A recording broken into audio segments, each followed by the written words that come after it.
children to bed, it's time for Dan and Aldo to bare their souls.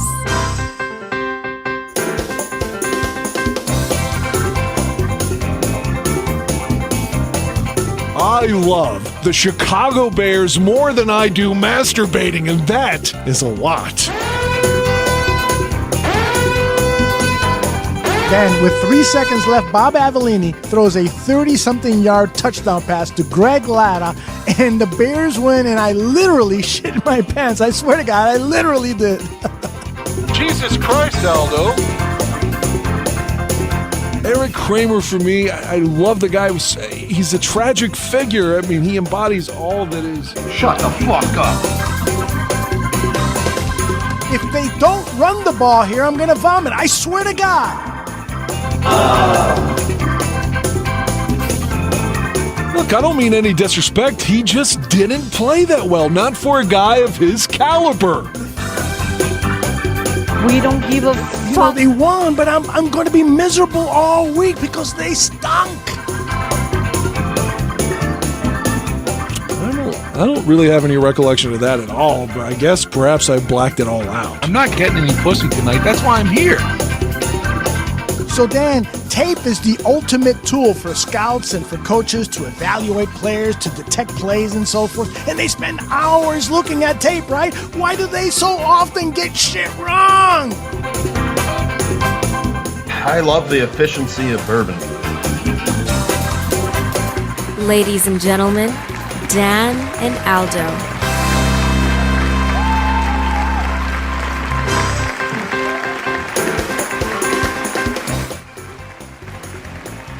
Dan Aguirre, I'm worried. I'm worried too about the Bears, about my life. Although my wife just got home and said our house is okay. All right. I said go check the basement though. But yeah, we got tornado warnings here, flood warnings here. All these fucking mountains, you would think the tornado wouldn't get through it, but that seems to not be the case. And apparently that is a metaphor. Is the devastation happening to our lives here with the Chicago Bears again? Because we're looking at 1-3, man. Well done, well done. Thank By you. the way, if the tornadoes get dangerous, do they have an alarm in West Virginia where you got to evacuate and stuff? I doubt it because it's such an aberration for a tornado here. Mm-hmm. Again, with the mountains, you would think. Is that for real? No.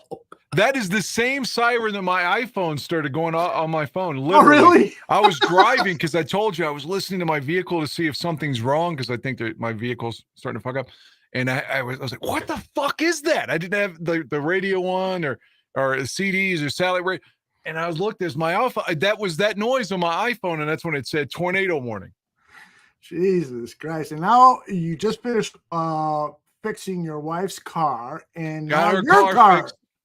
Yeah, it's been in the last week. I paid to get my trees trimmed. That's like $500, and the cleanup. I paid to get my privacy fence fixed. I stained our decks. I bought Metallica tickets for my stepson, her songs. It's his favorite band. Got her car fixed. So now I'm tapped out. Now my vehicle might be fucked up. So what is it you're hearing? Like a little knocking noise, but it's not hot. The temperature gauge is not hot. My oil pressure seems good. Like I said, if you were deaf or you turn the music up and you don't listen to it, it seems to be driving fine. But when you turn it down, it speeds that are lower, it just kind of makes a knocking noise underneath, and I don't know what it is, and it's driving me insane. So what does it sound like? Maybe we've got a mechanic in the chat room and I can't describe it. I mean, I feel like such an idiot. Is it tick, tick, tick, tick, tick, tick? It almost sounded like a popping noise to me. And I asked my wife, I said, Nikki, I said, what does it sound like to you? She said, what was the adjective I just used a second ago? I'm fucking tired here. I'm sorry. A kicking noise. She described it as kicking. So it's like kind of thing. It's something underneath. It sounds like it's popping or something, but then it stops and, a couple minutes later, it does it again. And it doesn't seem to be hindering my driving or the car at all, but something's making a noise, and that's not good, at least for me. No it's like our offense. It's just looking at it. It's not good. What is wrong with this offense, Dan Aguirre? You've watched the games religiously. You think about them afterwards. You think about plays. You think about players. You think about coaches. You got a diagnosis as to what's going on? I tried to follow to see what other people were saying because I'm not the expert. I'm just the fan. Everyone else seems to be blaming either the quarterback, Ryan Poles, Matt Eberflus, we're out-coached, bad picks, the line, the quarterback sucks, the running back sucks, the line sucks, all this stuff. I think if you look at that one play where it's like 4th and goal and they ran the old school option with Swift, and you saw 4 offensive linemen were on the ground. There's a photo of it. I sent it to you. Oh, yeah. He said a lot of times photos are deceiving or could be manipulated, but not this one. It's 4th and goal from the 1. It seems like everyone's loaded over to that side anyway, and you still run it, and all of our guys are on the carpet. So you can't blame Swift for that because there are people saying Swift's he's washed up now, is a terrible sign. It's been 3 games. It's not his fault. Yeah. I mean, maybe you should play Roschon down there because he's the bigger back. I don't know. It's a personnel thing. But either way, the offensive line was getting bullied around. And that's the look at it. You had that play, the Hail Mary that was like that Kevin White play against New England back in 2018, where it's like a half a yard shy of the touchdown. Right. He catches the ball. Ooh, he's just close. So those are 2 touchdowns you lost. Santos's field goal that they missed, and then the 2-pointer they didn't get. All those points are off the board, and you lose by 5. Yeah, that's huge. I mean, those are I used to have a word for shit like that. Aspects isn't the word. Aspects of the game that you look back and it could have gone, it's a 50-50 thing. It could have easily have gone this way. Yeah, we could have won that game by 2 or 3 touchdowns. By the way, Cliff Victoria says, look underneath the car. Could be a suspension component. What does that mean? I'm sorry. I'm car ignorant. Say the same thing. I'm going to have to take it to my guy. I have a garage that I go to. Yeah. How do you look for a suspension component? First of all, what is the suspension? Are you telling me these cars are suspended somehow up in the air? I don't know shit about cars. Dan doesn't know shit about cars. What he just said might as well have been, what's that beautiful girl's name that did the Bears girl? Is it Naslia? Yeah, Nasli Briones. Yeah, oh yeah, beautiful girl, right? Yeah.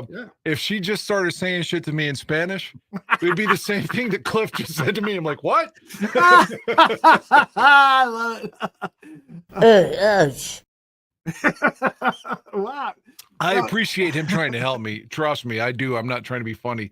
I'm just not good with cars. I'm just a fucking idiot. Yeah, I'm the same way, man. I'm the type of person where if I heard that noise, I will put the radio up a little louder. Yeah, and then when, like I said, all that water, oh God, Nikki said the basement's dry. Thank God. Mm-hmm. I told you before I put that system in last year, I kept getting groundwater. Yeah. And I was worried about the foundation, so I dropped $11,000 on this system to keep it dry, and it apparently is working. So, yeah, you've had some expenses lately. Oh my God! And I've gone through 3 floods. I mean, like 2. One that personally hurt us in '95, where I was living as a kid there, 14. But in 01, they did all this like mountaintop removal shit here. And, I'm not trying to be political, but it's like suddenly there were not enough trees to suck up the water, Yeah. So we had this flood that they said was once in a lifetime, like the worst. So you're going to see it 100 years. And then the same flood happened 9 months later, even worse. So on the street I grew up, man, there were people that I'd known my whole life at that time that lost everything they owned. Wow. So when you start saying floods, I get anxiety. Because I went through 3, but 2 of them where everybody else was affected. The pardon me, the one I was just talking about, those 2, we had no power, of course, but we plugged up a generator and was pumping the water out as it was coming in. It's the only way we saved our house. Wow, that's unbelievable. By the way, Cliff says, look underneath for something stuck in the undercarriage. Suspension is another possible cause. That's your control arms, tie rods, and such. So what I would do with this information, Dan, is have it handy so that when you meet with your guy, you can say, maybe we should look underneath for stuff stuck in the undercarriage, or maybe the suspension could be another issue, so that he's going to say to you, wow, you sound like you know what the fuck you're doing. No, my guy Willie knows that I don't know shit. But I told you his dad worked There's a couple of guys that owns cars. They're called the Wood Brothers. I'm not a racing guy, but they've had, NASCAR teams and stuff. Yeah. His dad was on the pit crews with them. So, Cool. yeah, he knows everything about cars, and he can usually hear something and diagnose it. So I'm going to get him to look at it tonight because I'll be at 911, and he works for the sheriff's office. So he said he'd stop by if they weren't busy. Yeah. For those of you who don't know, Dan Aguirre works over at 911, saving lives and solving problems. And we need to solve the problems of the Bears, man. I don't know how we can do it. Yeah, so 911, you get a call, and it's George McCaskey. He says, I need help with the ownership of my team, not in terms of the money. We got plenty of money. I just don't know why we can't win. We hire the best quarterback or the best coaches. We draft the best quarterback, and our offense is the worst in the league. What do I do, 911? What do you say? Man, George, I'm a fan. I respect you for asking me the question. I don't know what we have to do, but there's got to be somebody somewhere that can help us on the offensive line. I mean, Aldo joked and said, can we trade an injured Keenan Allen for another injured lineman? Yeah, on Twitter. Something. You saw that. We can trade a draft pick for somebody, right? There's got to be somebody that's the sixth man somewhere that feels he could start. Yeah, right. PJ says we lack a philosophy, and I think there's a lot of truth to that. I think one of the issues that's going on here is that Shane Waldron, the new offensive coordinator, has shown no identity to the team. And so let's say, what we're seeing, according to Greg Gabriel, we're seeing 8 men in the box, and the opposing team is daring us to throw. And so what has to happen is we have to complete some passes. Unfortunately, the pass blocking has not been adequate enough to develop a consistent short passing game. And there have been overthrows on the long passes, which would be the best remedy to move people back off of the line of scrimmage to get that run game going. So Shane Waldron can't figure out the solution because some of the players aren't executing some of the basics of the game, and we've got to get that under control. I think maybe they found a stride late, though, and obviously too late because we lost. Right. But they saw, like, hey, man, this 18 to Cole Kmet connection's working. Yep. I mean, it was boom, boom, boom, 8-10 yards every time he's throwing the ball. So maybe Shane's like, all right, maybe we can take 14 out of the game. He's not any good. So Kmet emerged, right? And then Caleb threw 2 touchdowns late, almost 400 yards. I know that's not good enough. He got strip sacked, which we've seen all the way back to Cutler, Rex. Justin Fields, our quarterbacks always fumble, but they're always under duress. 2 interceptions, actually 3. 1 was mitigated by a penalty. So, yeah, he's got to clean a lot of that up. But, again, it's growing pains. Yeah. I'm not willing to write him off in week 4. There's no way. And I think the people that are, I don't want to say I'm smarter than them or better than them because I'm not. But I just feel like they're jumping the gun here. Yeah, as Cliff points out, 360 yards passing, that is definite improvement.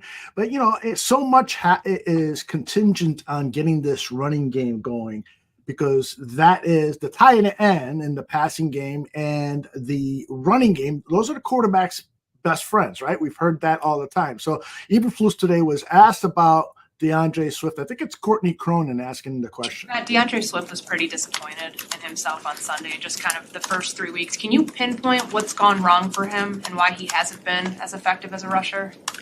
Yeah, I think rushing the ball is everybody thing. It's kind of like protection. We got to create the holes for everybody. We got to move people.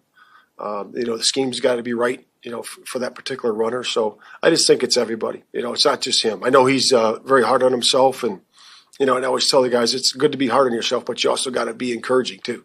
And you got to go out there and perform. You're the performer. So he's done a good job of that. He came in, a couple days ago and was talking to everybody about what he needs to do better. And we just sat down and had a chat with him. So apparently what he talked about and what the coaches told him is you got to fucking hit that hole in the middle. If you see this much of a hole, and I'm holding for people in the audio podcast, I'm holding my hands about 8 inches apart. If you see that much of a sliver, you got to fucking hit it. You can't depend on a hole the size of Donald Trump's asshole. No, I'm just kidding. I'm just kidding, Trump supporters. I love you all.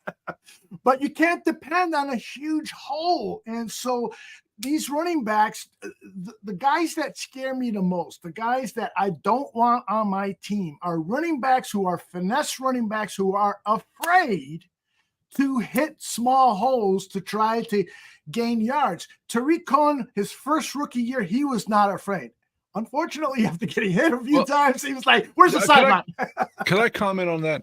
Sure. I think Cohen is a really good parallel with Swift right now. And again, I'm not some expert. Mike Shanahan or Kyle Shanahan are not bringing me in to run the zone run scheme. Mm-hmm. But from what I could gather, just being a football novice, in terms of X's and O's, it feels like it's like you're supposed to kind of get the handoff, but sort of diagnose where you need to go. You kind of have to wait, it seems. So that couple seconds or something where they're trying to run laterally and not upfield, when you're having problems blocking, it seems it would behoove you just to tell them to go forward immediately. Just tell them the hole and go. But furthermore, the same thing with Cohen.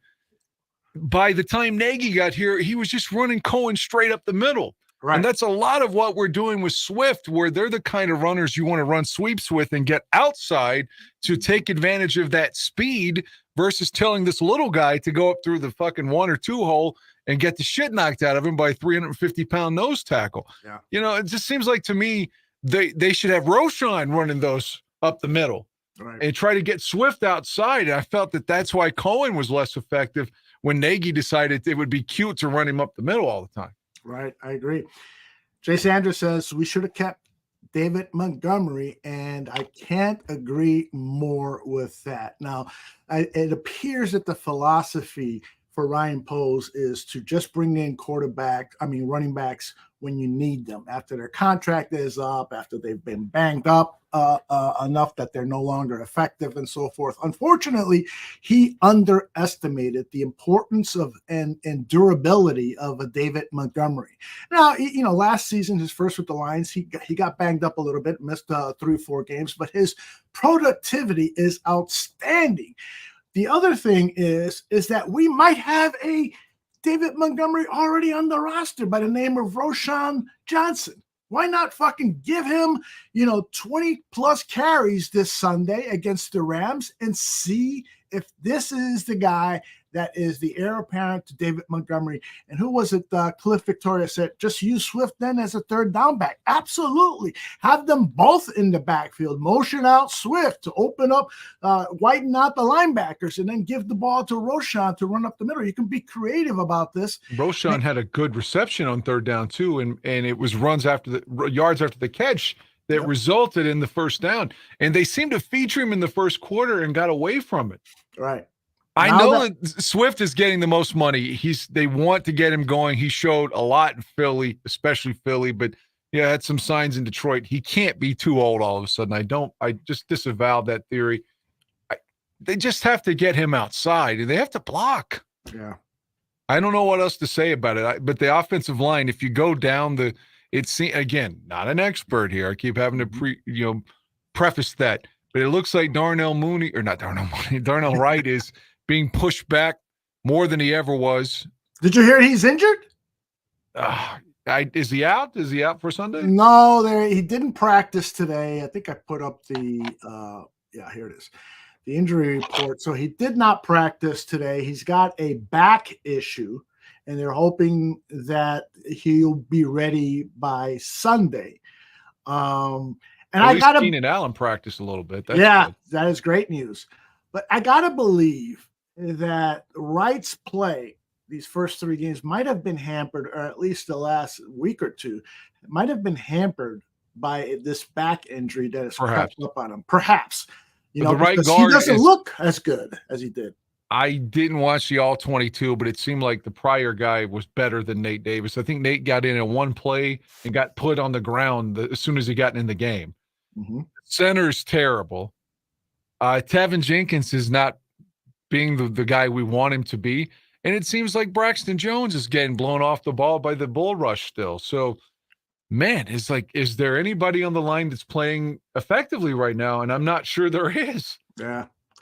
By the way, your wife Nikki is flirting with me. Well, that's good. Better keep a good marriage. She's a whore. Oh my gosh. You are terrible. I love her though. Yeah. She knows that. She knows That's awesome. That's your gag reflex. Have you been testing that gag reflex? Yeah, we've been doing some dirty shit for sure. Oh, really? You want to share anything? You know, just inseminating her, the fun stuff. I love it. Very good. Soon we will have pictures. That's on our Patreon page. You're going to pay $500. Wouldn't that be wild if people wanted to pay $500 to watch you have sex? Oh, nobody wants to see that. You know what? I do. You know what we saw on Monday, not to get off topic, and it's not something I would normally, go see, but again, I had some friends like 80s music. So we went and saw Foreigner. Man, it was a decent show. I was going to ask you, how was that? They incorporated a local high school. They brought out the choir to perform with them, and that was very nice, especially like this whole school's choir came out. I mean, that's pretty good stuff, Yeah, that is awesome. Foreigner, is it Steve Perry still the lead singer? No, he's the Journey guy, right? Oh, you're right. Why did I get confused? Yeah, Howard Stern said that Steve Perry was the biggest narcissistic, arrogant piece of garbage he's ever met in the entertainment industry. I could see that. I could see that. All right, let's get back to football here. By the way, I started fucking around with AI videos because I want to try to, we used to do this thing. I still have it loaded here. Oh yeah, where I would, I would pretend to be, Ryan Poles and put my mouth in there and talk. So I was hoping, I could find, something a little bit more sophisticated than that, So I started fucking around with AI, and everything you're gonna pay money for and the free stuff is kind of hokey. But I put down which one do I want to show here? Oh, so I created this one. Hi there. My name is Wilma Dickfit. I've been a Bears fan since I was a little boy. I've never been so optimistic coming into a new season. But now, I'm worried I may never see the Bears win a title. Does that look realistic to you? Yeah, a little bit. And I did this one. This one's about you. Got a voice that could melt butter? Yeah, that's Dan. Picture this. Women all over the world, swooning over a guy named Dan. Why? His voice. It's not just any voice. It's like velvet dipped in honey. Calls, messages, even voicemails, every word he speaks is pure magic. But here's the kicker. Dan's off the market. Yep, Nikki snagged him. And while women everywhere are a tad jealous, they're also happy for the lucky couple. Dan's voice might be the stuff of dreams, but Nikki's the one living it. So next time you hear a voice that makes your heart skip a beat, remember, it could be Dan. Just don't go falling too hard. His heart belongs to Nikki. Stay tuned for more stories that'll make you smile, laugh, and maybe even blush a little. What did you think about that? I enjoyed that. That reminds me, I sent this to you once before. It was so poignant now. If you could play this on air. I'm not telling you that you have to, but sure. Oh God, let me get to it. I sent it to you a few days ago, and you just said laugh out loud. Okay, here it is, but I'm going to send it to you again now. Okay. This is so funny. I mean, okay, here we go. Via text, paste, and hopefully you have it. There it goes. It's a short, like 2-minute thing, but it is so fucking funny. I did see that. That was hilarious. Yeah, you should play that if you can. Yeah, let me get it up on the screen here. But by the way, that AI thing, all I did was type in a man named Dan with a very sexy voice and who turns on women all over the world. It just recently got married to a woman named Nikki. That's all I typed in, and that video spit it out. It was kind of interesting. That is pretty cool. All right, so what I gotta do? I gotta download this, or maybe not. I can do it this way. I think this is hilarious. I hope someone's not like, oh, that's terrible. Why'd you play that? No.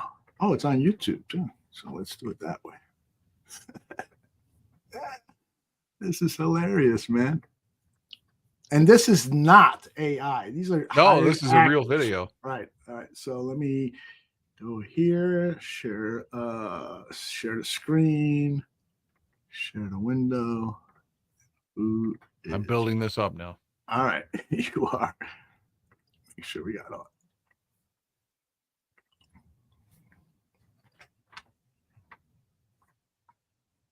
This is my trick play on 4th down. Not going well either.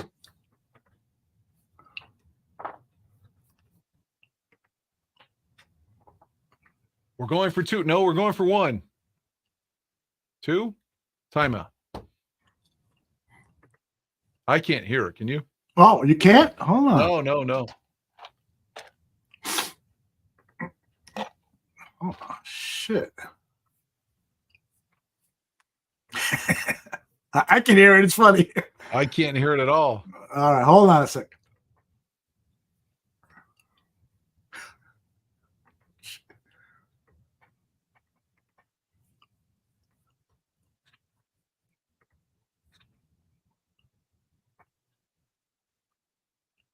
We're in the middle of a timeout in case everyone is interested.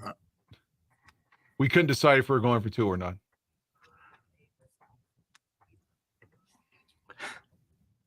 Sorry, Dan. The video is playing and I'm hearing it.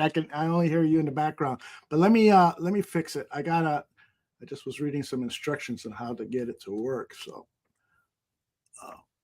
this always happens to me when I get new.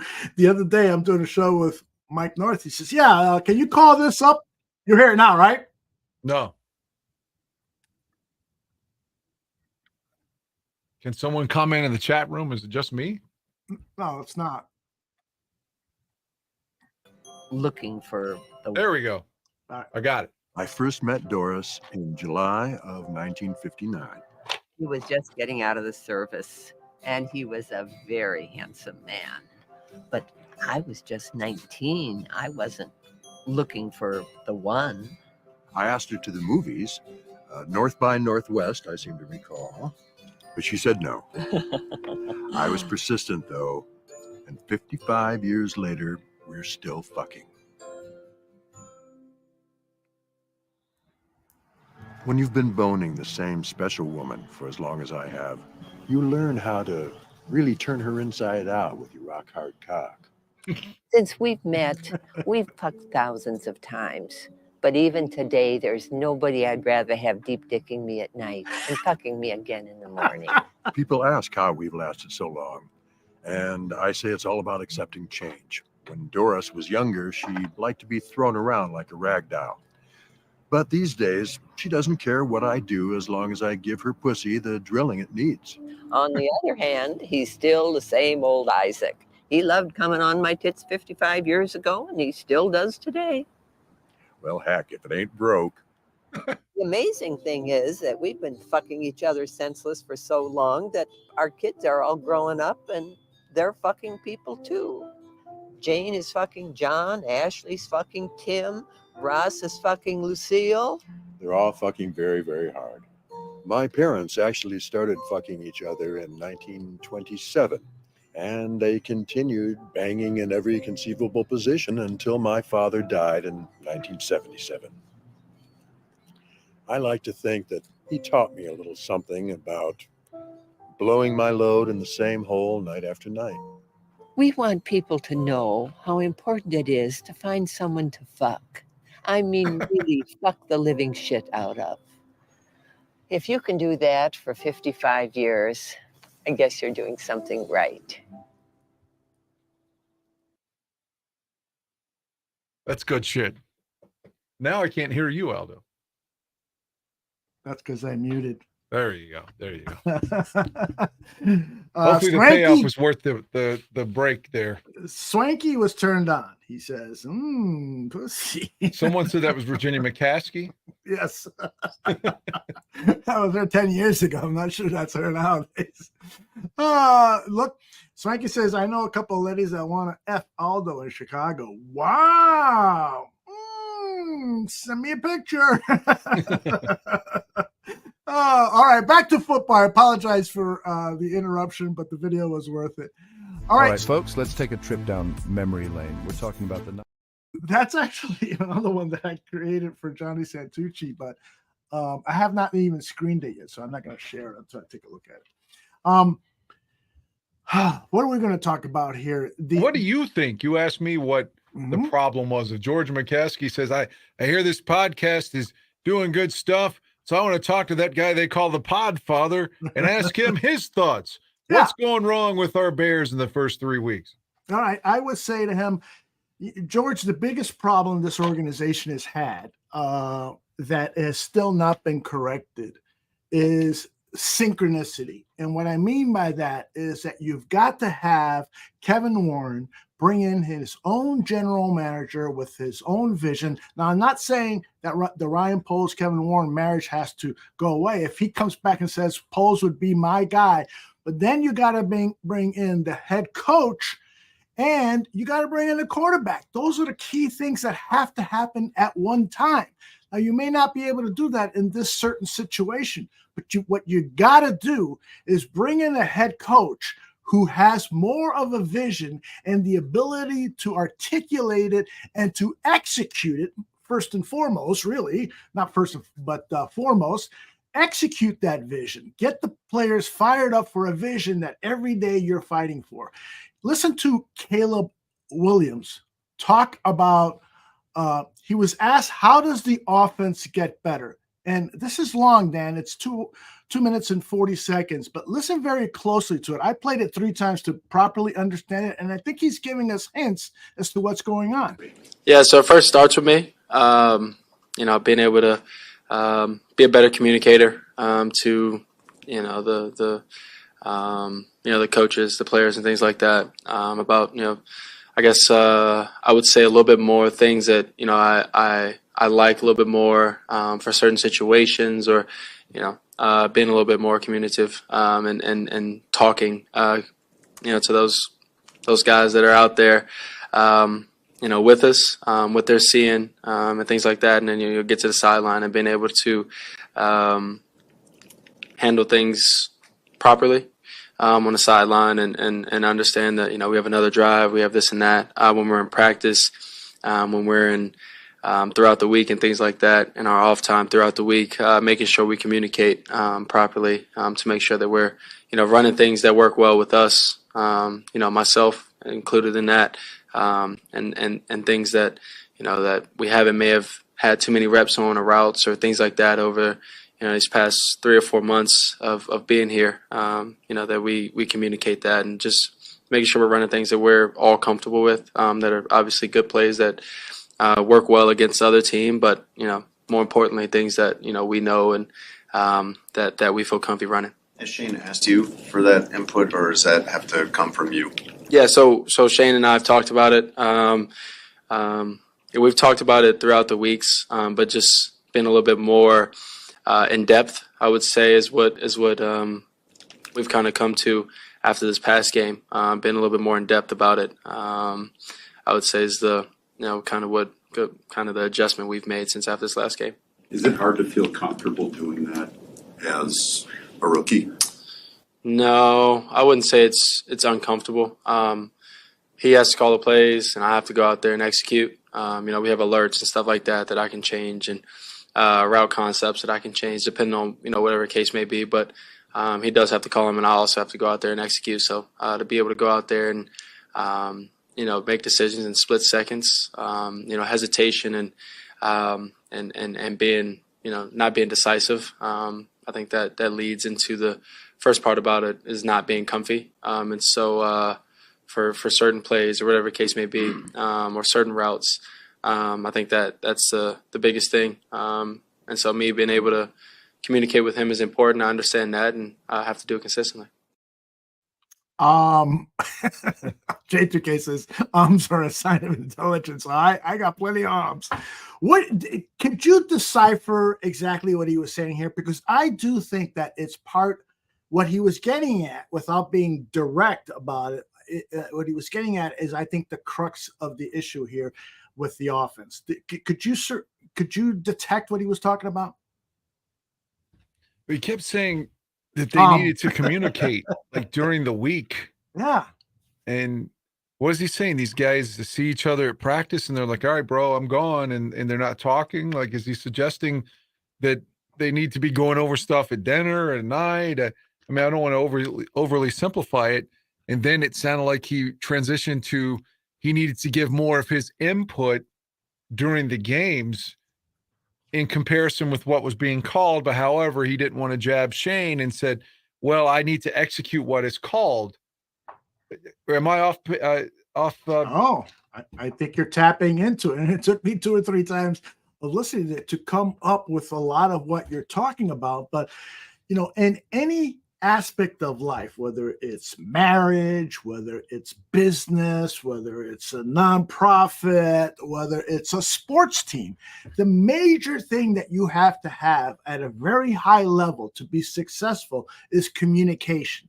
And I think that what he is saying there is I would be reading too much into it if I said that the communication is awful. I think it's better to say we are figuring out how to best communicate. And it starts with me, but he also said that with Shane and guys in the sideline and so forth, he's probably getting pissed off at body language, at people saying, fuck, man, why can't we get this going? It's frustrating him because he feels responsible. Even if there's a bad block, he's taught himself to think, you know, I'm the leader of this team. I should be able to overcome a bad block and still complete the pass. And he's upset. He's had receivers wide open for deep passes, and he's overthrown them. So I think the major issue here is that he's battling, and the Bears are, especially on the offensive side, is communication. And there was a point in the press conference where Eberflus talked about communication. So I think that's almost like the theme that's going on this week at Hallis Hall. Let me play that real quick. This was more about Sean McVay's offense and how, you know, what he admires about Sean McVay's offense and his coaching style. Yeah, the pace. I think he has great pace to the offense. He gets plays in and out fast. So you got to be able to operate at a fast level in terms of the execution. You know, the most motions in football, you know, so there's a cross the ball motion prior to and then on the snap. So he's looking at your gap integrity there in terms of your defense and your communication. If you are, you know, communicating in terms of the coverage, the back end part of it. So that's where it is, and very good in situations, you know, very good in the short yard situations, red area situations. So, and he's done a great job in 2 minutes, you know, so couple that with the quarterback that he has to operate that offense. It's good. I know they're down weapons and all that stuff, but again, they found a way to move the ball effectively, you know, last week and to get the victory. So yeah. He didn't get to the point where you talked about communication with the Rams, but I think that's a key part of what Sean McVay's success. He's got these concepts, innovative concepts that he's able to communicate effectively to his quarterback and to the rest of the team. And therefore, it gives them a better chance to execute what he's talking about. And perhaps Shane Waldron right now is having some difficulty getting that perfect communication channel with his quarterback and maybe even the rest of the team. Didn't we hear that with Matt Nagy as well?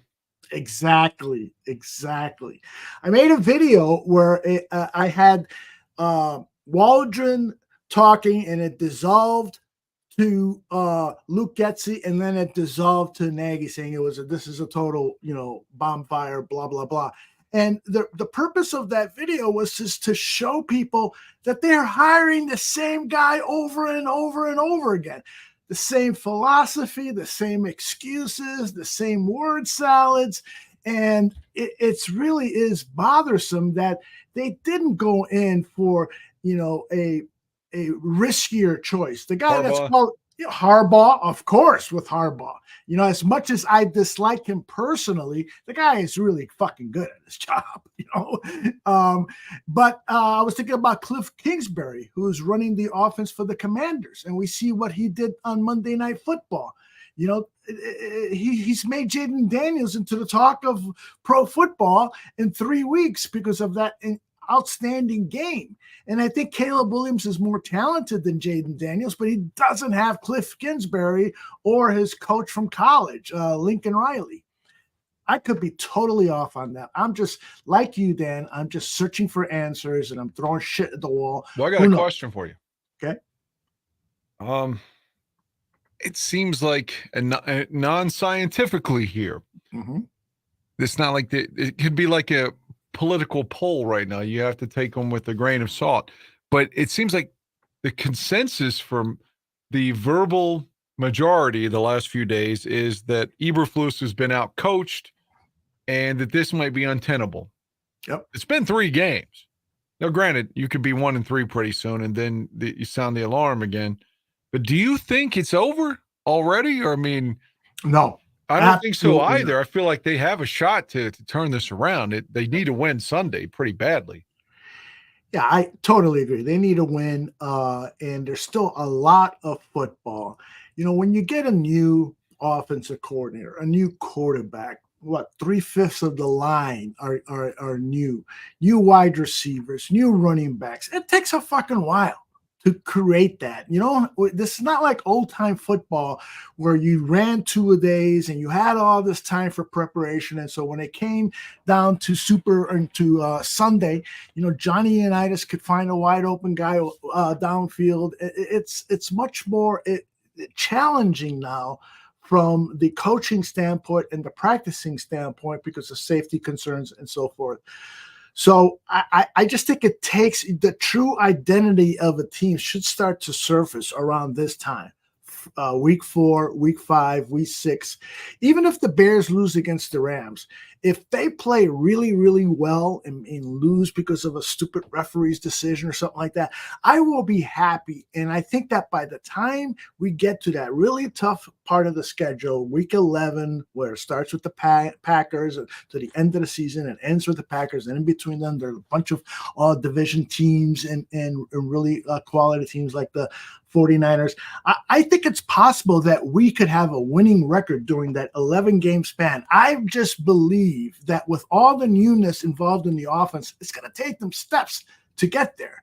And it's painful. It fucking is painful because I would like to see us have a CJ Stroud, Houston Texans type season where it comes out of the fucking blue. You know, and when I've been watching all the media, you know, they've been saying, hey, you know, we didn't have the opportunity. The Bears didn't have the opportunity to sneak up on anybody because there's been such a big hubbub since the draft, since Caleb, since Hard Knocks and stuff. So it's tougher right now for the Bears, but I think they've got the talent, and I hope that the coaching will finally start to correct things. I think the part that made me so negative after the loss, and I'm still feeling downtrodden by it, so don't want to say like I'm over it, but when I wake up, I'm not focusing on anything but the Bears. But when realization comes in that they are losing and they're going to lose, I look over at the other games. I'm like, holy fuck, Sam Darnold's 3-0 with the Vikings. I don't even know the kid's name playing in Green Bay right now, and he's won both of his starts. Green Bay's 2-1. Detroit's 2-1. Minnesota's 3-0. Oh, and by the way, Justin Fields is 3-0 with the with Pittsburgh. And it's just like everything that could have gone wrong right now, everybody else is winning, and once again we're losing. So it just all that on top of the loss to the Colts in a game that you should have won. Totally agree with you. That is the fucking horror of being a Chicago Bears fan. And every fandom has their complaints. You know, right now, Kansas City is sitting in the bird seat, but pretty soon you're going to be hearing complaints from the New England fans. Oh, we haven't won in fucking 8 years. You know, every fan base complains about what's going on with their specific team. But just like, you know, people thought more about the Boston Red Sox not winning a World Series. Well, the fucking Cubs didn't win a World Series for an even longer amount of time, and that was rarely talked about. And it's happening here in Chicago with our football team. It's what us Bears fans are going through has to be fucking a frontline episode or a documentary by the world's greatest documentarian, because this fucking is water torture to us. You know, we fucking have the best quarterback in the draft. We have all these assets and so forth. This is supposed to be the season, the third year of Ryan Post, that we get off to a fast start. We don't need to see Caleb Williams throw for 363 yards, but we win. We're 3-0 or 2-1. But it's not. It's the fucking Bears again fucking us, you know, in the booty because they promise and don't deliver. If I could be, this is trying to be positive, and it's true, but again, this is all the positive spin I can give you. Both losses were to AFC teams.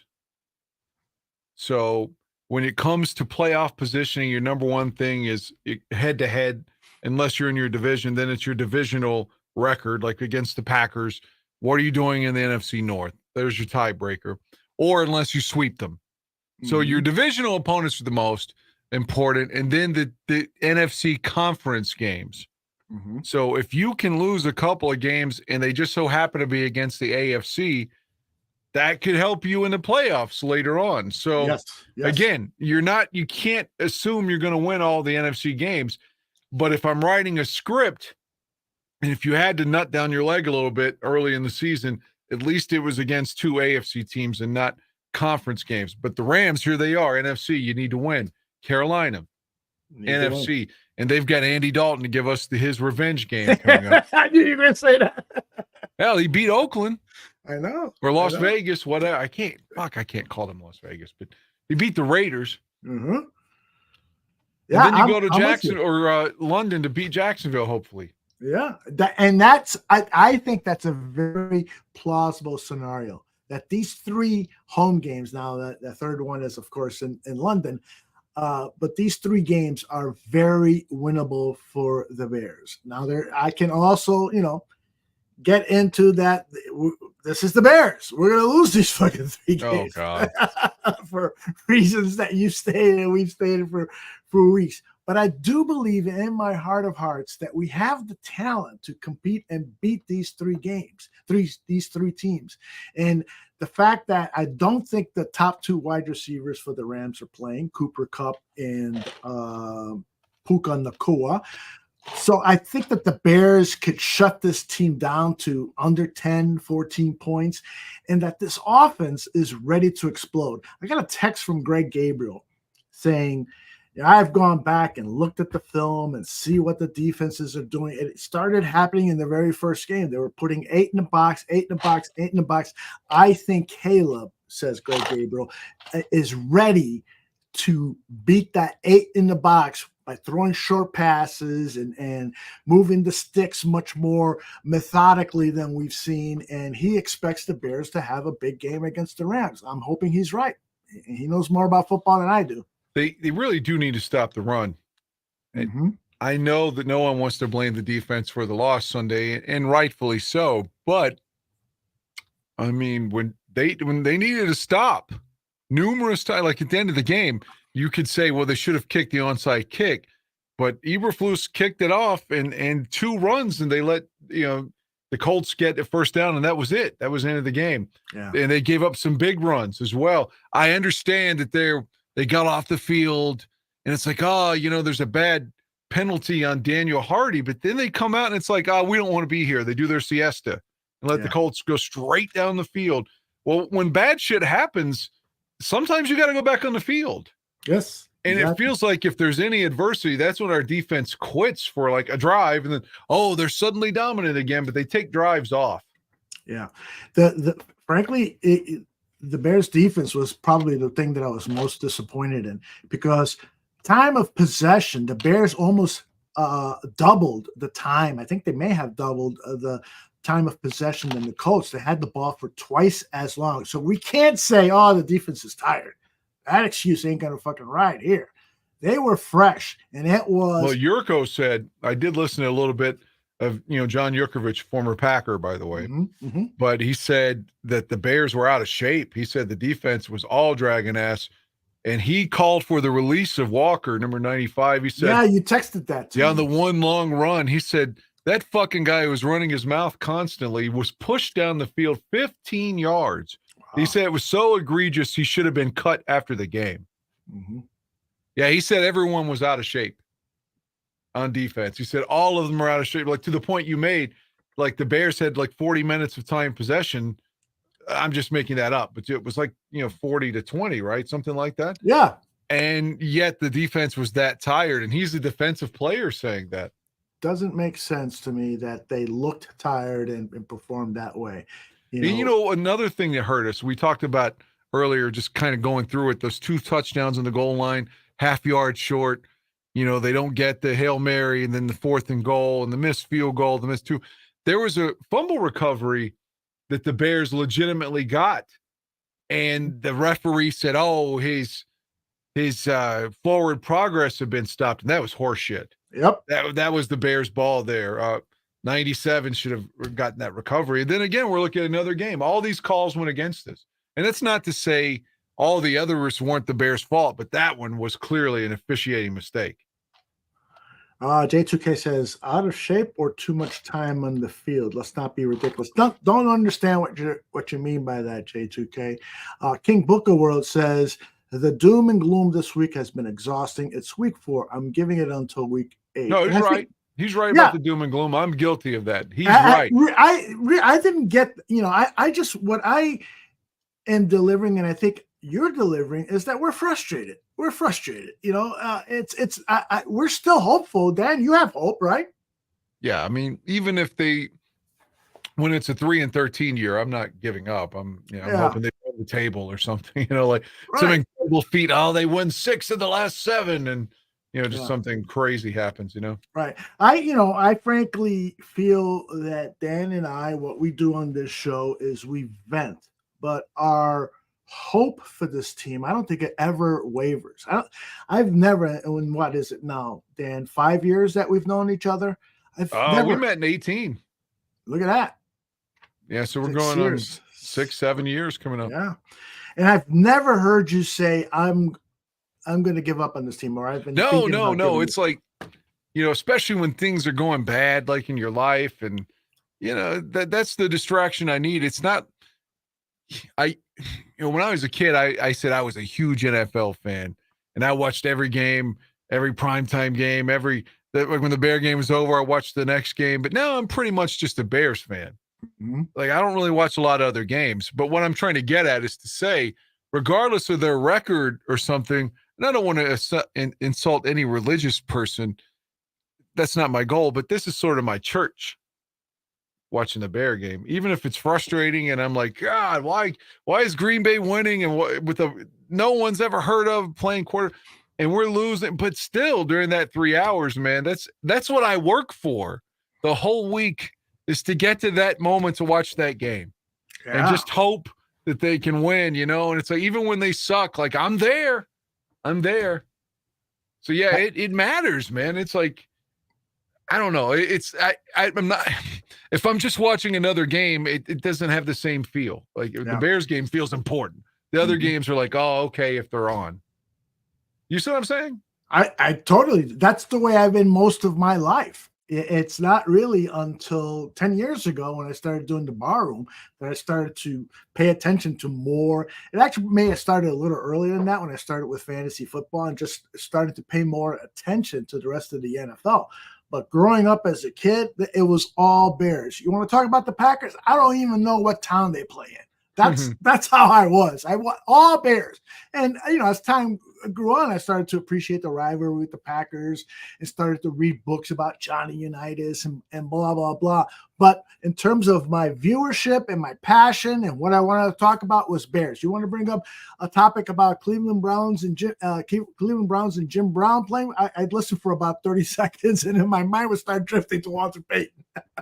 So I'm totally with you. Now, though, I have expanded my appreciation for other things that are going on in the NFL, because to me and you, I think it's the same thing. We are invested in this because of the drama, because of the storytelling, because of the characters.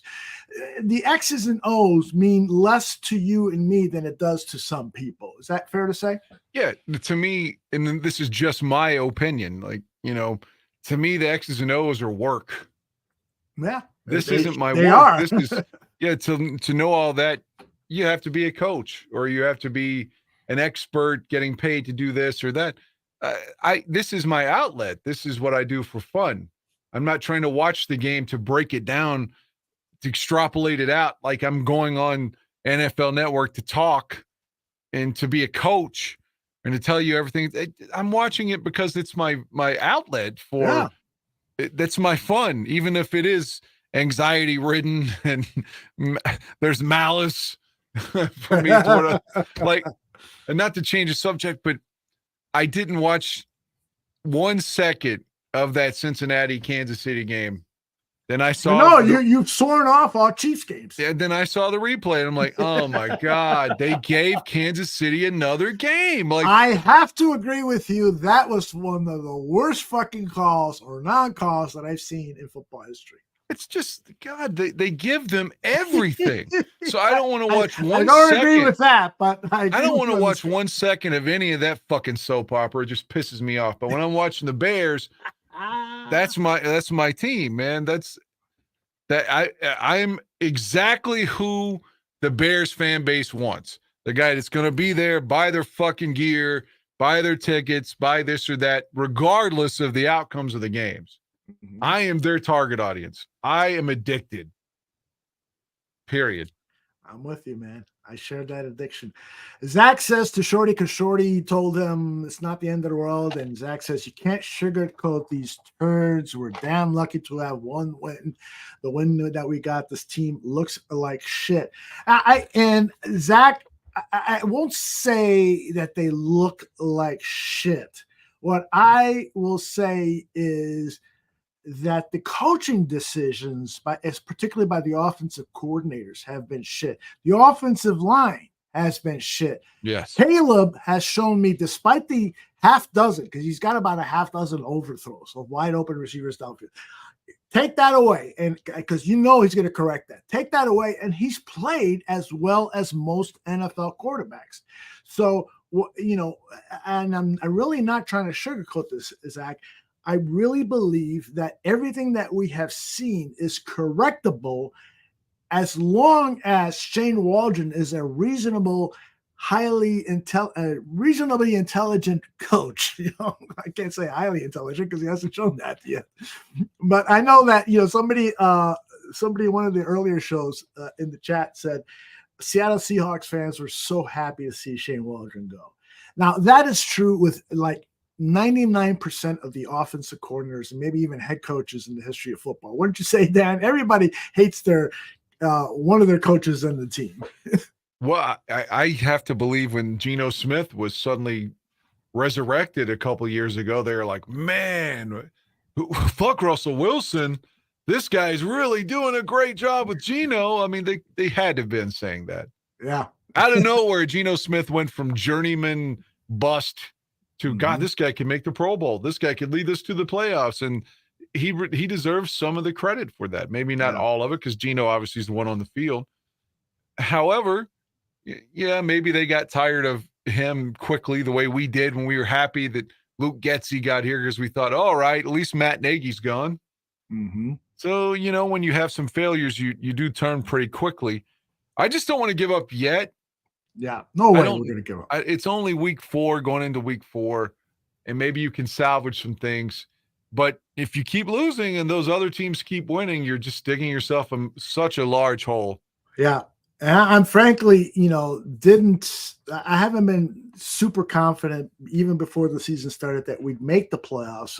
What I was super confident is that we would start to lay the foundation of being a really, really good team now that we have our franchise quarterback in year 1. Those are the things that, I worry about a little bit, only because the offensive coordinator has shown me that he is suspect. J2K says, how can we say that Caleb and Rome are playing well and then say the OC sucks? All right. I don't think we're saying that. I think Caleb and Rome started to play well in Indianapolis. They didn't play well in week 1. Did Rome catch a pass in week 1? Yeah, he caught 1 or 2 passes. Yeah. Week 2, the same thing. I think what we're seeing is that those guys are starting to get going.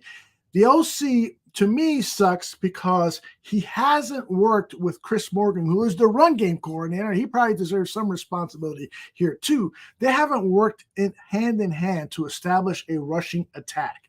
How can you have the amount of rushing yards we had when the week before the Colts gave up 200, almost 300 yards rushing to the Packers? That's I agree with that totally. But what makes him look even more clueless is how can you be on the goal line and have Carter trying to block a guy that's 100 pounds heavier than he is? Or Komet at one situation was blocking someone much heavier than he is, where, you know, if you're going to have a tight end blocking right there, it should be Lewis. Yes. And why does Mercedes Lewis keep jumping off sides every time he comes in? Yeah, you know, I don't know about Mercedes. He hasn't played like that great wily veteran. He looks a little shaky to me. So like the car's running out of gas, maybe. Maybe. I mean, he is 40 years old. So, but you said about the. Gosh, he said something just now that I wanted. The Carter play down the goal line where he's asking him to block somebody that's 100 pounds heavier. Why did we lose Darnell Mooney last season? For the same thing. And that's part of this. I'm seeing with Waldron some Getsyism. It's like, and of course, Mooney played really well in Atlanta against Philly that one night. He's good. He played great with the Bears under Trubisky. He had a 1,000-yard passing season. So he's good. It's just what is going on. He got injured on that one play because Getsy had him blocking, just like Waldron had Carter blocking on that play. It's like, what are you doing here? We've seen this movie before. You got a small running back supposedly blocking a big linebacker or a big defensive end. Let's not do that. Are you calling plays where you don't realize that the personnel that is on the field right now doesn't match what the fuck you're running? Thank you. Why do we have to try to be cute all the time? Yes. Why, again, I've said this so many times, why get in the shotgun on 4th and goal? Can't you just get into a goddamn I formation and be like, this is the days of Brad Mustard and Neil Anderson, and we're coming right up the middle? Yeah. Like, it's not complicated. It's not. I know it's like, oh, that's a different era, but you can run the ball in any era. You can run the ball. Absolutely. This is the easiest era to run the ball in years. We were running the balls so well in 2022. Now, a lot of that was because of Justin that was inflating the numbers, but Tariq Cohen was doing really well. Or not Cohen, the kid from Virginia Tech, 24. He got stopped at the goal line 3. Khalil Herbert. Thank you. Khalil Herbert was doing really well 2 years ago. And, you know, I get it. He scored in week 2, so they're trying to get him down at the goal line. But still, Roshan's your big guy. Just go behind, put him under center, Caleb under center, hand the ball off, and put Roshan in there as a bowling ball. Yes. I mean, Dan, you're absolutely right. There are tried and true play calls, play formations that will never get old unless they, change the rules to the point where, okay, now that is no longer applicable. But loading up with a fullback and a powerful back is always a good solution to trying to get a touchdown when you're inside the 5, and especially when you're inside the 1-yard line. That doesn't go away. To have your quarterback, 3-4 yards away from the line of scrimmage, that, it works for some teams if you got elite personnel, but we don't. We've got personnel right now that you've got to help. And the best way to help this offensive line is tell them, go forward and fight them, the old NFL film slider. And it's like the Bears are one extreme or the other. Back in the John Shoop 01, 02 days of the Bears, he wanted to run all the time, didn't want to take any shots. Ditka maybe, they took some shots to Willie Gault, but I'm just saying he was a little bit more conservative, Yeah. So you got where you're too conservative, or the last bunch of coaches, Matt Nagy constantly wanting to be in a shotgun. And then the same thing with Getsy. And now the same thing with Waldron. It's like, can we get somewhere in the middle? Yeah. Where you're willing to throw deep some, but you're also willing to run and do it in smart situations. I mean, I don't want to say I'm smarter than Matt Eberflus. I mean, I'm not narcissistic like that. He knows more about football than I'll never know. But come on, dude, your job's on the line here, and you know it. If you have a terrible season, they're going to get rid of you. So take advantage of the strength of your team and your personnel and run the fucking ball when it's necessary. Right. You don't have to be in a shotgun. You don't have to be cute all the time. Right. Dan, I'm with you 100%. I've always given deference to the professionals who have earned the right to call plays, to lead teams, and so forth. But I do know that fans like me and you and everyone in the chat have observations that sometimes we're right and the coach is wrong. It really is. I'm not saying, that we can sit down and talk X's and O's with Matt Eberflus like he does. And a lot of times I read stuff like there was a great article in The Athletic where he was breaking down tape with Kevin Fishbane, and I learned a lot. Man, this guy is really detailed. He talks about leverage. And I don't know any of that shit, but I can tell you about some of the basics of football that have worked for decades and should still be able to work with this football team. So I'm with you 100%. Taurine asks, although what they know Bradovic said this past week, I know he was steaming, man. I did not listen, and I did not do a highlight reel. Dan, did you listen to OB? Yeah, it was in the background when I was cleaning or something. Okay. Again, I was so down. And after the game, the score, maybe it's where I didn't live in Chicago, but I've never had any of this regional coverage problem. But immediately after the game, the score, ESPN, and WGN all had baseball on. Yes. And I was like, how is that possible when ESPN was carrying the damn Bears game? Yes, So, I know. I that happened to me. I had to go run out and run an errand, so I put the radio on. I couldn't find any football coverage.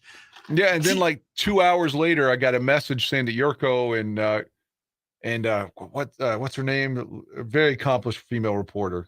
Peggy Kaczynski? Yeah, that they were on. So I checked them out a little bit. And then the next day I listened to a little bit of WGN on podcast form. Mm-hmm. They just kept screaming about the coaching. And I love Hamp and OB, but OB was so upset. I told my wife, I was like, fuck, he's going to die on air. He's going to have a heart attack on air. He kept making the same point for like every time he would talk, you could just hear the like veins in his neck just like sticking out. He's just furious about the coaching. This guy's a bum. One of the things that would make me so happy is for us to win a title so that those guys, the guys that have been following this team for 70 years, Hamp, OB, who have so much invested into this team, that they can celebrate and be happy and not fucking, have an aneurysm behind the microphone. By the way, I might be joining that stage pretty soon, any day, too. Gotta win one for Aldo. Win one for me, too. Fuck. So I know Tooch is backstage. Tooch, give me a thumbs up when you're ready to rock it. And he's giving us the thumbs up. I wanted to really play this video. Let me play a little bit of it. Now I have not seen this, Tooch. So if they say something offensive, I apologize. But I swear on a stack of Bibles, I have not seen this. But I asked AI to come up with a videotape about a gay pornographer who worked with John in the 1980s. I don't think he's listening to me. He's killing flies. And see what AI came up with. All right, folks, let's take a trip down memory lane. We're talking about the 1980s, the golden era of gay adult films. And at the heart of it all was the Tooch, the most acclaimed porn star of that decade. I remember the first time I met the Tooch, a man whose charisma could light up an entire room. His real name was Tony, but everyone knew him as the Tooch. From the moment he stepped onto the set, you could tell he was something special. Tony had this incredible ability to make everyone around him feel comfortable and valued. He wasn't just a pretty face, he was genuinely kind and down to earth. His on-screen presence was magnetic, and off-screen he was just as captivating. Now, working in the 80s adult film industry was no walk in the park. We faced a lot of challenges and stigma, but the Tooch, he had a way of making everything seem effortless. His dedication to his craft was unmatched. He'd be the first to arrive on set and the last to leave, always giving his best performance. One of my favorite memories was shooting a scene in a retro-themed nightclub. The set was filled with neon lights, disco balls, and vintage furniture. Tony walked in wearing a tight leather outfit that left little to the imagination. The moment the cameras started rolling, he transformed into the Tooch, the icon everyone admired. But what really set him apart was his genuine connection with his co-stars. He made sure everyone felt comfortable and respected, which wasn't always the case in the industry back then. His scenes were more than just performances. They were moments of real human connection. Even years later, when the AIDS crisis hit our community hard, the Tooch remained a pillar of strength and support. He was there for his friends and colleagues, offering empathy and kindness when it was needed most. Remembering the Tooch is not just about celebrating a star, it's about honoring a man who made a significant impact on everyone he met. He was a trailblazer, a friend, and an unforgettable icon of the 80s gay adult film industry. So here's to the Tooch, the legend who lit up our screens and our hearts. Thanks for joining me on this nostalgic journey. Until next time, stay safe and keep the memories alive. Let's hear it from the Tony, who knew his name was Anthony John Santucci? My middle name is Anthony, though. Oh, wow. So that is your Tony. Yeah. That is wild. Yeah. Dude, I promise you, I typed that in and my wife was talking to me and I didn't have time to screen it and I just downloaded it and I said, well, we'll take a look at it during the show. And I thought it turned out really good. It was great, man. I mean, like, there was some great imagery, too, like bags of pasta. There was like AIDS, drugs, and a motion capture suit. It's And hard apparently to when you were that motion capture suit, Dan. Apparently, you were providing empathy when you were sodomizing men. Like you were making sure they felt it emotionally It's my and softer physically. side, Dan. Yeah. Oh my God. That was good. I'm gonna start using this shit more often. Yeah, So hopefully anything you guys to like take our mind off the Bears. Yeah, right. That was so good. Johnny Santucci, thank you for allowing us to play around with something that is totally not true. You were never in the adult film business, right? No, not to my knowledge. Maybe in another life, but yeah, apparently Justin Bieber may have been involved in some stuff that he doesn't remember. Have you guys been following that story at all? I have not. A little bit, yeah. I can't believe it. Puff Daddy's on Suicide Watch, though. Yeah, it's hard to know like what's going on. There's not much Yeah. coming out and stuff, Yeah, I heard that Puffy had over 700 dildos. Like, why do you need that many dildos? I heard there was like collector. bottles of GBH, and What's GBH? good date rape drug, Rohypnol, Oh, whatever. really? Yeah. Why would you know that? I just heard today, bottles of lube or oil or whatever everywhere. 700 bottles. Oh, You are gay. no, he's not. We've just proven that he's not. Tooch, do you have a state of affairs for us? Yeah, it's kind of long though, but good. Was like slapped by the game 3. Kind of game 2. We're kind of like, just like what the hell, it's maybe not the Bears we thought, and then slapped again week 3. Just like definitely not the Bears we thought. But I mean, there's still time to turn it around. I don't want to be too negative and stuff because there's a lot of stuff I liked. And they did have a chance to win again. They've been in every game. The defense is holding teams to under 21 points. So anytime you do that, you've got a chance to win. But man, the offense is uncoordinated. I guess I can say That's a really good way of putting it, Tooch. Yeah, but I like that. Get into that, and it bothers me. Dan brought up that Yurko said that some of the players looked out of shape, and including one of the team leaders, DeMarcus Walker. Yeah, he Walker. said he should be cut. Yeah, we this is talked what about Yurko that said. last week, though. Yep. We blamed it on the Houston humidity. Right. That is really bothersome because Eberflus talked about working the guys hard so that they would be calloused. So those are the words he used, callous, so that by the time November, December came around, they would be ready. And so here it is.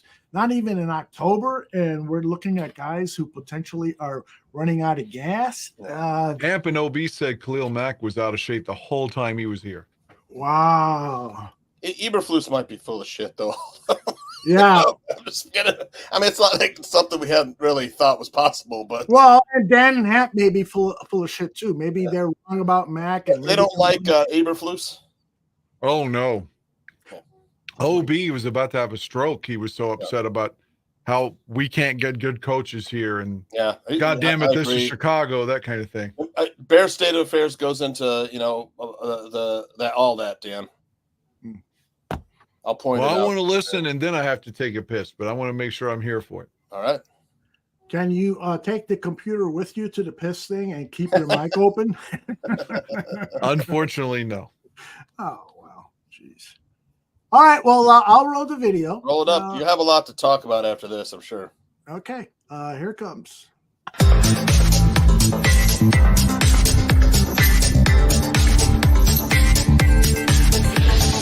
Oh, John, make me come. Give it to me real good, John.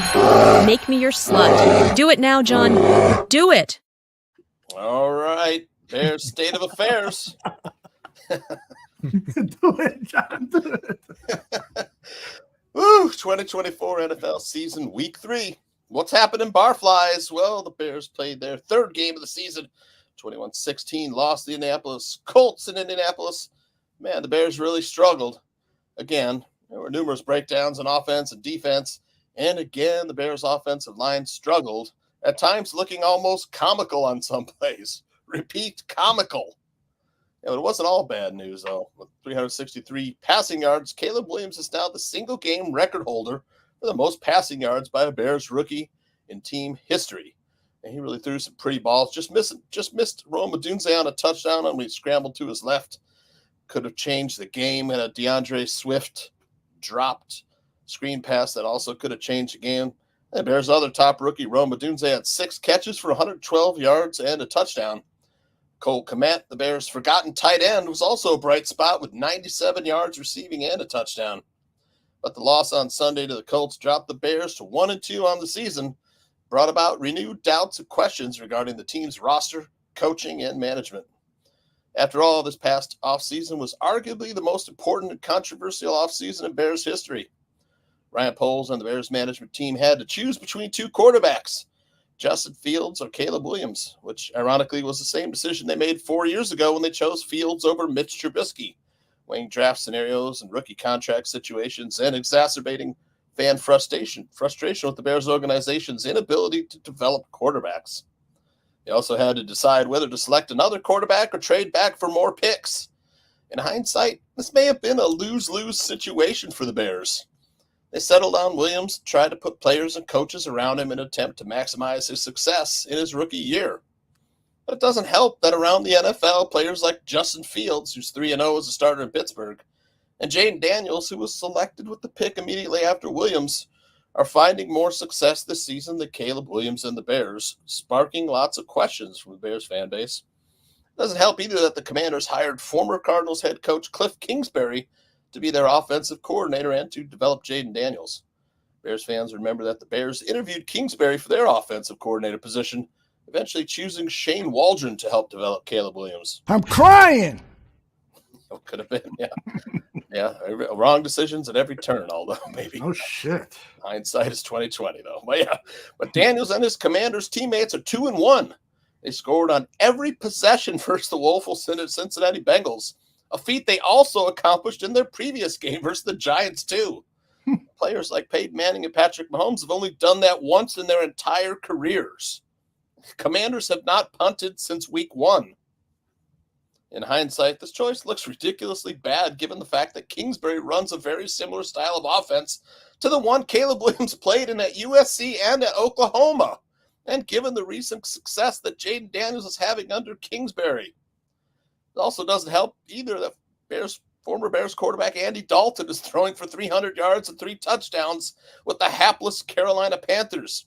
What the hell? Oh my God, no way.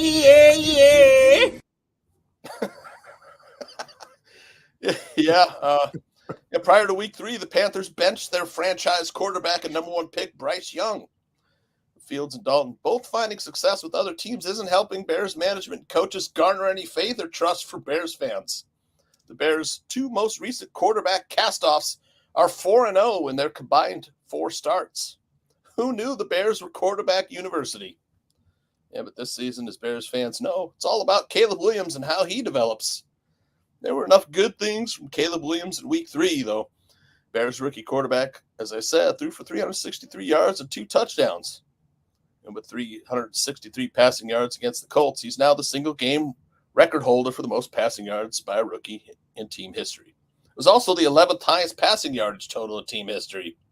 And when he had a clean pocket, Williams was 29 of 43 for 331 yards for 15 first downs, a touchdown, and he had 2.31 seconds on average in time to throw.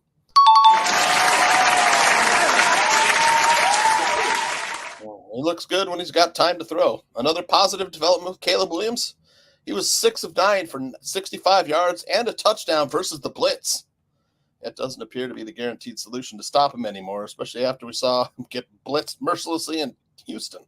It's good to see the Bears made some improvement there after the Texans game. What was troubling was that the Bears could not run the ball against the league's worst run defense. Now, the Colts did stack the box and dare the Bears to throw, which they did 52 times. But the Bears' offensive linemen, again, were missing blocks, missing assignments, and spent entirely too much time on the ground rather than upright. Jesus. It's like they're lounging. Yeah, let's take a break. Who needs blocking? That picture's destined to become a meme. I just know it. Maybe something like this. Right? Come on, do something. Come on, guys. Come on, get up, guys. La siesta is done. Man, if there's one thing Bears fans hate, it's someone laying down on the job, Aldo. Indeed, you got that right. Yeah, but it isn't all the Bears' offensive line's fault, man. I'm crying. Shane Waldron's offense looks rather uncoordinated, with 175-pound receivers being asked to block 275-pound defensive ends and running shotgun wildcat plays from the 1-yard line with the running back lined up 10 yards deep. And through 3 games, Bears running backs now have 56 carries for 130 yards. That's 2.32 yards per carry. The worst rushing team last year averaged 3.4 yards per carry. So we got some work to do. As well today, there were stories that Caleb Williams was frustrated with Waldron not getting the play calls to him with enough time left to audible or change protections. Thank you. My thought, the Bears are asking Williams to do too much. From what it looks like to me, the Bears could serve themselves well by simplifying the playbook.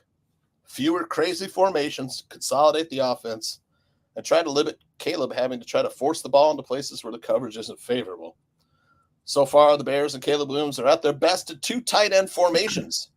Line up under center, max protect, 2-man routes, maybe a running back or tight end in the flat until things get under control with this whole offense. The Bears have an inexperienced quarterback. The offensive line has not played together much in Waldron's offense. And the Bears' offensive coordinator is still calling plays like defenses haven't adapted. They have. In fact, NFL defenses are applying pressures in new and innovative ways. NFL offenses are struggling around the league. Scoring is down. Inexperienced coordinators, inexperienced quarterbacks, and inexperienced offensive linemen have been struggling to pick up this new era of blitzes. Mm-hmm. In this new era of defense, we're seeing simulated pressures. Pressures coming from different positions than we're used to, and every defense knows how to stop RPOs, which is a lot of what Waldron does. Defensive coordinators like Brian Flores of the Vikings, for example, have brought innovative and exotic blitzes, and offenses have struggled in this early part of the season. Scoring is down. Don't believe me? Look at the Vikings' last victories against the 49ers and Texans. Even great offensive play callers like Cal Shanahan and Bobby Slowick are struggling with these innovations on defense. Which brings me to coaching. The coaching is so overlooked as a pillar to having a great team. We just assume that because they're in the NFL, they should be exceptional coaches. And the Bears constantly remind us that's not the case. Nope. Coach Matt Eberflus, while being an excellent defensive coordinator, has shown that he's been inefficient at best as a head coach. Flus's in-game strategy is terrible. He called a timeout ahead of a 2-point conversion, despite knowing that he should have gone for it either way. Whew. Yeah, he called it. He called another random timeout with the Colts in the red zone. His challenge decisions and clock management have been dreadful. My advice to Coach Flus would be to hand the defense over to Eric Washington and focus on managing the game, like a head coach should do. Yeah, should Eberflus and his staff have been fired after last season? Bears fans are certainly beginning to wonder. The staff is clearly the Bears staff is clearly the worst in the division, and they're doing very little to help their rookie quarterback. Last year, we were definitely feeling that way. But isn't it surprising that 3 games into the season, here we are again? We were told this was a new Coach Flus, and his cosmetic makeover was the cover story that hid a frustrating and flawed head coach's deficiencies. I feel violated, don't you? Yeah. As a long-time Bears fans, I feel violated. Yeah. Well, just look around the league. Kevin O'Connell's having success with Sam Darnold, Clint Kubiak, success with Derek Carr, Matt LaFleur having success with Malik Willis, Dave Canellis having success with Andy Dalton, and Arthur Smith having success with Justin Fields. We talk about the quarterback gap between Chicago and Green Bay. Maybe we should talk more about the head coaching gap. Mike Holmgren versus Dave Wanstead, Mike McCarthy versus Mark Trestman and John Fox, Matt LaFleur versus Matt Nagy and Matt Eberflus. And too much time and energy has been spent on finding the perfect quarterback. How about finding the right coach and finding the right GM? Yes. The Bears have all too often hired coaches and general managers who are novices at their position, although, and I say this every year, what's crazy to me is the Bears never really attempted to repair their offensive line issues. Rand Poles brought in all this other talent and ignored the most important offensive position group outside the quarterback. And he's been fleeced twice by the Steelers GM in trades for Chase Claypool and Justin Fields. Claypool cost us the 32nd overall pick in last year's draft, which the Steelers used to select top cornerback Joey Porter Jr. The Bears essentially received a 4th-round pick in next year's draft for solving the Steelers' quarterback problem. You can't make this up. It's so Bears. Oh, my gosh. Yep. Look, the Bears have been bad on offense my whole life. But this is probably the first time I felt that the quarterback has been clearly at the bottom of the list of the offense's problems, which to me is encouraging. That's a good point. Yeah, yes, Caleb's footwork has been noisy, but this season he's accounted for 89% of the team's entire offensive output.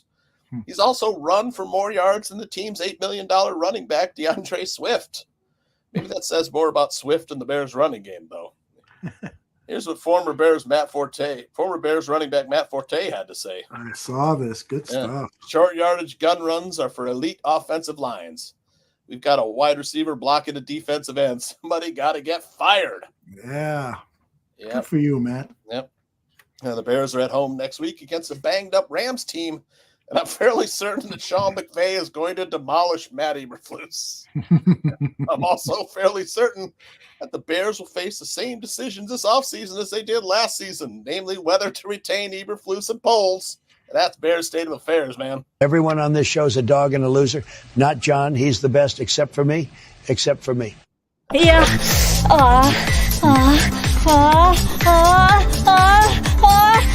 Yeah, baby.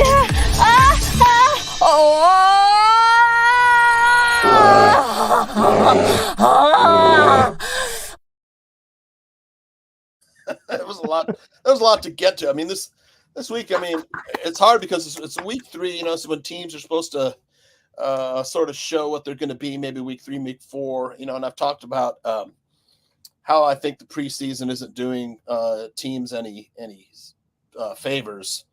Teams aren't playing their starters. They're really not using it to get in shape for the season, maybe, and the product is less than a standard for what we expect in the NFL. I mean, the preseason's become kind of an afterthought in my opinion. They want to go to 18 games. Let's just do 1, maybe 2 preseason games. Go to 2 bye weeks and 18 game season. Yeah, I think that's, and Dan, I'd love your opinion on this.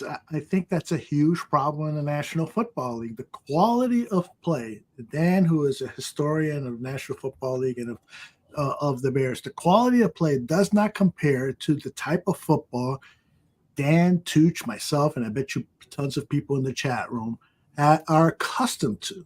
We saw better tackling. We saw, more. We saw fewer drop passes, better blocking. That kind of, stuff that only takes repetition and practice to perfect. Is no longer existent. I won't say no longer existent, but it's not what we used to see when we were growing up. That's for sure. I definitely would not. Like the way it's coached now, essentially everyone's like, well, we're playing a vanilla offense, vanilla defense. We're not going to show anything. I would be trying to show everything. Like, just get it in sync now. That's when you can have the interception, and the missed block and try that shit out in August. And by the time September 13th or whatever opening day is rolls around, you're ready to go.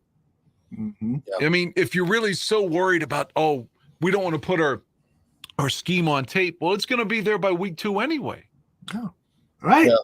So I would just play the preseason as, the way it used to be. And not saying you have 6 games like you used to, but still I would use it as a way of getting everyone accustomed to what you're trying to do. Where would you guys rank the Bears coaching staff in our division?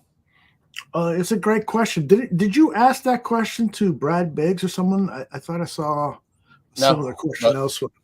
But I'm fairly certain I would rank our coaches 4th. Well, and I would like J2K's opinion on this, and Tooch, your opinion on J2K, who we love him here at the bar room. He's one of the brightest football analysts that I know. 100%. He's an incredibly talented graphic artist, but he has been very critical of people in the chat who have been negative and maybe us. And he says there's just zero analytical middle ground with Bears fans. It's either blind optimism or pitchforks.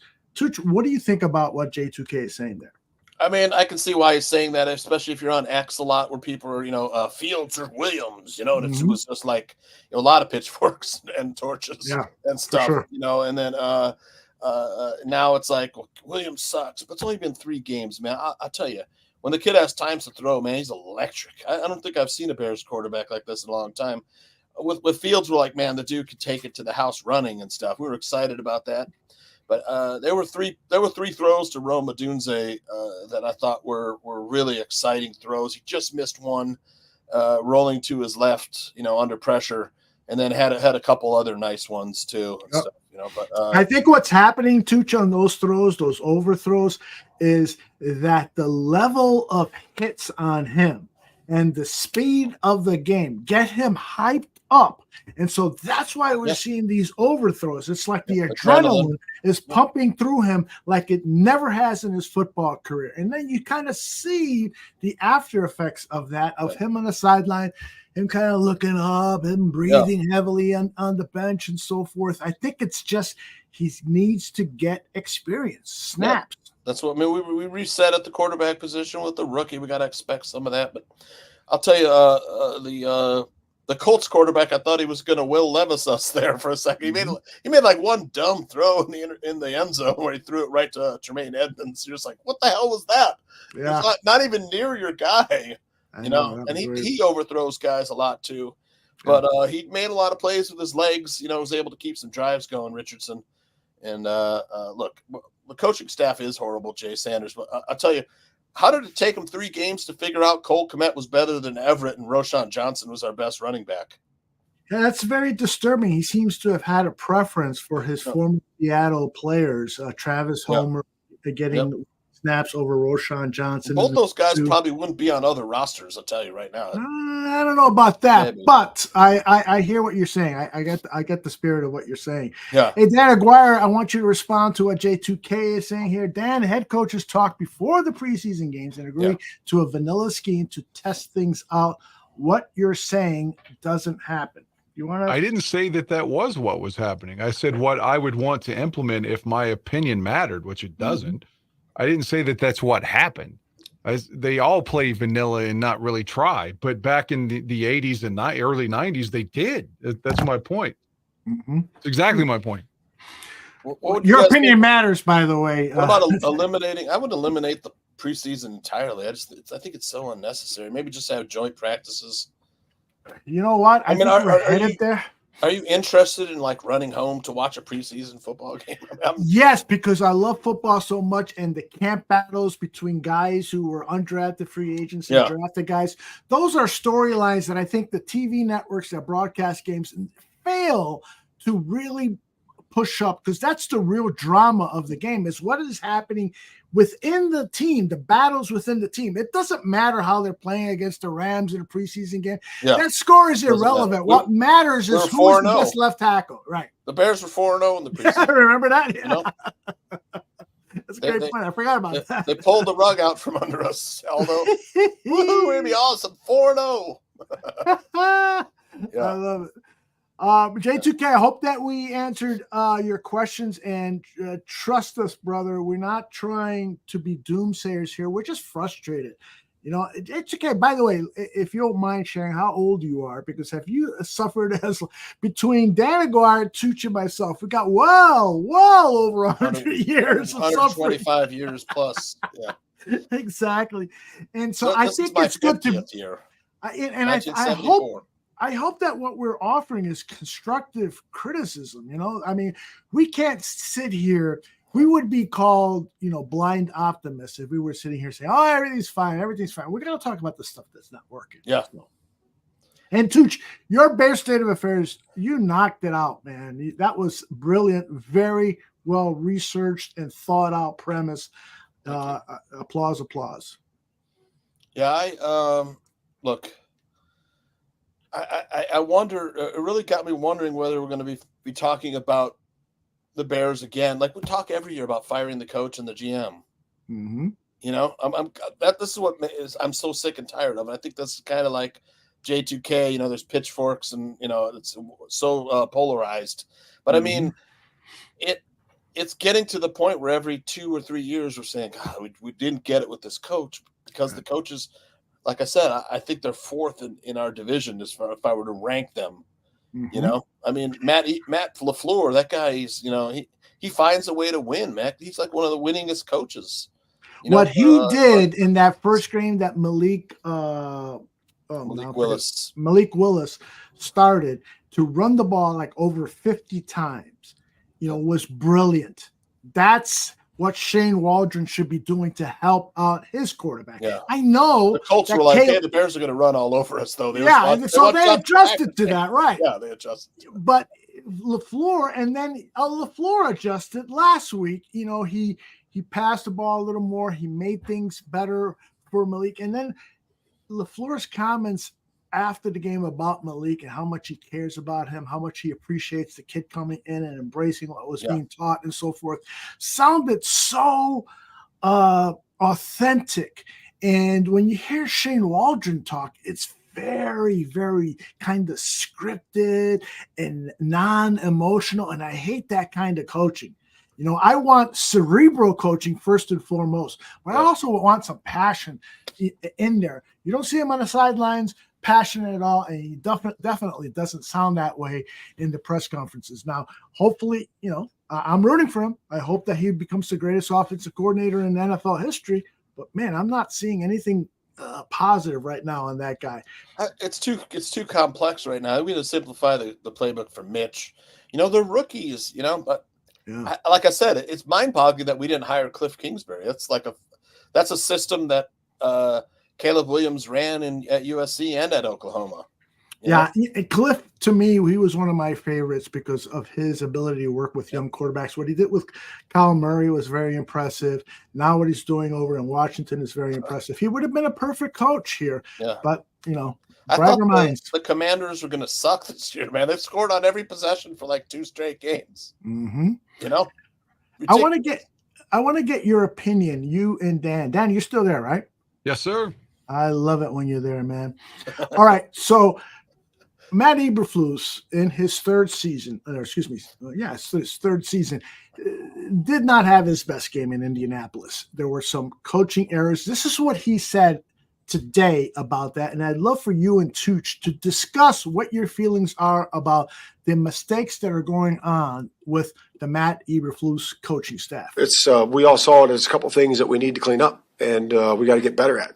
So we have to look at and evaluate, what and how, and what the process of doing. And that's what we did the last couple of days, and that's every week. There's every week that's certain things that don't come out, that's way out in the open, like those certain things were. There's issues every week that you got to deal with that that no one saw. And so you got to make sure that you're always working through that with your coaches and with the players.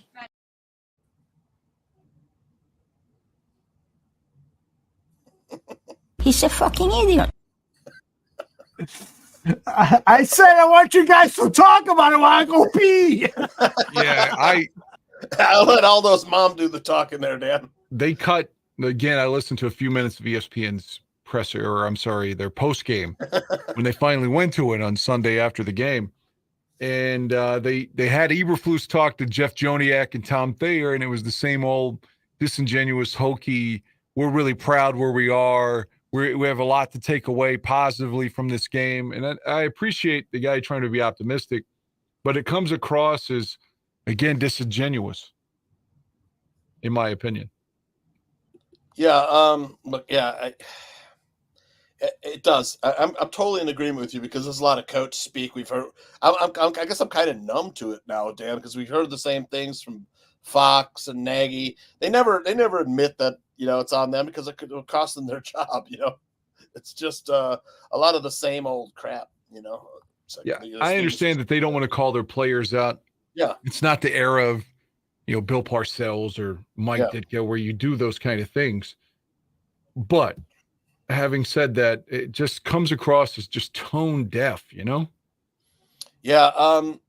Look, there's plenty of blame to go around. I guess that's what I'm trying to say. The players aren't executing well, especially the offensive line. We had all the guys laying on the ground. We're getting blown up, and then, the personnel that the GM has put in place. You could argue. Did you guys see the tape of Connor Williams? Anybody see that? I wish I had it here. It's like Connor Williams is on the Seahawks, and there's one play that was going around viral clip of Connor Williams firing off the line. He blocks one guy, then goes across and blocks another guy. Both takes him out of the play, and the running back runs in for a touchdown. Not bad. Did you see that play? Anybody? I did not, but I heard that he's been playing well. Yeah, Connor. So he blocks one guy, takes him out of the play, and then he goes and blocks the guy to his right, takes him out of the play, and the running back had a huge hole. Yeah, that was a guy we could have signed. Now who's injured, and now he's back healthy. So the Bears didn't want to take a chance, on a Williams. Man, I didn't realize how good that guy was myself. It was a guy that Mark Potash, by the way, sort of similar subject about what we could have done.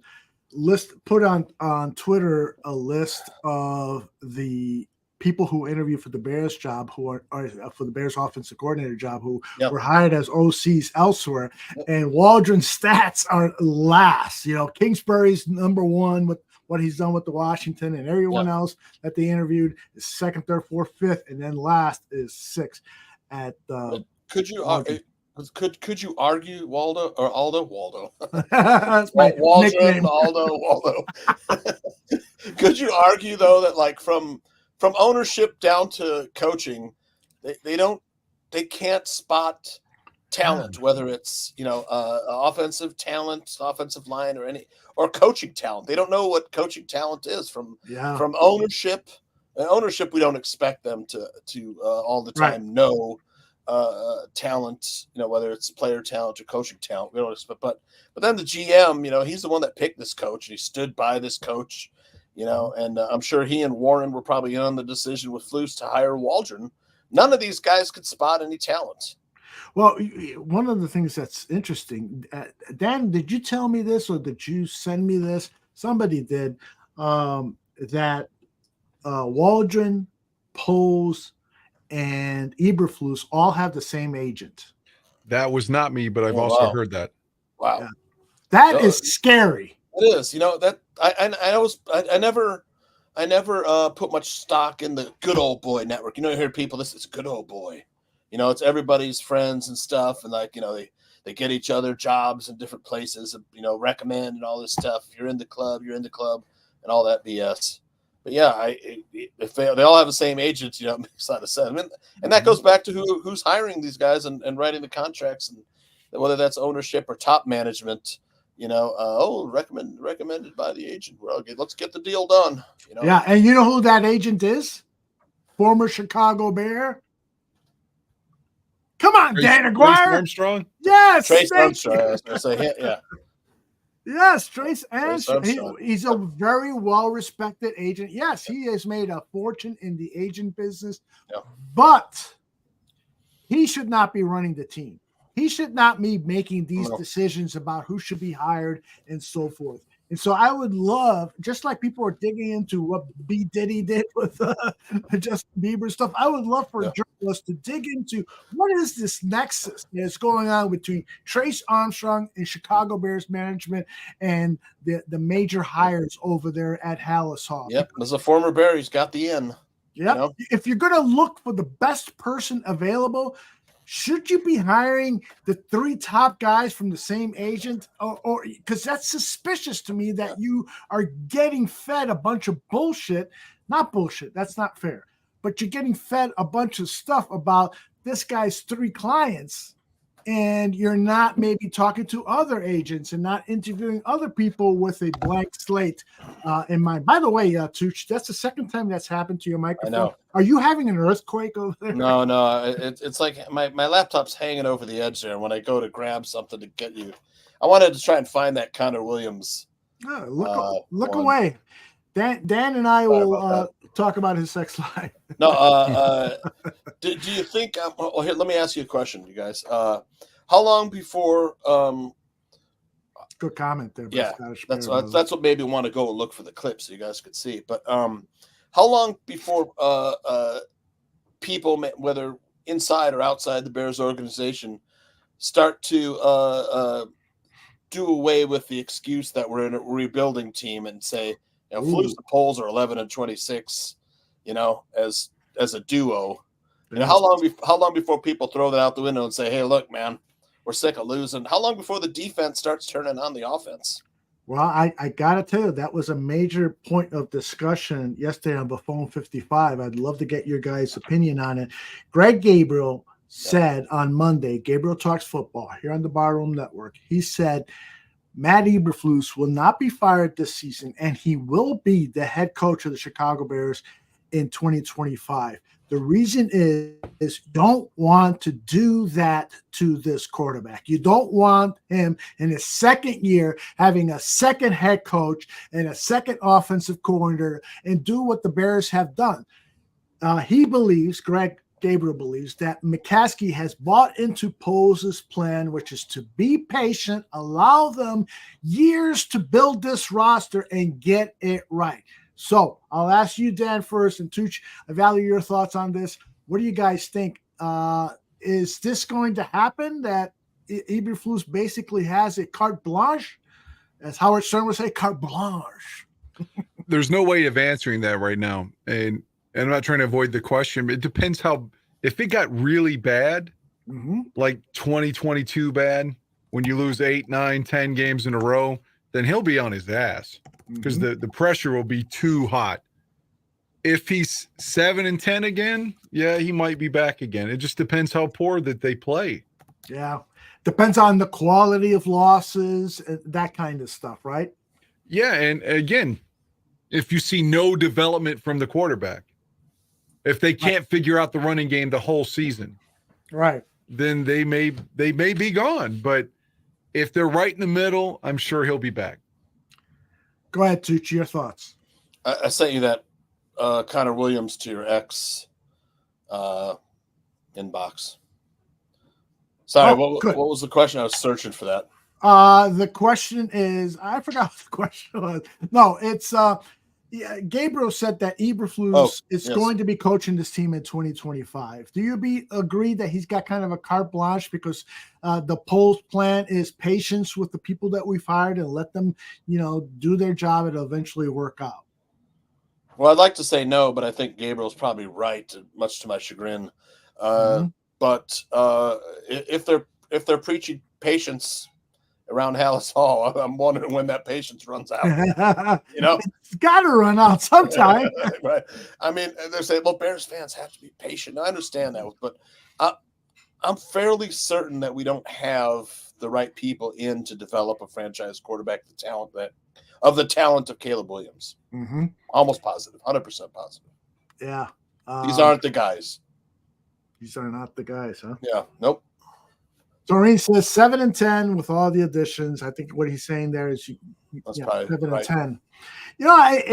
I'm willing to buy into the plan, but when you're having situations, that quote from Eberflus that I wanted you guys to react to was, to me, very revealing, because he said those are coaching errors. You guys don't see a lot of the stuff that goes on the sideline and so forth. So what he is saying is that there's chaos going on, and I understand that happens. I've spent my lifetime working on movie sets and producing videos, and so I always had a client come to me and say, things seem a little chaotic. And I go, that's what happens when you're making a movie, and particularly when we're getting a lot of client changes, we're reacting and things are chaotic. It's like getting dressed. Wait to see the final product. You worked in a television news studio too. Exactly. Chaotic. Exactly. So anyway, you guys talk. I'm going to look for this video. Yep. I'm wondering. I mean, I'm like I said, I'm almost certain these aren't the guys to develop Caleb Williams. Given what's going on around the league, I think Eberflus is a great defensive head coach. I don't think he understands how to develop a quarterback or can bring an offense into the top, 5 teams and 5 teams. Maybe with the Greek defense, he just needs to be in the upper half of NFL teams as far as offense. But it wouldn't be. I don't think it'd be Eberflus that would be the cause for any offensive success, though. Dan, what do you think? Immediately, I wanted to take to task that how disappointing they were Sunday. I know they can't be flawless every week, but man, they got run over on the run game. There are a couple series they bottled up the Colts running back, but for the most part, when the Colts wanted to run the ball or they needed to run the ball, we couldn't stop it. Yeah. And that is very disconcerting to me. Jalen Johnson got burned on a big play down the field, and everyone keeps calling him a shutdown corner. I'm not saying he isn't, but those are it wasn't the defense's best day. Nope. Is what I'm saying. But hopefully, if they can be a little bit better and the offense can be a little bit better, maybe we can steal the game against the Rams. It does bother me that the Rams came back to beat San Francisco. At least we're at home. I think we're dogs at home, though. Is it 2.5 on the spread? Yeah, I haven't followed it. I don't get. Hold on. Duke should know if anybody, right? We opened as a favorite. I thought we did like a 1 or 2. I thought we were down. We opened as a favorite. I think we are down now. I think the money has shifted over. What I said when you were gone, though, Aldo, I said it was troubling to me that Indianapolis ran over us when they needed to and when they wanted to on the running game, where the Bears couldn't stop it. And I acknowledge Jalen gave up a big play in the secondary. Of course, he's not going to be completely flawless the whole year, but the defense kind of got ran over. Look at 57. There's 1, there's 2. He gets 2 guys. Yeah, Boom. That's the type of stuff this offensive line needs. We chose Coleman Shelton over that, Aldo. Yeah. See, that pisses me off. We don't know talent. Mm-hmm. We're a 3-point favorite, by the way. And that was the premise. I thought we were dogs, man. I misread it. Wow. -3 total, over under 41. I thought I saw that too, Dan. That we were the underdog. We opened at -1, I think. Bears -1. Now Chicago minus coming. And you know what? And here's what my theory on that is that the Rams are coming off a big upset of the 49ers. Mm-hmm. And 49ers have lost 2 in a row. They're 1-2. They got a lot of injuries too. The Rams are all banged up, and the Bears are probably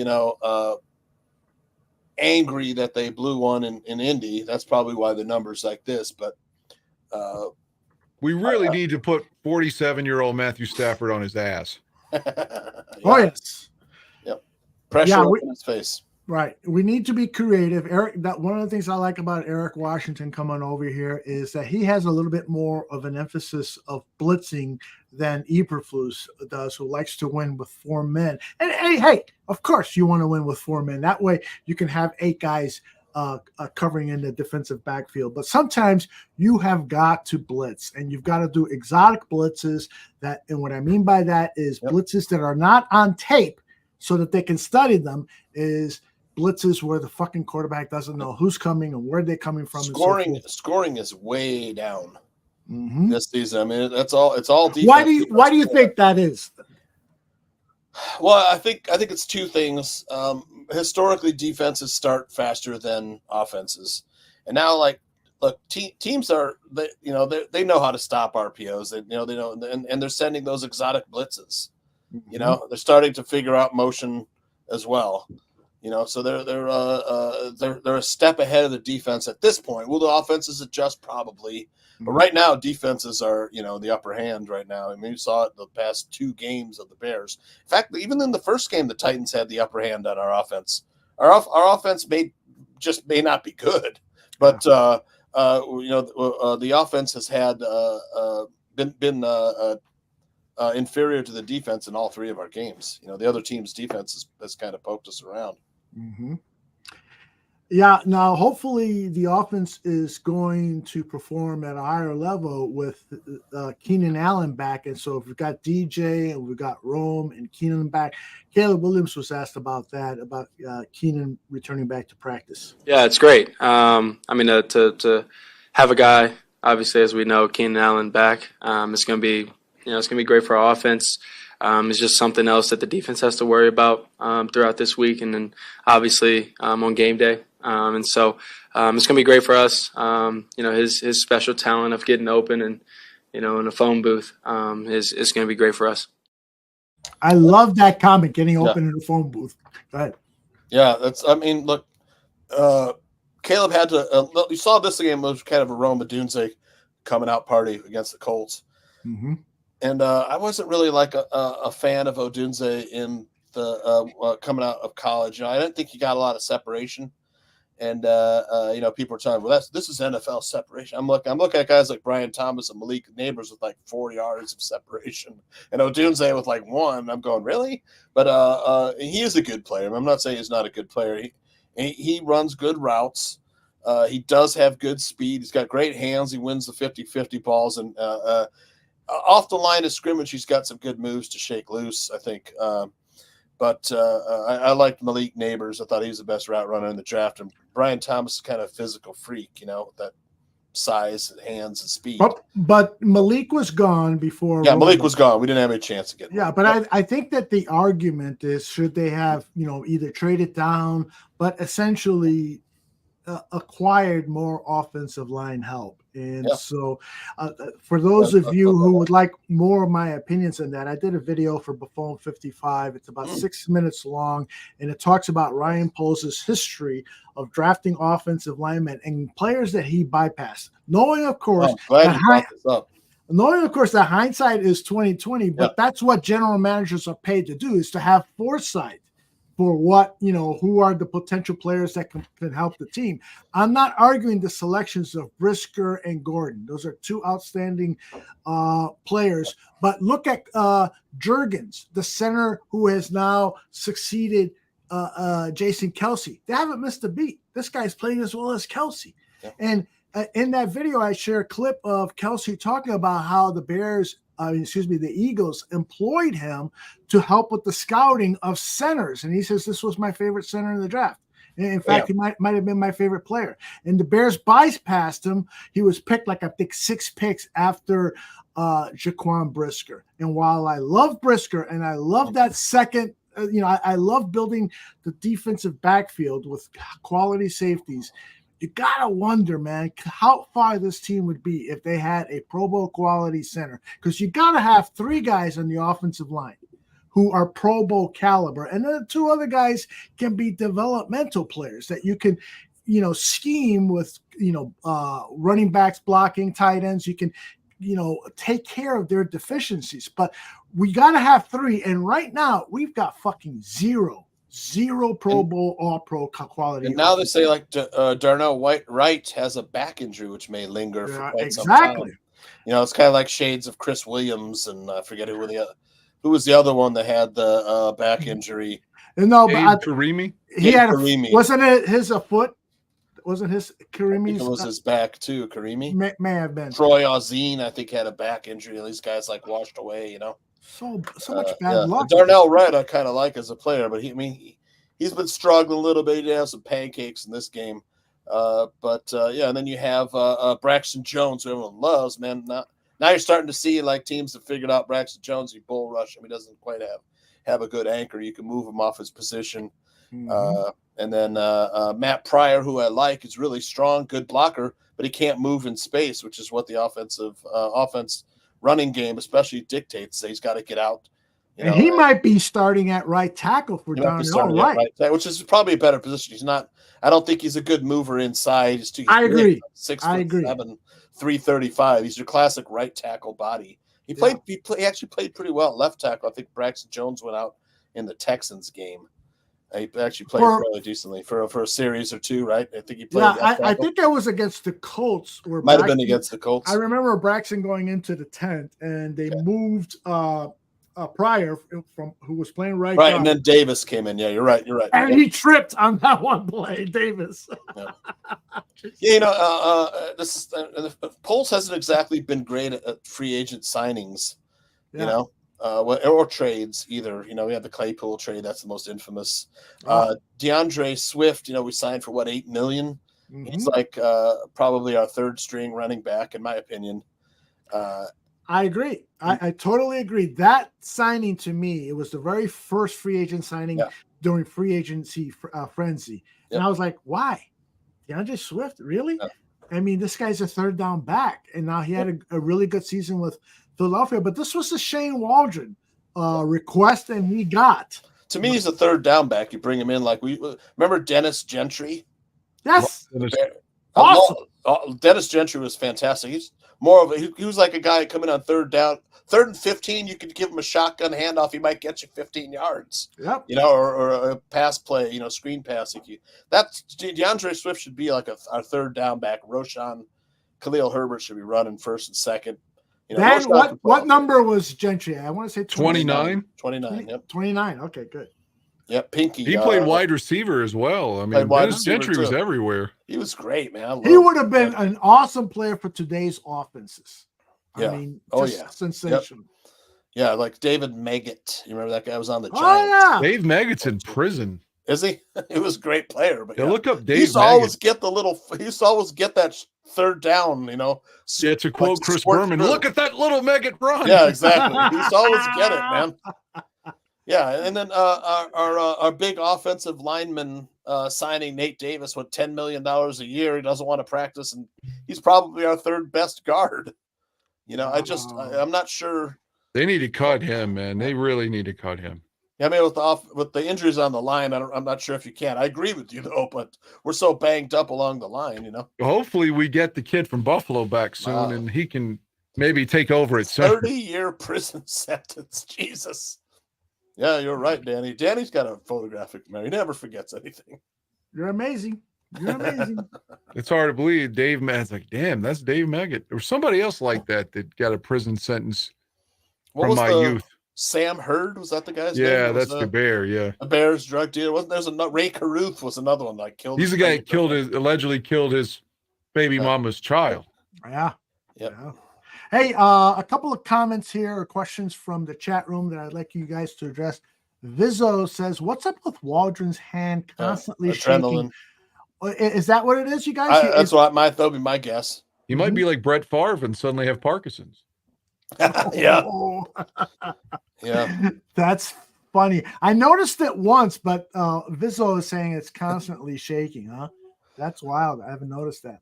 Laz says organizations win championships with great team presidents, GMs. Theo Epstein, for example. I agree. You got to have leadership at the top. Now, once in a while, you get bad leadership and they luck into championships. But hey, I'm betting on smarts, experience, good judgment all the time. If you So listen to the 85 Bears, they'll tell you Michael McCaskey was the exemplification of bad leadership that they lucked up with. You're absolutely right. Now, GM Jerry Venisi, on the other hand, was applauded for the way he acted as mediator between Ditka and McCaskey. Am I remembering that right, Dan? Yeah, I believe so. And he was forced out pretty early, though, right? Yes, he was, because the management was tired of Venisi trying to shield Ditka away from management's concerns about his behavior, the drinking and blah, blah, blah. You know, the McCaskey family is very religious, and that's why they love Kevin Warren so much. And they were really upset with Ditka's behavior off the field.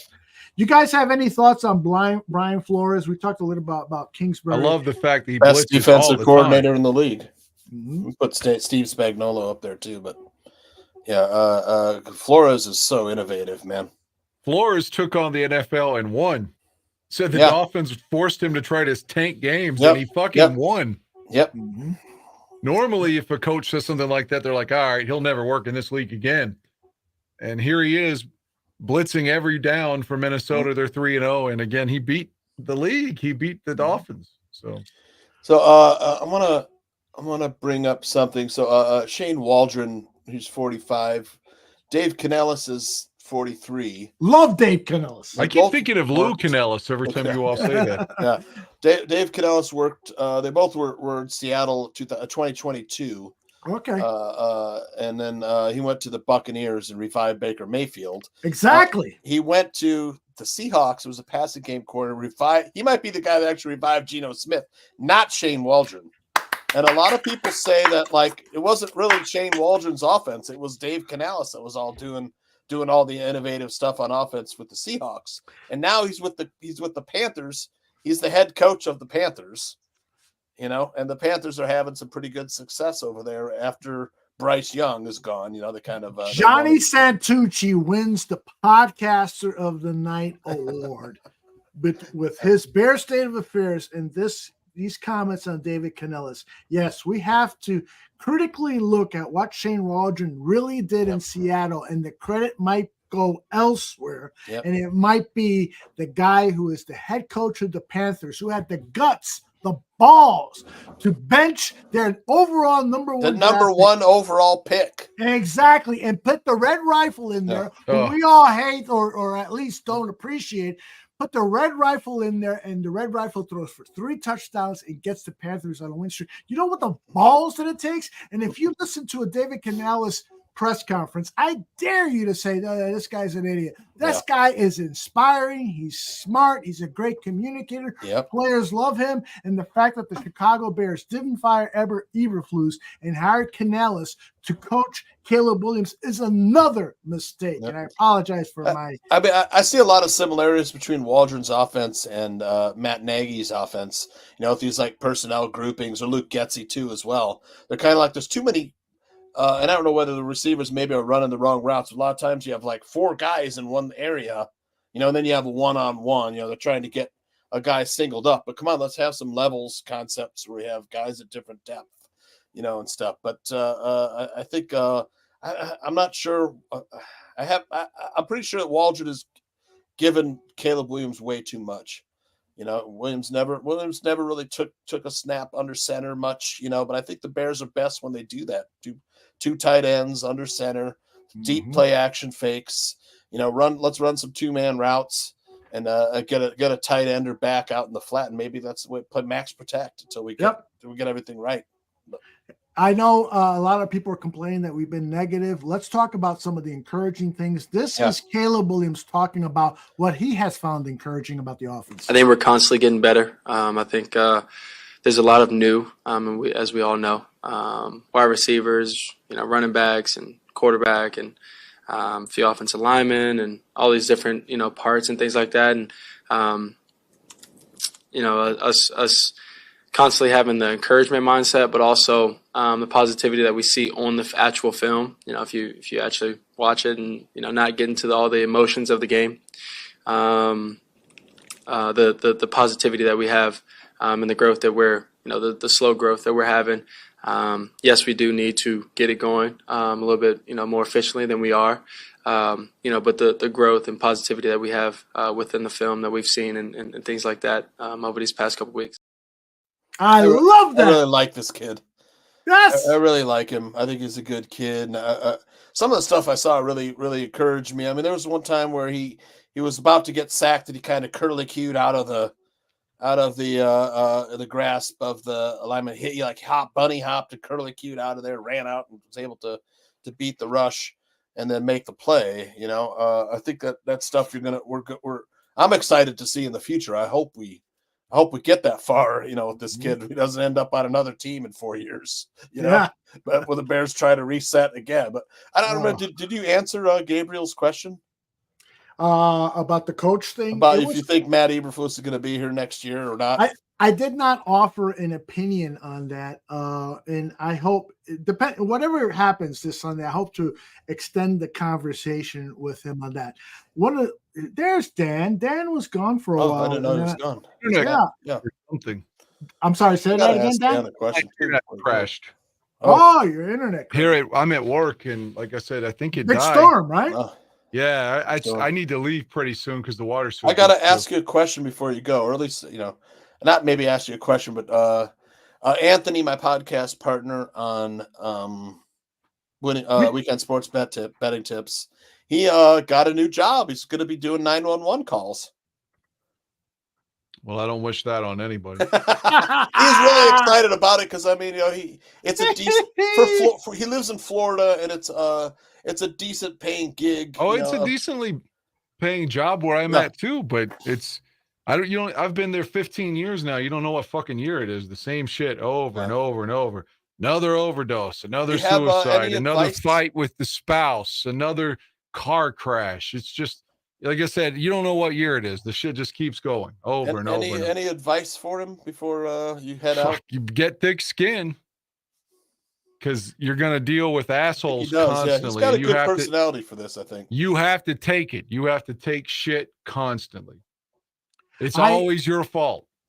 I just want to say quickly that Dan and I have talked about his job, and I've never appreciated what these guys do on 911, the men and women.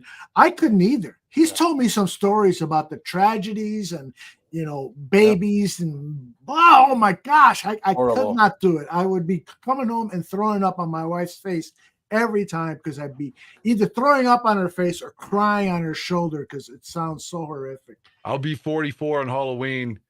And I can retire at 50. So November 1st of 2030, if I'm alive, I will be retired. Retiring from 911. 6 years to go.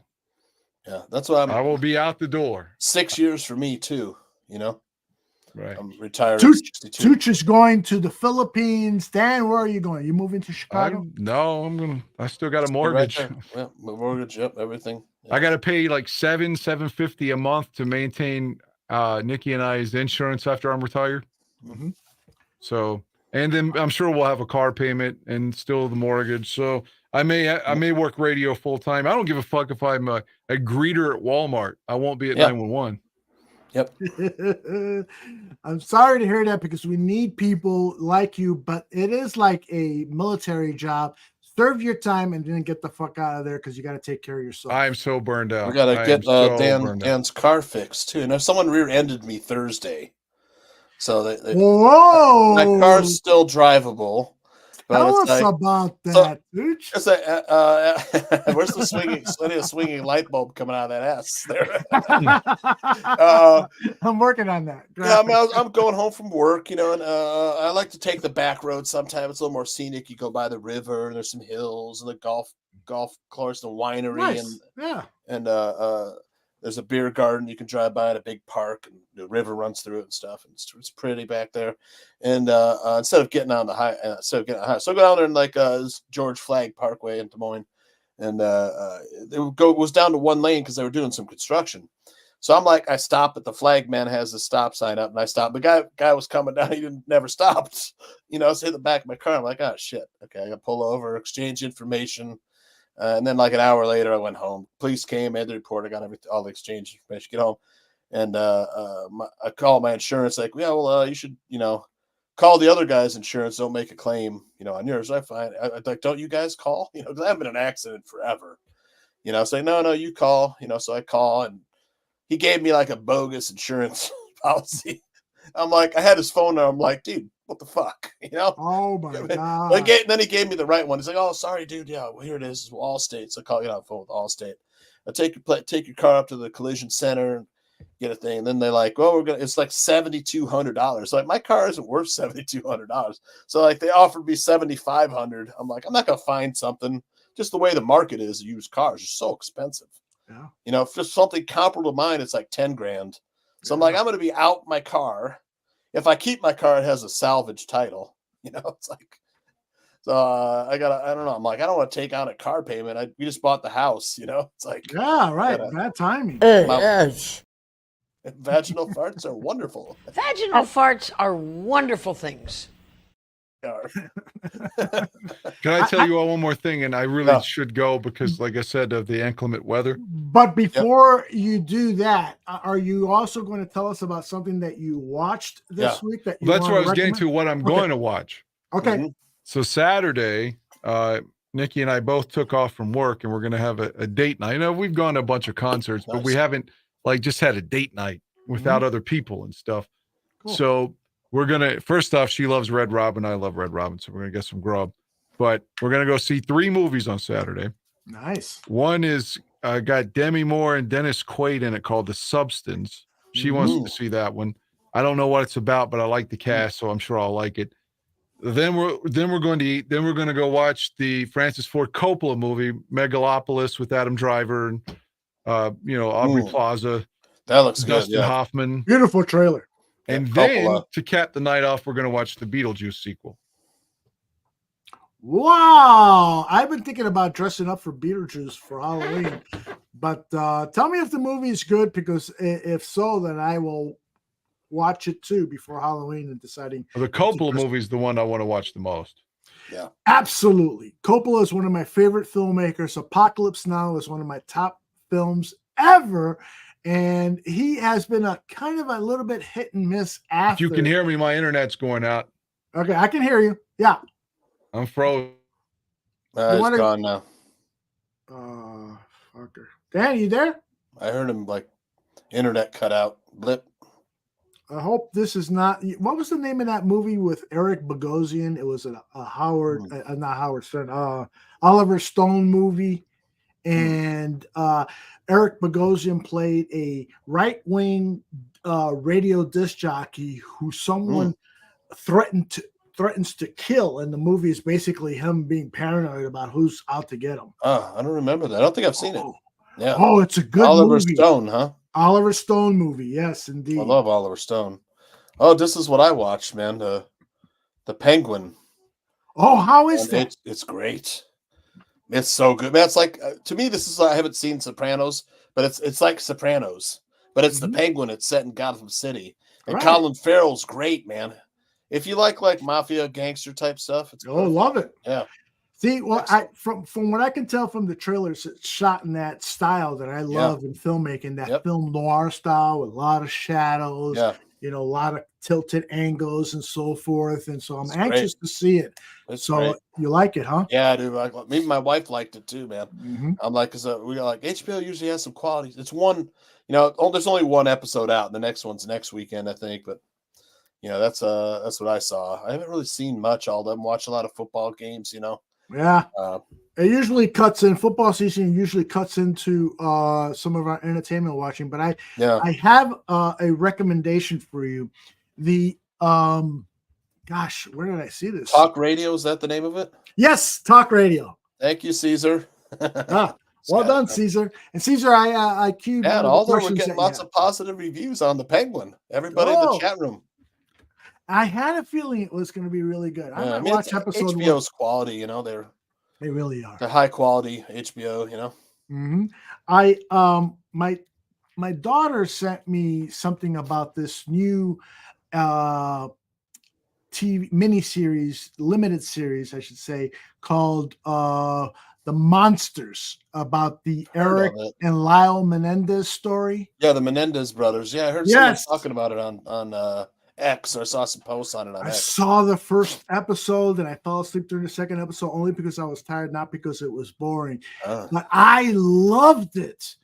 Wow. Now, a little backstory here is that the filmmakers are saying this is just based on what happened. So don't take it as fact, which I appreciate that that's what's being said. And in fact, one of the brothers, Eric or Lyle, from his jail says, "Oh, they took too many liberties. They make us look like we blah, blah, blah." Well, take that for what it's worth, and I think it's worth a lot. But just as a drama, this thing is really well done. These Menendez brothers, the characters on this show are really cold-blooded psychopaths, sociopaths, and what they do to their parents. What the father is played by Javier Bardem, Tooch. Oh, wow. Yeah. Wow. One of our greatest actors. Yeah, No Country for Old Men. Yeah, exactly. was great. By the way, speaking of that, I have a this job. Country for Old Men, gotta be. You don't know what you're talking about, do you? Classic. Just classic. The book was great too, man. All of Cormac McCarthy's books are fantastic. If you haven't read the Border trilogy, 3 novels, they're not that long. No, I haven't read those. All the Pretty Horses, The Crossing, and Cities of the Plain. They're like a trilogy. They're not that long. They're great. There's he was such a wonderful writer. All the Pretty Horses, I wish that they were able to do justice to the book. Movie was pretty good, but I mean, the studio cut Billy Bob Thornton's movie from like 3.5 hours to 2.5 hours or 2 hours, something like that. Oh wow, I didn't know that. And he was so pissed off, and I thought he tried to get a director's cut. People have tried to ask him to make a director's cut where what he really wanted to do, and he's never done it. But I would love to see what he fully intended, to get it. But it's so beautifully shot too. That's what was, I imagine the 3.5 hour version would be faithful to the novel. Yeah, right. No Country for Old Men was almost like step for step. The novel is like a faithful adaptation. Yeah, I'm interested. That's one of the films that I have on my list, the films that I've seen that I want to rewatch. Because I know I'll like it even better the second time. The book is so much better than the movie, and the book, I know, it's Matt Damon and with Henry Thomas, and they're young, like ranch hands. They go down to Mexico, to work because they're dirt poor in Texas. So they cross over. They're working for, in Mexico. He falls in love with the daughter of the owner of the ranch. Get in trouble. He gets thrown into Mexican. They both get thrown into Mexican prison. Bunch of other stuff. I don't want to give away too much with that. And then The Crossing is about another character who he finds a wounded wolf and he brings her back to Mexico. Lets it loose. He caught it on his property in a trap, and him and his brother bring it across to Mexico to release it. And all the shit that they run into down there and stuff. Their little adventure. And then the Cities of the Plain is the one guy from All the Pretty Horses, the Matt Damon character, and the character from The Crossing. They're both in the third novel, and they're friends. Oh wow! Together, working on a ranch, and the stuff that happens to them there. So it's really good. Well, kudos to you. You're still reading books, unlike me. I'm reading tweets. I love that. Yeah. All right, I want to address some of the questions or comments that I have starred before you. I had a feeling we're not done with the Bears. No, right? we're not. Okay. We're not. By the way, who was it? Zach just put up something about the Cormac guy McCarthy. that plays Exactly. Yeah. The greatest American writer of our time, probably. But Zach also said something about the Menendez brothers, and one of the actors there. This is why I became aware of the series. My daughter texts me at 11 o'clock at night, and she's a school teacher, so she got to get up early. Yeah. But she got into this Menendez thing and did a thorough binge on it. And she texts me and says, "Dad, I know you're going to love this. There is a scene," and I think it's the Lyle character who does a 30-minute, this is how she described it, so I don't know how accurate it is, a 30-minute monologue without any cuts, straight to camera, talking. And I thought, this is 30 minutes remarkable. Yeah. Yes. And so pretty I know hard my to dad, do. yes, I know my dad will love it. So I have shit. not seen that episode yet, so I don't know if that's accurate. Yeah. but I'm looking forward to it. Zach, it sounds like you may have seen the show, so if that's accurate, please let me know. All right, Tooch. Yep. Last says every qualified football personality says a team starts with a strong offensive line and you build around that. End of story. No argument there, right, Tooch? Hard to disagree with that. Yeah, indeed. PZ says scoring is down. The NFL will outlaw the blitz now. Great, PC. Yep. That's next. Who was it that recently came out and said cover 2 is ruining the NFL? And we need to do away with cover 2. We need to make a rule where the safeties are, somewhat in. I don't know who that was, and I'm sure someone in the chat will share that name. But what do you think that should there be rules enacted to help with scoring in the NFL? Yeah, they already have like a lot of this, like no touching and stuff, and what was it? You can't touch a receiver after 5 yards. I'm just naming some of the ones that they've done to accommodate the offense. So scoring will be up. But I mean, you got to admire the defense for like, fuck you. You can do whatever you want, but we're going to stop you. Change whatever rules. Here we come. And the guys are right in the chat room. And it was Mel Kiper Jr. who said he is sick and tired of seeing cover 2. It is eliminating the bomb. It is eliminating long explosive plays. I don't think that the NFL should go to that extreme of telling the safeties you got to be playing within. But I do think that there may have to be certain things done from the NFL to boost scoring just a bit. Cliff Victoria says it's like the tush push. Learn how to defend it. Don't ban it. That's another thing to get scoring up, right. The tush push. Yeah, I remember when that was illegal, that you could not aid the runner with the ball. And now it's been legal for several years, and the Eagles have perfected it with the tush push. Yeah. By the way, Zach says it's not 30 minutes. It's the entire episode where this guy is looking at the camera. I can't fucking wait to watch this. The actor. The two actors are relatively unknowns, the two actors who play the Menendez brothers, but they are both very good. One guy, I think he was part of the Nickelodeon or Disney family upbringing of these child stars. Yeah. But I got to tell you, I warn you about one thing about this. Early on, I started to think, holy shit, the camera's kind of focus on that guy's penis area for a long time. And as it turns out, as I watched a couple of episodes, it does have a very homoerotic feel to it. And when the brothers are in jail, I don't know if this happens, but there appears to be a burgeoning homosexual relationship with I forget if it's Lyle or Eric, with this guy in jail, and there is lots of penis showing. And I'm like, holy shit, that guy's got a big penis. HBO or? No, I think it's on FX. Help me out, Zach. You should know where it's at. I think it's on Netflix. Yeah, it's Netflix. It's Netflix, yes. All right, let's address some of this stuff, Teach. Yeah.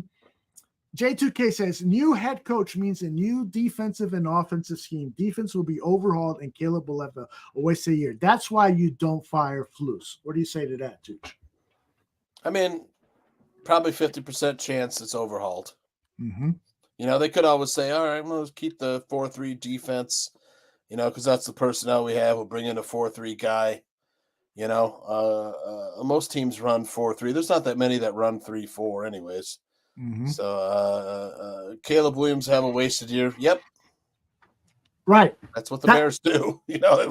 I appreciate the dedication to keeping a continuity going with the coaching staff. But if there comes a point when you have realized that, okay, this guy isn't going to, you have to pull the trigger. I'll give you an example. In my corporate life, I was in charge of our creative videotaping department, and there was one guy, I'm not going to mention any names, of course, but he was very disruptive. He was brilliant at his job. I mean, brilliant.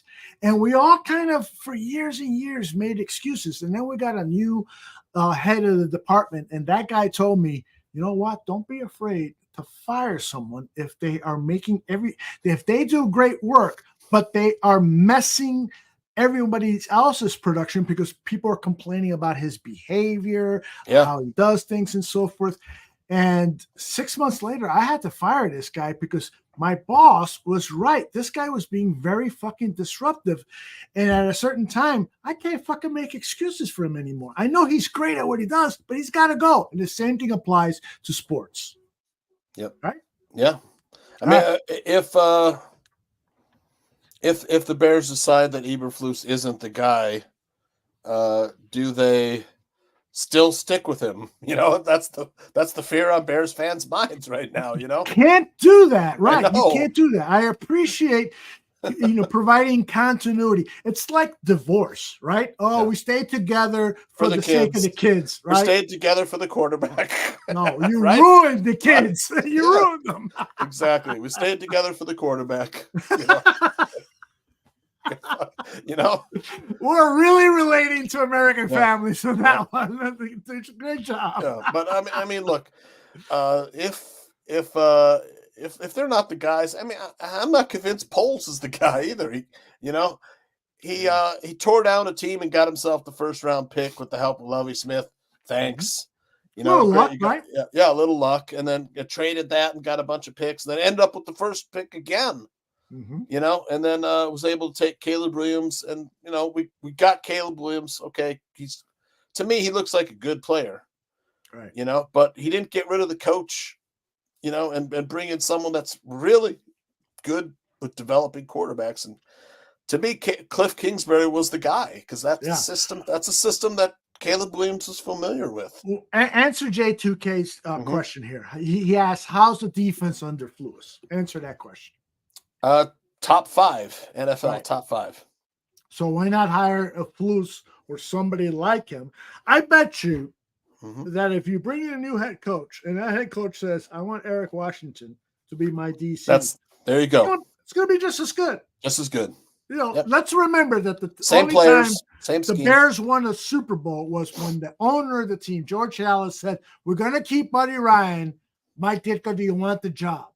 And they hated each other, Ryan and Ditka did, but they won a Super Bowl. I'm not saying to keep Eric Washington or something, but I am saying that the argument that Flus has taken this defense into a top 10 defense, which is what they are, where they are statistically right now. I'm saying you don't keep that guy just because half the team is doing good. You need all 3 units to do really good. Yeah. Yep, I agree. Speaking of special teams, though, if we're going one of the 3 units, I cannot stand the new kickoff rule. Really? Tell Do me you why. like it? There's no. I don't have an opinion yet. God, it's so boring. To me, it took off one of the most exciting parts. Here comes the kickoff. Let's hope he runs it back. I know but that they did last it year for- only 20% of the kicks were returned. Yeah, because they even had to move back they moved back to where you kick from 5 yards. They still kicked it out of the end zone. I know. Yeah, I mean, I don't know what. Maybe you move it back even farther I think to that the 20-yard line. You know, what was it 30, 35, 30, 25 now? Yeah, I think if there's a kick, if you kick it into the end zone, it should be on the 40 and not, the 30. That we have to force these guys to give this test of the dynamic kickoff. We have to force them to make it happen when they're kicking it off into the end zone because they say, "We'll be happy to let the offense start at the 30." No, make it the 40 and let's see some real kick returns. Yeah. All right, let's address some of these other people.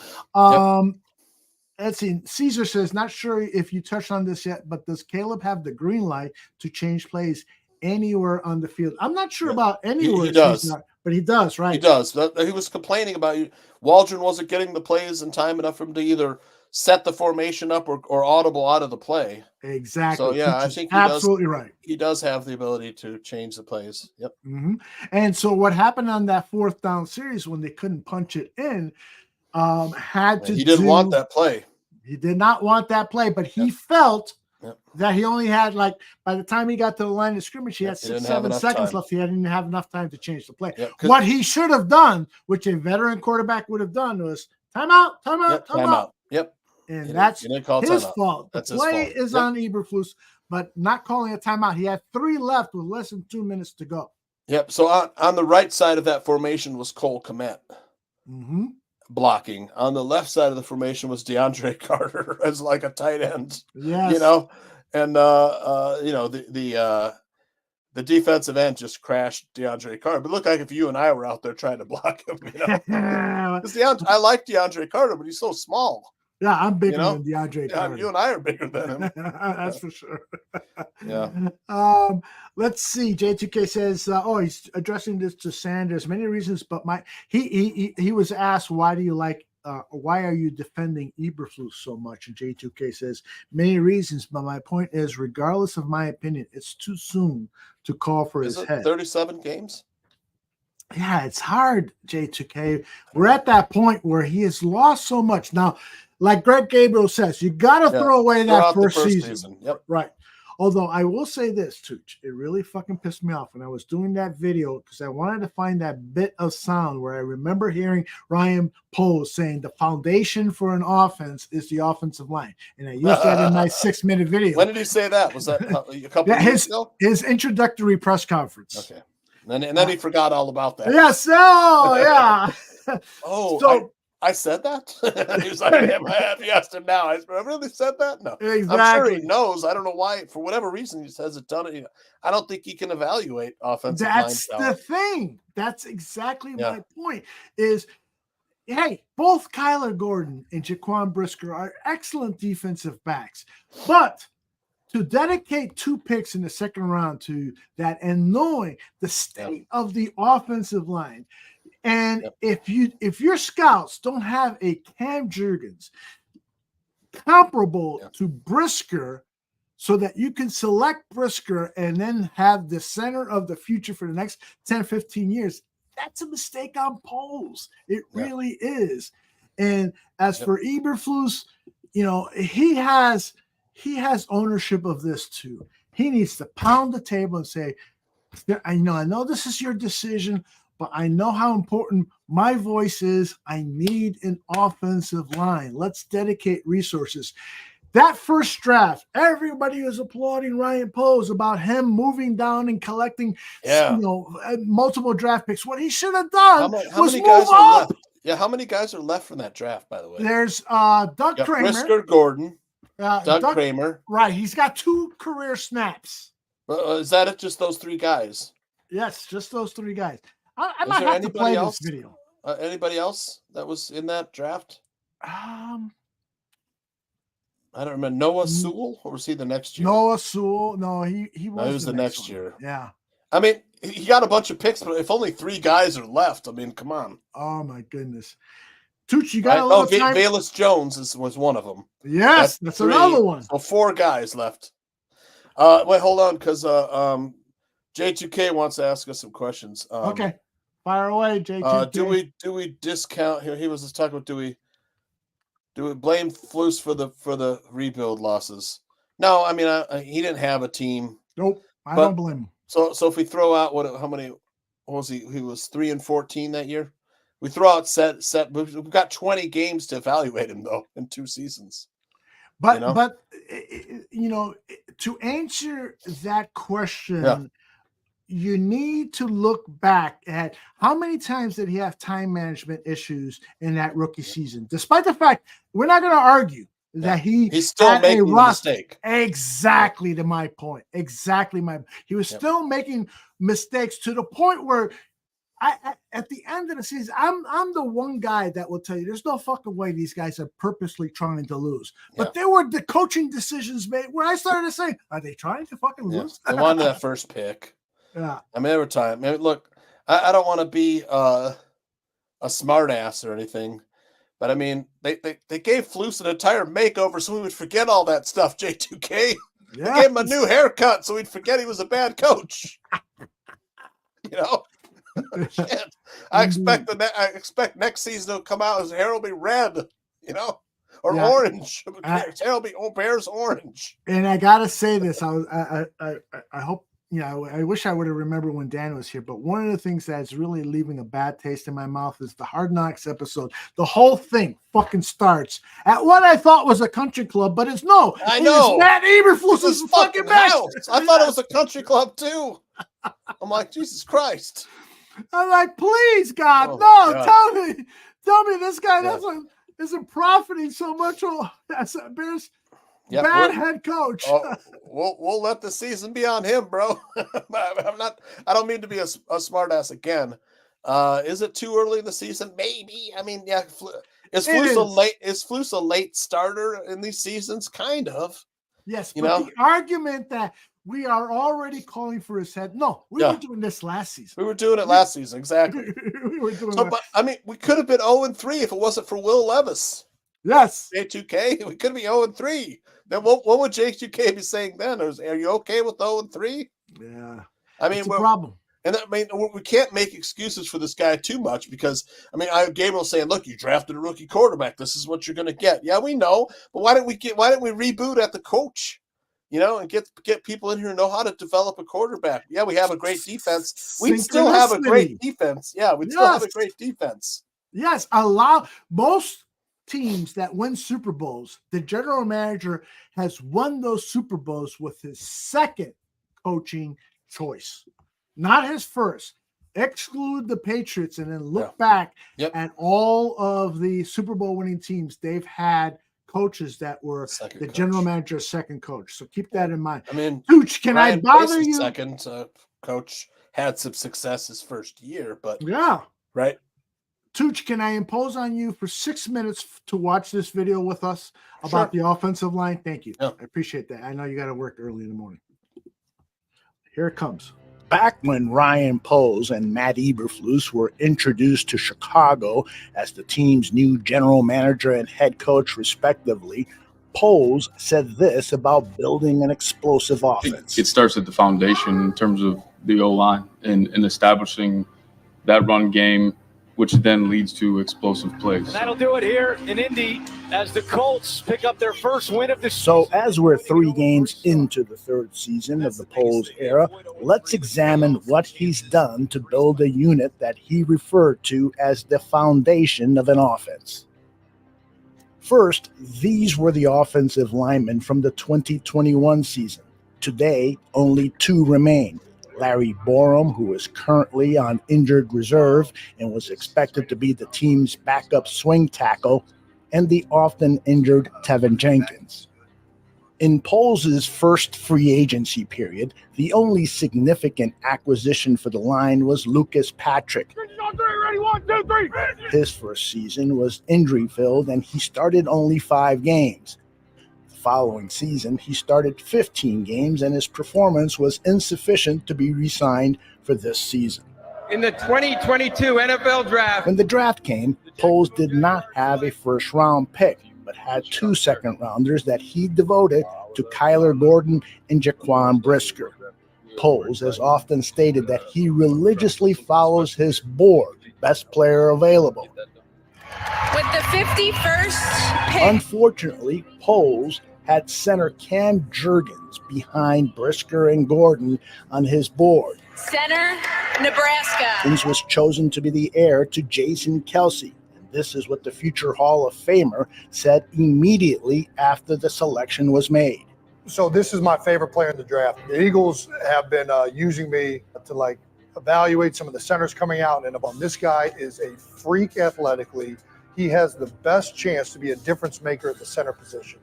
I like this kid a lot. I really do.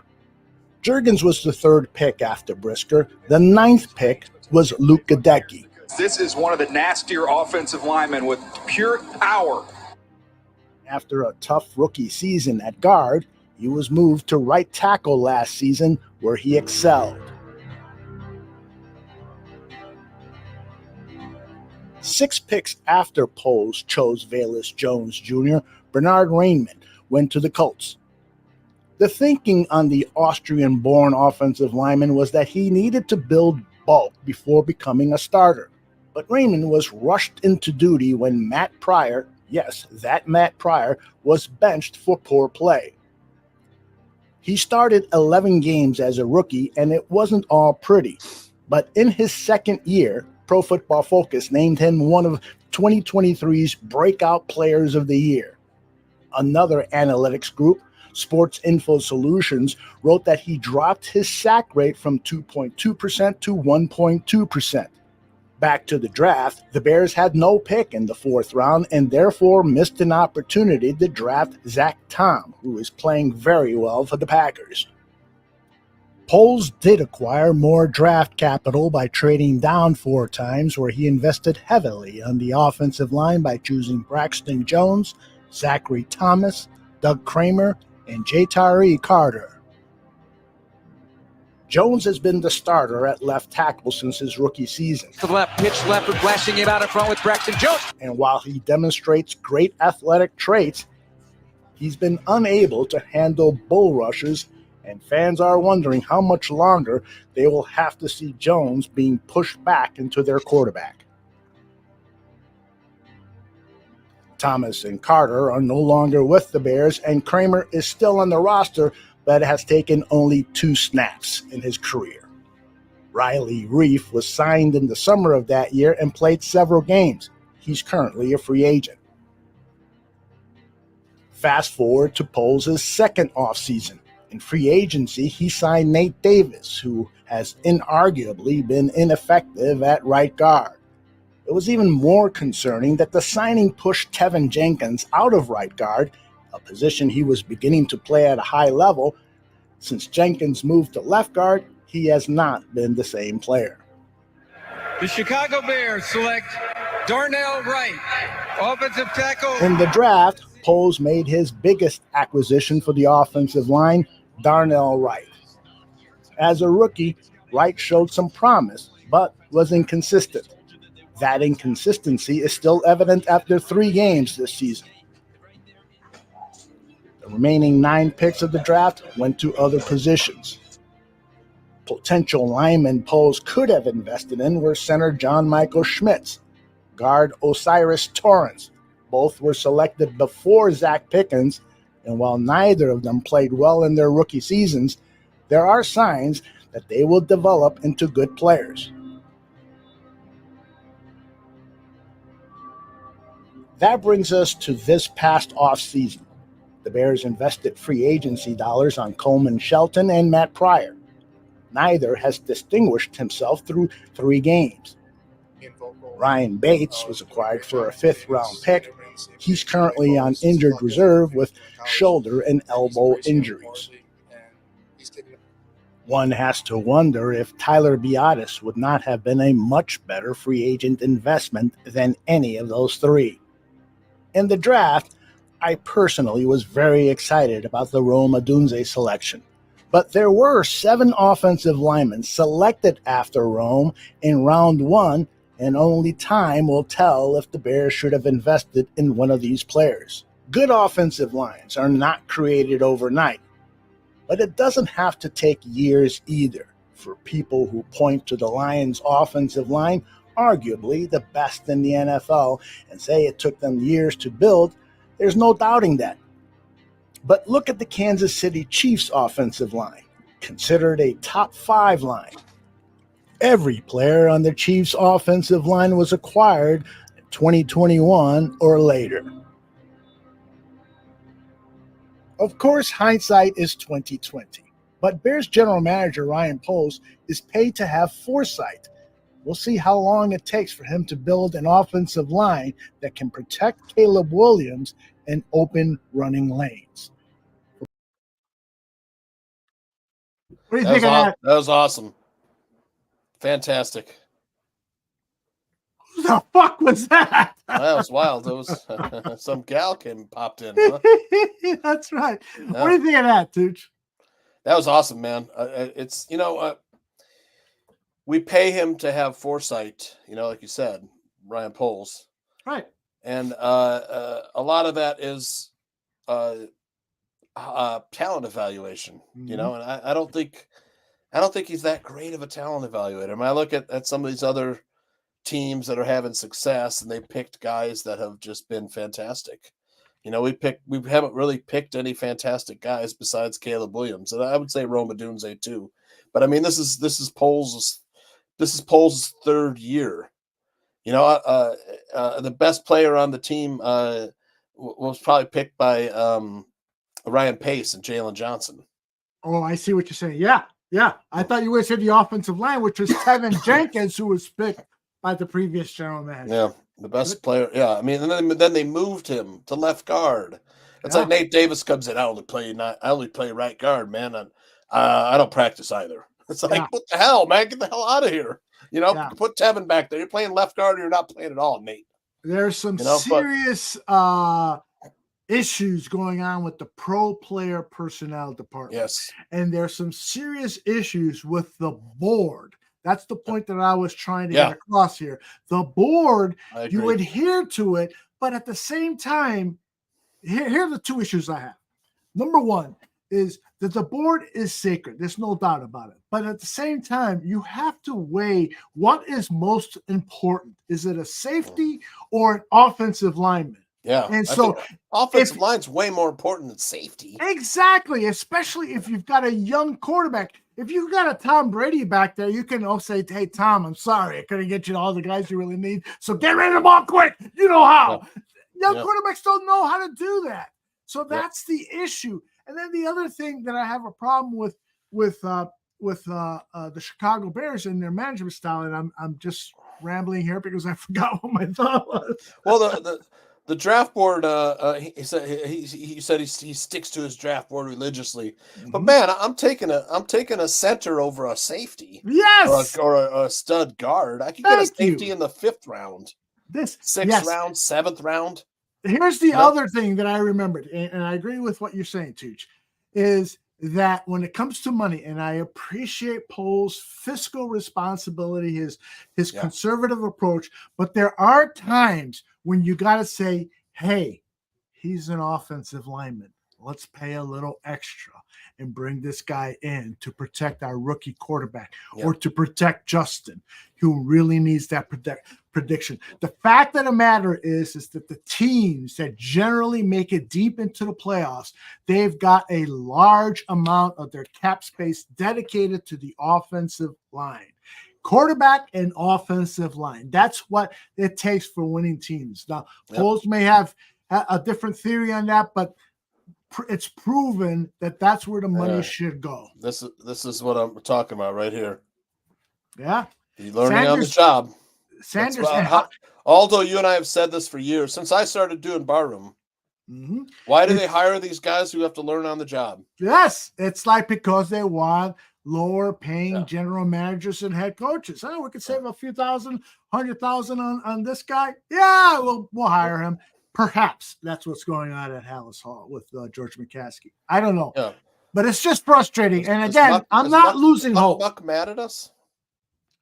Everybody's mad at us because we're bringing out some negatives. Get Brisker. He's a good player. Kyler Gordon, a really good player, but he's a nickel back. You know, Gervon Dexter, I love. You know, your defense. He makes the defense go. Say him and Andrew Billings. We have a great interior defensive line. Tyreek Stevenson, pretty good player, sure. Caleb, I love. I think there's lots of potential there. I just don't think we have the coaches in place to unlock his true potential. Rome Badunze also could be very good. Darnell Wright looks like he's going to have a back injury. It's going to make him less effective on the offensive line. That's not a good sign. Sanborn is a real gem. Yeah. Bajent is probably a gem too. Yeah. Yes. Okay, fine. But I mean, he didn't build the offensive line, Muck. Yeah, that's the issue. That's the issue right now. That's what John and I are talking about, Muck. We're not arguing that he hasn't found some gems. He's found some quality players. And when he said in preseason it's going to be hard to make this team, he meant every position except the offensive line. Yeah, in hindsight, it's meant every position. Well, let me. I got some notes on this real quick before we get out of here. I had some notes on this. I'm like, let me just find where I was. In the beginning of the season, on paper, this offensive line looked pretty good. That's what on paper before. So we had Braxton Jones, who people thought, and Greg Gabriel loves him. Tevin Jenkins, Pro Bowl caliber, but he struggled on the left side. He hasn't always been healthy. Coleman Shelton, he's worse than Lucas Patrick.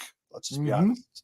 Yeah, he is. There's no doubt about it. Take it for whatever it's worth, but Pro Football Focus has Lucas Patrick as one of the top 10 offensive linemen. As a guard. And Coleman Shelton is like in the 30s or something. So. Yeah, and then you got Nate Davis, who's been an annoyance, to be quite honest. But we thought, okay, there's potential there. This is before the season.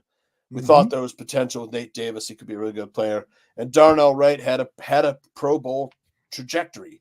Right. Now, we didn't take – I mean, unfortunately, Darnell Wright looks like he's got a back injury, but that's why we were optimistic. As a unit, these guys are starting to regress, though. Yeah, that's what it looks like, right? And we talked earlier when I played that Caleb Williams soundbite about there's new receivers, there's a new quarterback, there's a new offensive coordinator. It's going to take a little while, and that's all legit. Add to that, which he didn't mention, was the fact that Morgan was promoted to the running game coordinator. So maybe that's going to take a little while too. Shane Waldron, hey, meet Dennis Morgan. He's going to be your running game coordinator. And maybe it's a great idea, but after 3 games, it looks like a fucked up idea, Yeah. Like I said, I think they should simplify the playbook. Yeah. Another thing, they let James Daniels go. That was a big mistake. I thought that was a huge mistake. Who did we replace him with? I just out of curiosity. Was it Nate Davis? Nate Davis. Nate Davis. Yeah. And I got to tell you, James Daniels, his start with Pittsburgh was pathetic. But now he's playing at a Pro Bowl level. A lot of these guys need a little time to ramp up, and that could potentially be what is happening with the Bears, with their new receiver core, with the new offensive line. Hopefully now by game 4, game 5, game 6, we're going to see this team gel and compete for a playoff position. Is that what Flus is making 4 point? I thought they never disclosed the contract terms. Yeah, they never disclosed it, Zach. So the 4.5 it might be more than we think based on his house, the country club. Yeah, really. That's why they never disclosed it. They're like, oh shit, how much are the Bears paying this rookie? Yeah, right. 4.5 might be correct, Zach, but it's never been officially disclosed by any reputable. I mean, I guess he could afford a night. I mean, it looked like it was right on the lake. Oh my God, it was. Sakes, It's like, geez. Hey, let's address some more questions here. J2K says, Danny said the whole offseason not to take a safety early, and sure as fuck we did. Yeah, but that doesn't mean it was right. He said not to take one. Oh, not to take. Yeah. And so Danny was right. We took Brisker. Right. Which I love Brisker, but I do too, but he's injured a lot. And would I rather have current Cam Jurgens? Oh, yeah. Fucking A. Yep. PJ says, bringing a new coach means that we will have his own new schemes, new players, and you will rebuild again a perpetual cycle. You're right. That's why we said he should have been gone last year. Right. If you're resetting at the quarterback. Here's the big story. Polls can't get rid of guys. Us fans need to acknowledge and appreciate and pass on. Good coaches in the NFL are fucking rare. Yeah.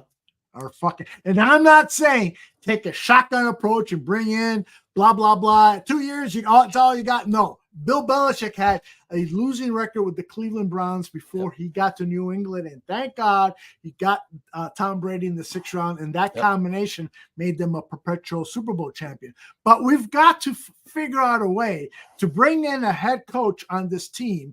We got to have some luck or figure out the scientific or whatever way to bring in a head coach who is going to turn this shit around, because right now it appears we don't have them. We don't have them. I mean, you're probably right, though. There aren't that many really great head coaches. There's a lot of good ones, and then there's some stinkers out there. Like I watched the Commanders Bengals game. I'm like, God, the Bengals suck. Like the.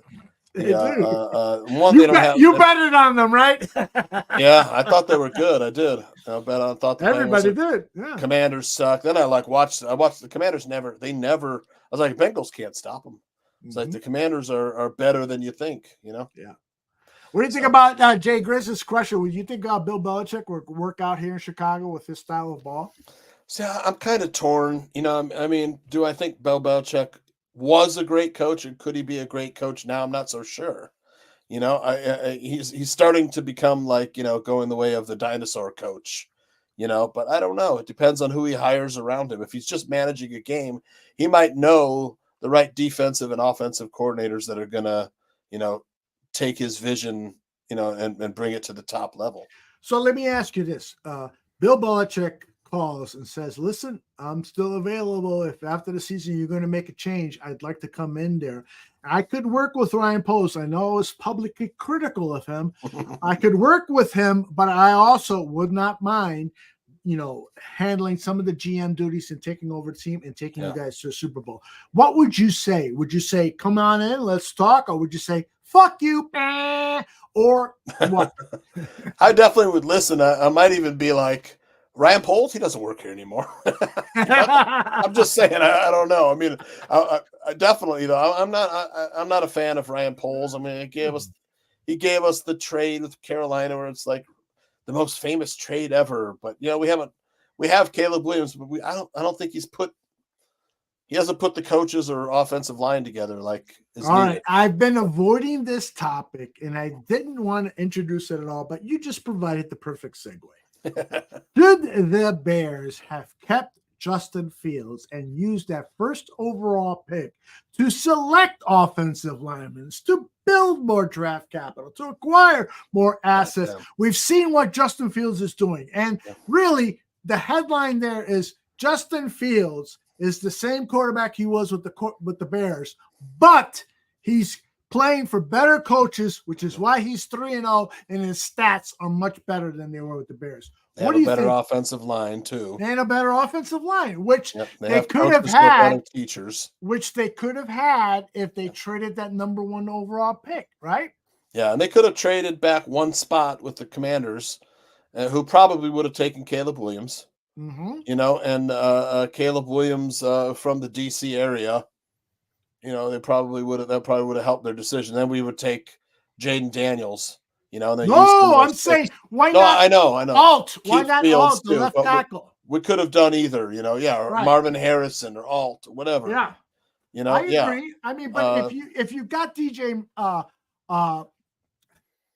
Moore already, and you signed or traded for Keenan Allen, you've got 2-star qualities. So if you keep Justin Fields, then you say, all right, let's fucking build a line so that this fucking could feel comfortable and not like he's in a firing squad every time he takes a shotgun snap.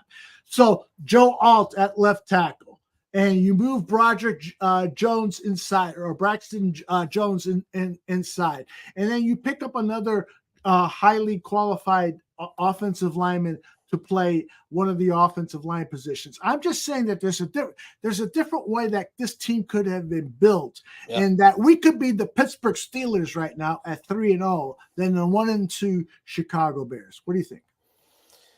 Well, you could have drafted Caleb and kept Justin Fields and make Justin Fields play out the last year on his. We had a rookie, a veteran in front of Fields and Andy Dalton. We don't have a veteran in front of Caleb Williams, unless you want to count Tyson Bagent as a veteran.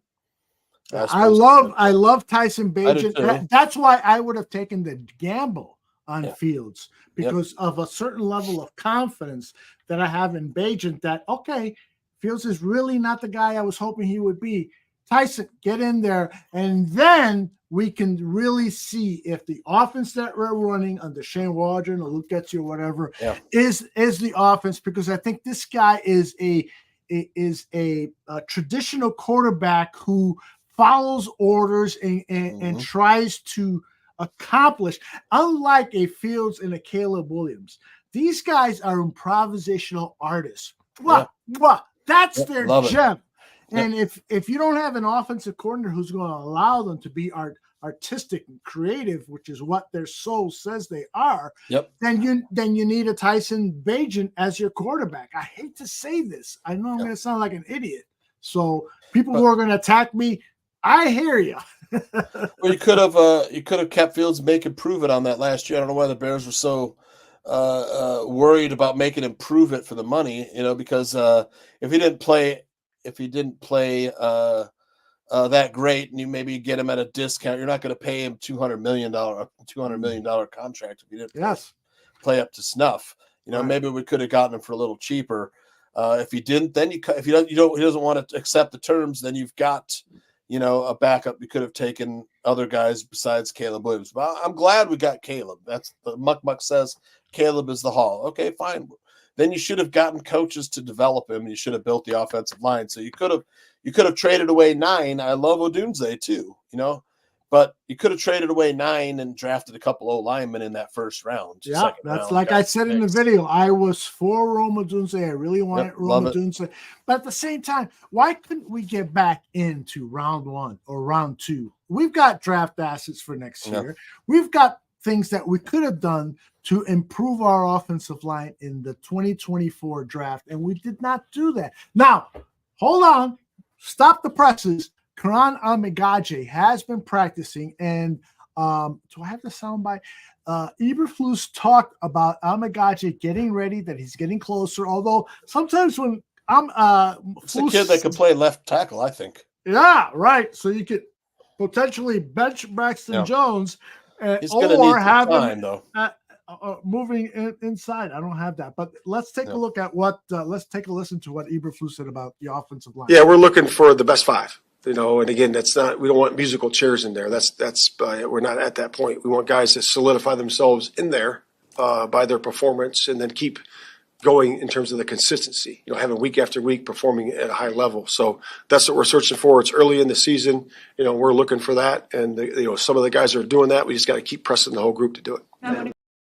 That's the problem with the team. It's early in the season and they're still looking for that.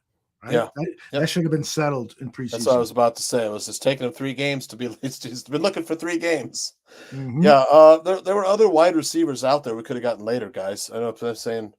Besides, there's Brian Thomas. There was Xavier Leggett. These guys are all guys that they might not be as good as Odunze, but with the right coaches, they could get close to how. Exactly, and you've got a number 1 wide receiver that you invested in. DJ Moore, right? He loved Justin Fields. Let's not forget.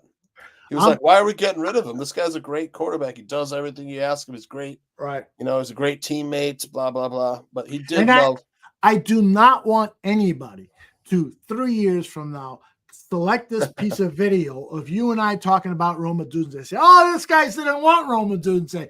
Rome Odunze is going to be great." I'm just talking about building a team. You need Rome Odunze to be great because the quarterback is getting protection to throw to Rome Odunze. Yeah. So roster construction is hard. One of the reasons we're talking about this, and I'm talking about it with one of the best, played fantasy football for a long, long time. One of the best at it is Johnny Santucci. He knows how to build a roster for fantasy. And I'm not saying fantasy is pro football, but it is, there is some thinking that's involved here. And Santucci knows how to build a good roster, at least fantasy football. Asking me to answer this question about an experienced Waldron. Well, I mean, he was only an offensive coordinator for 1 year, MC Fact. 2, I said in Bear State of Affairs that Caleb Williams' footwork is noisy. Have you watched his foot? He hasn't really sat and fired off his back foot. I mean, set from where he can really fire. He's making a lot of throws from unconventional platforms. Where if his footwork were a little bit more sound, I think he could have made some better throws. Mm-hmm. He's not getting that. Get coaching from our guys, and I think a lot of that reason why his footwork's so noisy is being asked to do too much. Yes, he's being asked to do too much. There's too many crazy formations. There's diamond formations. Come on, let's get back to some. Danny Sherman had the best quote. If you want to help your quarterback, how does putting the pressure of throwing it 52 times help him? Yep. It doesn't. Yeah, well, they couldn't run the ball, but I mean, they also could help by keeping guys in to protect, because like I said, from a clean pocket, he was like 6 of 9, 65 yards and a touchdown. Exactly. But let me interrupt you. One of the issues with the team right now is that they call a max protect on one play, and Cole Kmet misses his block, which allows the guy to do the strip sack of Caleb Williams. So it's like it's the same thing we watched over the last several years. Getsy. Yep. Yeah, it's things just with Matt Nagy, but four guys running curl routes. Yeah, it's just bad play design. You're right. Clean pocket. He had a clean pocket 9 times. Last night. Under the blitz, he was 6'9" for. He had a clean pocket most of the night when he's thrown from a close. What did I say in the thing? I can't remember. I don't know what you said, but you got to defend yourself here. Foster Cover says, come on, Aldo. I slept through the draft. And I got everyone's ass last week in our league, including Tooch. I know. He was high score. He broke the record for whatever. Yeah. Look, Shane Waldron's offense, we saw 175-pound wide receiver trying to block a defensive end. Come on. Mm-hmm. Yeah. Fucking ridiculous. Come on. That's part of coaching. You got to get that right. Waldron should adapt to the offensive line being not good, and run. I said this: run some two tight end sets and backs protect. I know we got two, but I'll take DJ Moore singled up in single coverage. Running 2-man routes out there. I'll take DJ Moore against the cornerback. Absolutely. And then you've got a Dunze on the other side, and then when it's time, I bring in Keenan Allen and we're running some 3 wide receivers, but you keep a tight end or back end to block, whatever. I don't care. But when he does have time to throw, Caleb Williams is pretty good, man. Yep, he sure is. I just don't like the play design. His footwork looks messy to me. I don't think he's already complaining about Waldron not getting the plays on time, and I can't make any adjustments for protection on the line. I don't know. There was something I read somewhere about Coleman Shelton not making the right calls a couple times. Yeah, that's been another issue. I got to hand it to Cole Kmet, who has been very forthright in his interviews. Yeah. I haven't seen any of his stuff over at CHGO, but I know his interviews at the Bears press conferences, he's been, while not explicitly honest by saying it's this guy's fault, he has pointed the finger at communication issues. And so that's clearly a Shane Waldron thing. And he also said we're going to make the right calls at the line. And so he has either pointed the finger at both Caleb Williams and Connor and Sheldon, or both of them. You know what I'm saying? Yeah. And so that's definitely you hit the nail on the head. I'd have to go back and look too one time in the Texans game. I swear that they rushed eight guys, and we didn't have a hot route. I mean, that's on Shane Waldron. Come on, no shit. 8 guys are rushing. We didn't have a hot route. Yeah, and so maybe if his hands are shaky while he's holding that playbook, maybe it has something to do with. I would tell MC Fact to watch Quarterback School with JT O'Sullivan when he breaks down the Bears. Yeah, you'll definitely get a little bit more insight and like, oh my gosh, is that what's going on? Holy shit! But yeah. Cliff Victoria says Brendan Bates would have been much better than DeAndre at blocking. Better than Mercedes Lewis. That's what I was just going to say. Mercedes Lewis is missing blocks too out there. Yes. The investment should have been on Brendan Bates as opposed to the veteran, and live with the mistakes, just like the Giants are living with the mistakes of John Michael Schmitz. Why do they want to keep Mercedes Lewis? I don't get it. Because if you need a good blocking tight end, it makes sense. But if you got Brendan Bates, you should. That's an easy choice for me. Mercedes Lewis was a great blocker. Mm-hmm. At least that's how I feel. Well, at 40 years old, it's totally legit to question whether he's Mercedes Lewis at 35 or younger. I'm on board, guys. Mm-hmm. Yep, indeed. All right, let me see if I got a soundbite here to play before. I agree, buddy. The center's 265 pounds. He's getting blown up. Mm-hmm. I want to share this with you, Tooch. This is DJ Moore talking about the first-round rookies, Caleb Williams and Roma Dunze. He starts with Caleb. He's been good. I can see growth week in and week out, even though the losses can hide some of it, but he's been good. Where have you seen that growth the most? Confidence, even with a loss, he's taking away the positive of the loss, and he wants to bounce back and figure out what he can do better for the team, for himself, just to keep growing. What did you see click for Rome on Sunday? I don't know. I was happy for him. He could tell you that I was the first person when he crossed that 100-yard mark. I was like, hey, you did it, man. Welcome to the league. But I don't know. He just was going out there, winning his one-on-ones, making the catches that he made, and I was happy for him. His talent is obvious. You could see that leading up to the draft. But what have you seen from him in terms of grasping the offense, being being in the right spot, being reliable during his time here? I think that everything from like our defense, they play around fast. So I think the offense has slowed down for him, and the game is slowing down for him faster than what he thought, and he's out there just playing free now. That is very encouraging words to end this episode. You know, DJ Moore, who there was a soundbite that he had in today's press conference that I forgot to pull, where he talked about where his patience is with this team. And he said, it's about 2 inches below where, and so he's just like us. We want it to happen now. But once he got reflective and let his logical thinking talking, he started to talk about the progress Caleb and Rome are doing. This is very encouraging.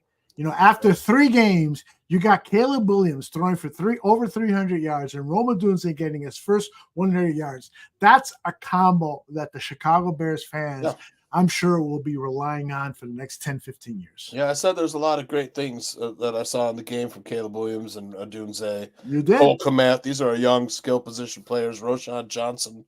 I just, to me, DeAndre Swift's just a third down back. Khalil Herbert and Roshan Johnson are your guys. Khalil on the goal line, or maybe Roshan, your every down back, because he's also a good receiver out of the back. He gets those extra yards. I wasn't too crazy about him last year. I know he was injured, but this year I'm seeing, I see what they see. He's knocking guys over. He's got some moves, good hands. And I'm puzzled. The first 2 games we kind of wasted Cole Kmet, man. It's just he was so visibly faster than Gerald Everett. And you got to blame that on Waldron. Waldron had a relationship with Gerald Everett. He comes from that Zach offense, and so now he said, Cole is really better, and so let's feed him the ball. That should have happened game 1. There's no doubt about it. Shane is of all the Chicago Bears players or coaches, he's been the slowest, I think, to adapt to the reality of the situation. It's that the players here that were here should be used more, like Khalil Herbert and Roshan Johnson, and the guy that you wanted, DeAndre Swift, should be 3rd in your depth chart. There's no doubt in my mind. And PJ is right. Shelton is too light. Yeah. But that's what we got. He's so Braxton Jones. Yeah, right. That's the other thing. Is they want these athletic offensive linemen, but they can't fucking deal with the power rushers. Yep. So and I'm wondering if just the lighter offensive linemen and zone running schemes, when it comes time, you really have to power.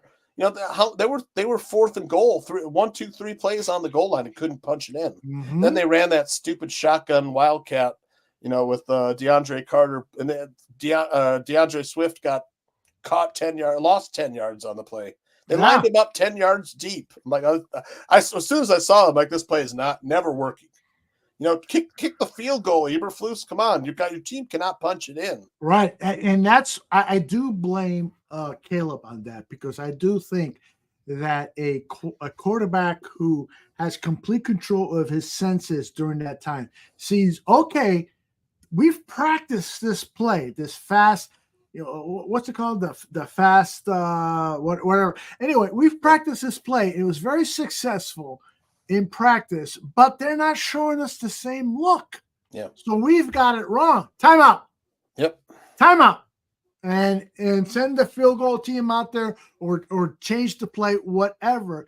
That was, to me, more than a Shane Waldron mistake. I thought that was the inexperience of what would have been nice for Caleb to be smart and be a veteran move and call time out there, but he's not a veteran, so it's okay, he learned. This is the same thing with Poles learning on the job, Eberflus learning on the job. Williams has got to learn on the job now. It's just the Bears always have guys that are learning on the job. Tooch, the other big thing is the performance of the quarterback from the Washington Commanders on Monday night. National football audience. Watch a little bit? I watched most of the game. Yeah, so did I. Because the other game was so horrific. They don't know how to stop Jaden Daniels. I'm like, this guy, he's an X factor.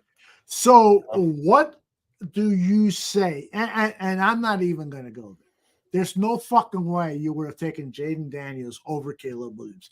But the question is how. I thought about it though. I mean, yeah. Okay, go ahead. You couldn't do it, but by all accounts, Jaden Daniels. I mean, he throws a pretty deep ball. It does. He's just he had excellent receivers at LSU. He's skinny, but he's 6'3", so he's got good size, good height for a quarterback, and he can run too. Now, if he puts together the throws and the able to read the defenses, he's going to be something. Right. But yeah, they did not know what to do when he starts like he's going to run. Then he's got pretty good skill position. Eckler out of the backfield, he's going to run it, and then there's Eckler running a wheel route or slipping out into the flat. Then to hand it off to Brian Robinson Jr., and he's getting tough yards. Yep. Got Scary Terry at wide receiver. They threw a couple deep bombs to McLaurin. Yeah. Shit, they didn't punt. They haven't punted in 2 games. They've scored on every possession. Unbelievable. So I mean, by all accounts, Jaden Daniels was a film junkie. He was the first person in the building and the last person out. He had a work ethic in college. Teammates loved him and stuff. So did I think about trading back one slot and taking Daniels? Yeah, because the haul again is tempting. You could build the offensive line. You still have a quarterback that, hey, with the right coaching, maybe he passes Caleb Williams. Okay, let me stop you there because you said the magic words, the right coaching. Yeah. So this is a perfect example of marrying a quarterback and an offensive coordinator who are alike. In J2K, I saw you mention this maybe 30 minutes ago in the chat room and so forth, that this offense for the Commanders will evaporate soon. I think I'm paraphrasing what you wrote, but I think that's pretty much what you said. And that's the case. But the issue that I have with the Chicago Bears is that they have again brought in an offensive coordinator who is not the right guy for the quarterback. This is Luke Getsy, Justin Fields, Shane Waldron, Caleb Williams could be act 2 of this mismarriage, this forced marriage that I fear. I'm not saying it's going to happen. I just fear that it will. Yeah, and the right guy was obvious now. It was Cliff Kingsbury's working with Jaden Daniels because that's the system that Caleb Williams ran in college, man, the air raid. Like people say, well, it doesn't work in the NFL. I don't know, man. Commanders haven't punted in 2 games. Yeah. But I mean, Kingsbury's obviously adapted the air raid to be more NFL friendly as far as protections and formations and stuff. Yes. It's not just like Mahomes running shotgun at Texas Tech. Right. There's more nuance in the NFL. But yeah, and to MC Facts question, so you're saying you should get rid of Waldron. I'm not saying that because one of the things I learned about in corporate America that I think applies to professional football is that when somebody is underperforming, you sit down and say, okay, here are the things that you need to improve on. And here are the things that I think you need to change. That's why it is important to have an owner or a president of football operations who knows exactly how to win at football. So when they go back to the offensive coordinator they've hired, they can give them really good feedback and say, listen, we got to figure out a way to run the ball. Here are some proven methods. Pick one and then go out there and do it, as opposed to what we have now, which is the chairman of the board saying, I don't know anything about football. I will let the guys do whatever they want. And then Kevin Warren, I don't know where his stance is on football operations. He can't even get a fucking stadium built. And now I know I'm talking shit because I'm getting pissed off at things I shouldn't get pissed off at. Yeah, no, I mean, the chat rooms has mixed emotions as well. I was saying to get rid of Shane Waldron, kind of. I mean, I just don't know if the dude, like I said, he worked under Sean McVay, and then he went to Seattle, was the offensive coordinator, but only for 1 year. Mm-hmm. Dave Canellis was there, and he was the passing game coordinator. And I'll bet you, as far as the passing game coordinator works with the quarterback, quite intimately. Right. That might be the guy that developed Geno Smith in Seattle. It wasn't really because Canellis was there before Waldron. Yes, he was. Waldron came for 1 year and was offensive coordinator in Seattle, and then he's gone. They got rid of him. Bad I'm just saying, Seattle didn't want him. We're at the 3:23, 15 mark. Chicago Bears beat writers, listen to what Johnny Santucci just said. You need to write a fucking article about the Dan Wiederer. You need to look into this because this could be really important. PJ Arthur Smith sucked. He was the head coach, though. Now he's just the offensive coordinator in Pittsburgh. He's always been a pretty good offensive mind. I mean, Jordan Severi, he loves Arthur Smith. He's like, this guy's really creative and stuff. And I mean, he was terrible as a head coach, though. Yeah. I want to say to everybody, take whatever I have said with a grain of salt because I've been drinking some Maker's Mark. So I've been very bar room in Tooch is the one that you should listen to. He was there 3 years, I thought. Yeah, he was there 3 years. So I was wrong. So, but Tooch is the one that's usually correct on all things.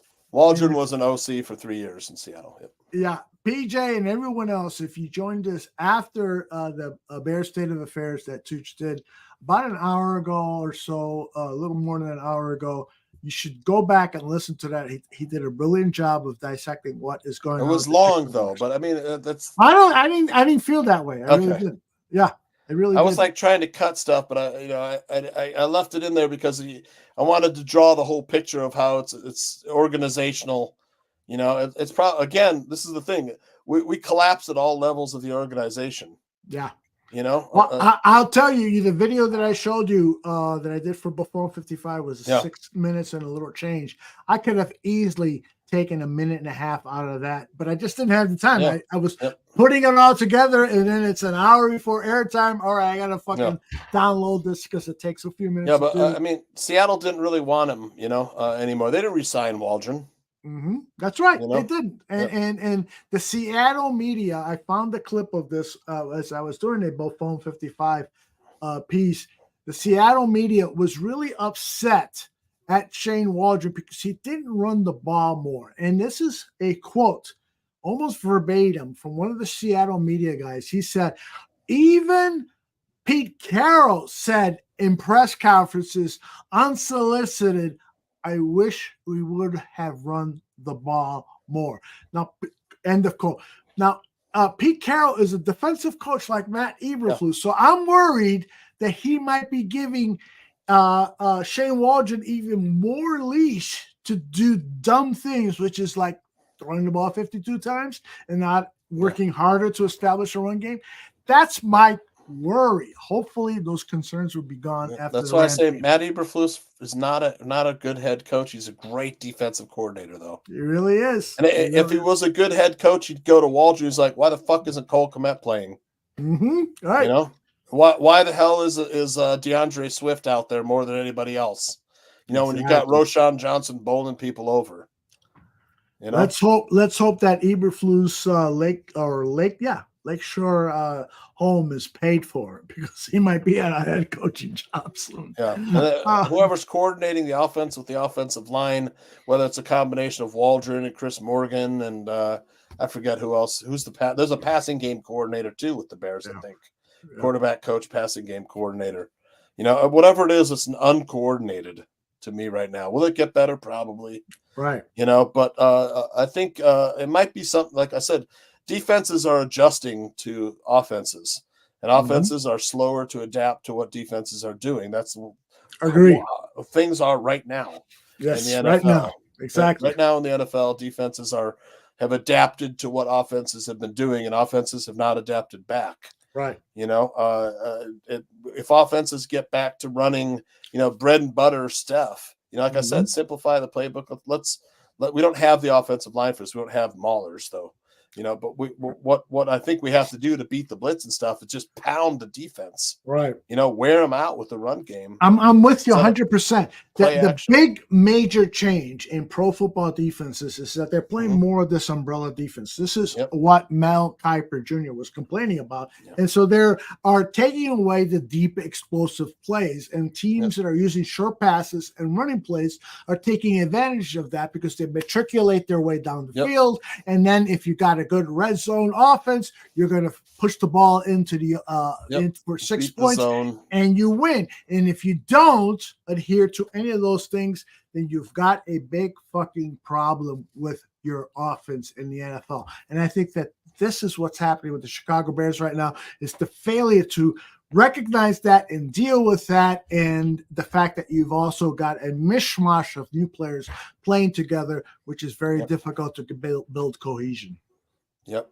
Bears, I mean, even the Bears defense has been good enough to stop some of these offenses. Yeah. You know, Even the it's 21 really, points they allowed was still enough for us to beat the win. Colts. Yep. Yes. And that's what I said.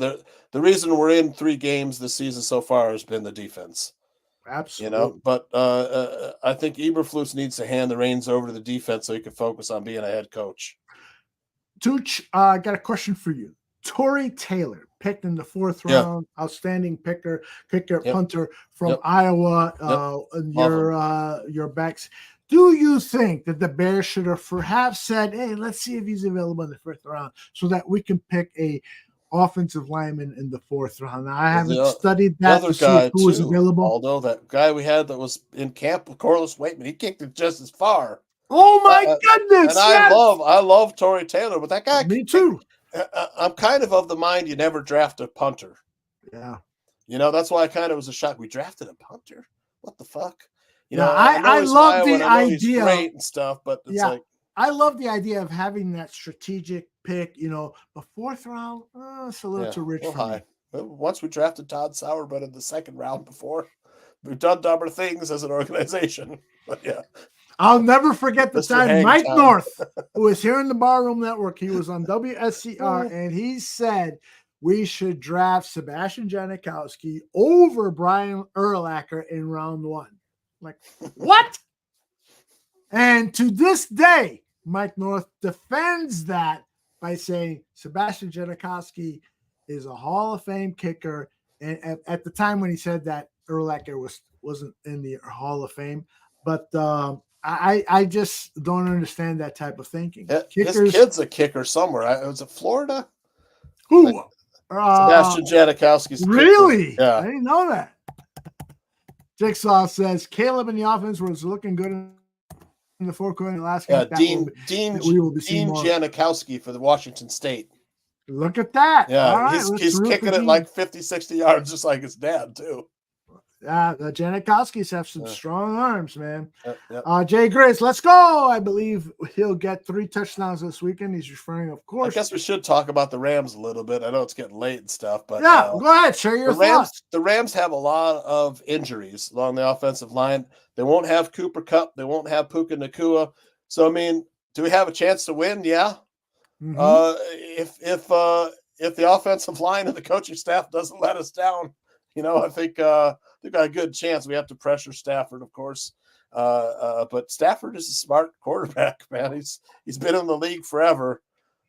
He knows how to beat, every defense out there. We just have to get to him. The guy you probably have to stop the most is the Rams running back, because that dude is a stud. They use him in so many different ways, running inside, running outside, screen pass. They'll even line up in the slot and run a fly pattern. I'm talking about Kyron Williams. I think he had 2 or 3 touchdowns last week. You know, he's the guy that makes the offense go. They give him the ball. He touched the ball 25, 30 times a game. You know, that's the former Notre Dame running back, Kyron Williams. And then without Cooper Kupp, Puka Nacua, they've been leaning on him, and he's been paying off. They beat the 49ers last week. 49ers are also injured, though.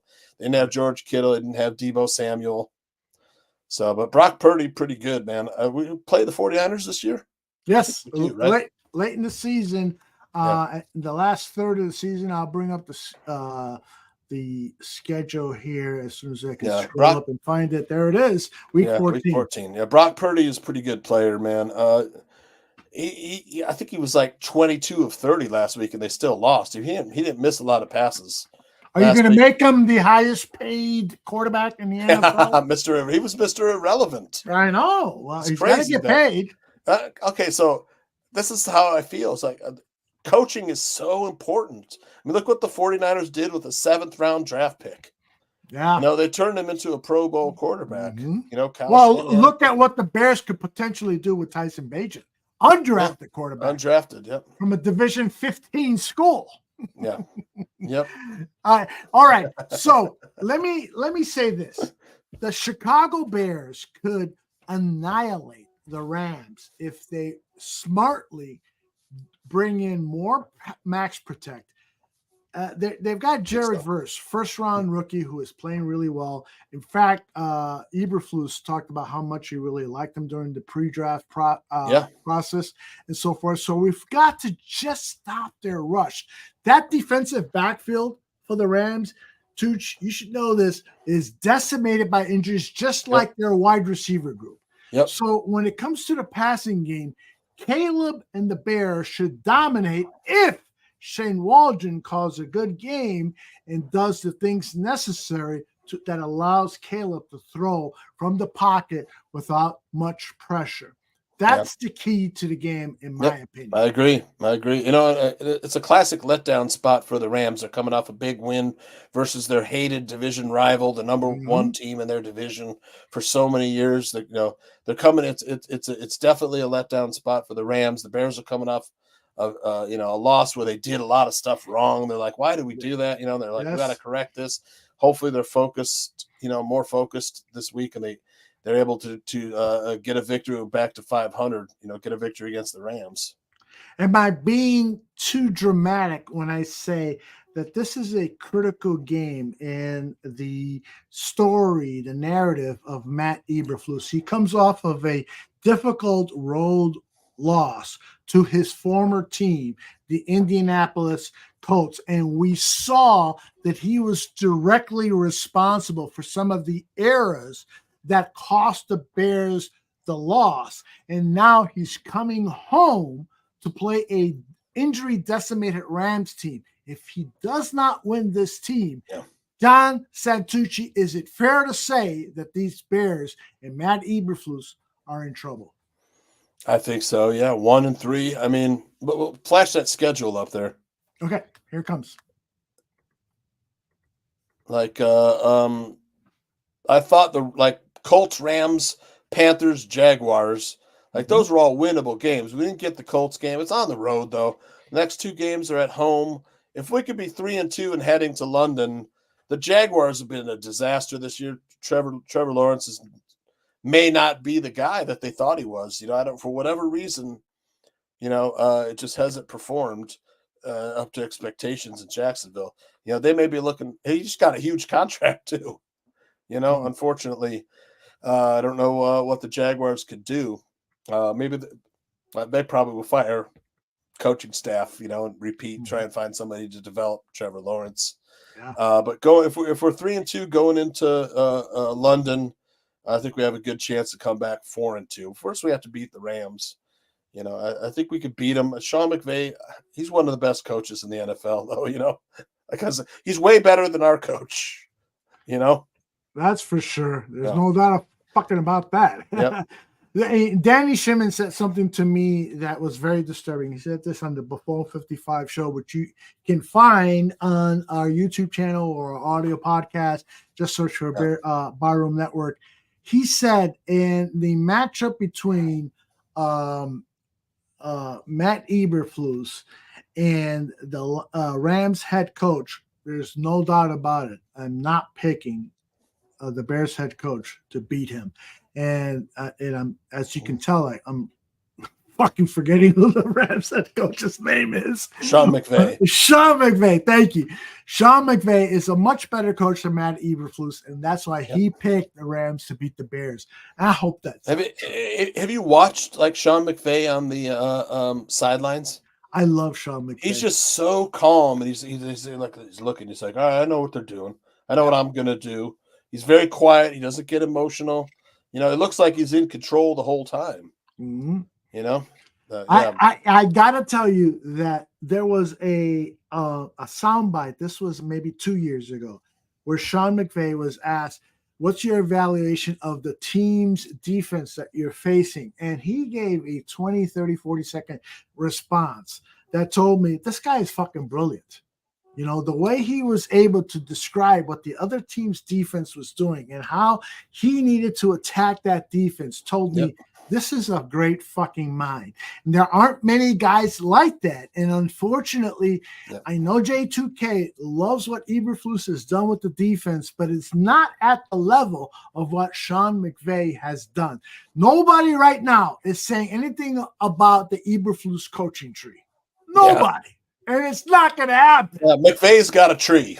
Yes, he's got it. Eberflus doesn't have a tree. He's got maybe like a flower or something. Not even. It's a weed. A weed. It's a weed. JGK says Sean McVay is master from Master Blaster. By the way, did you ever see that movie, The Thunderdome? I love all those movies. Yeah, I love them too, but that's the one movie I have not seen Tina from Turner? that series. Yeah, okay. That was good. Yeah, it's all right. I mean, it's the reviews were so. So horrible. I said, I'm gonna skip it. They're all. I love George Miller. You know. Oh, I love George. I'm not gonna knock him too much of any of his films and stuff. You know. That's good filmmaker. Before we sign off here, anything at all that you want to warn us to watch or not watch, not warn us to watch, but encourage us to watch and warn us not to watch on the TV and streaming services. Well, I'm doing a magazine on Lord of the Rings. Ooh. I want to send you a copy. Please. I can't help but read them sometimes while I'm doing them. You know, and I was reading about all the trouble they had making the movies, the three movies in a row. Peter Jackson, you know, he was this little known. He hadn't made any movies really that were known in New Zealand. He's like, let's bring it here. He did that one with I think it was Meryl Streep about the coyote that ate is it Heavenly Creatures? Was it Heavenly Creatures? Yeah, I was just gonna say Cry in the Dark, but I think you're right. Yeah, something like that. And then he had his two co-screenwriters, his wife and another lady, and they were like, how do we do this? They knew if they made one movie it wouldn't be any good because there's 3 books, it's just too long, they can't do everything. And then he's like, the whole Lord of the Rings novels had always had the reputation of being untranslatable to film, right? You know, but he wanted to set out to do it like the Dune series, right? Like Dune, yeah. And he wanted to set out to do it. He convinced the studio to back him. And New Line Cinema was kind of like, when they were making the first movie, like, Jesus, the studio might be going out of business. You know, they were financially struggling. I remember New Line Cinema. Yeah. And then for the second movie, they're like, well, because it was a huge hit. You know, it was like $60 million, whatever, $600 million, whatever. They made a ton of money. So like, how do we do they're definitely doing, you know, we're signed up for three. How do we make this one to live up to the first one? You know, that was the struggle with the second movie. And the second book is kind of like a bridge, all the struggles, and the actors were there for 3 years. You know, they filmed them like back to back and, you know, editing and throwing them together. You know, critically, like Roger Ebert, I think he said something like, it's not Middle Earth, you know, it's like, it's really just a serial actioner or something. He said something like that too. Although he enjoyed it, you know, he's okay. I was just going to ask, was that a negative comment? It was like half negative, half positive, you know, passive aggressive Ebert review, I get it. One-liner and stuff, but it's really fascinating about all this. Then they wanted him to do the Hobbit movies after. Give us 3 more. He's like, I want to do King Kong. It's my favorite movie. Right. You know, so he brought some of the actors from that and did King Kong, and then he was like, they had hired Guillermo del Toro to do the Hobbit movies. Okay. But Del Toro backed out. He's like, I can't do it. I've got other commitments. So Peter Jackson was kind of like, well, who are we going to find to do it? Oh, me. It's me. It's like, I'm the one that has to do it. There's nobody really else who's going to do it like I want it done. You know, so end up doing 3 more and stuff. And the stories are pretty good. It's Life, Lord of the Rings. Yeah. I'm about to wrap that one up in about a week. Awesome.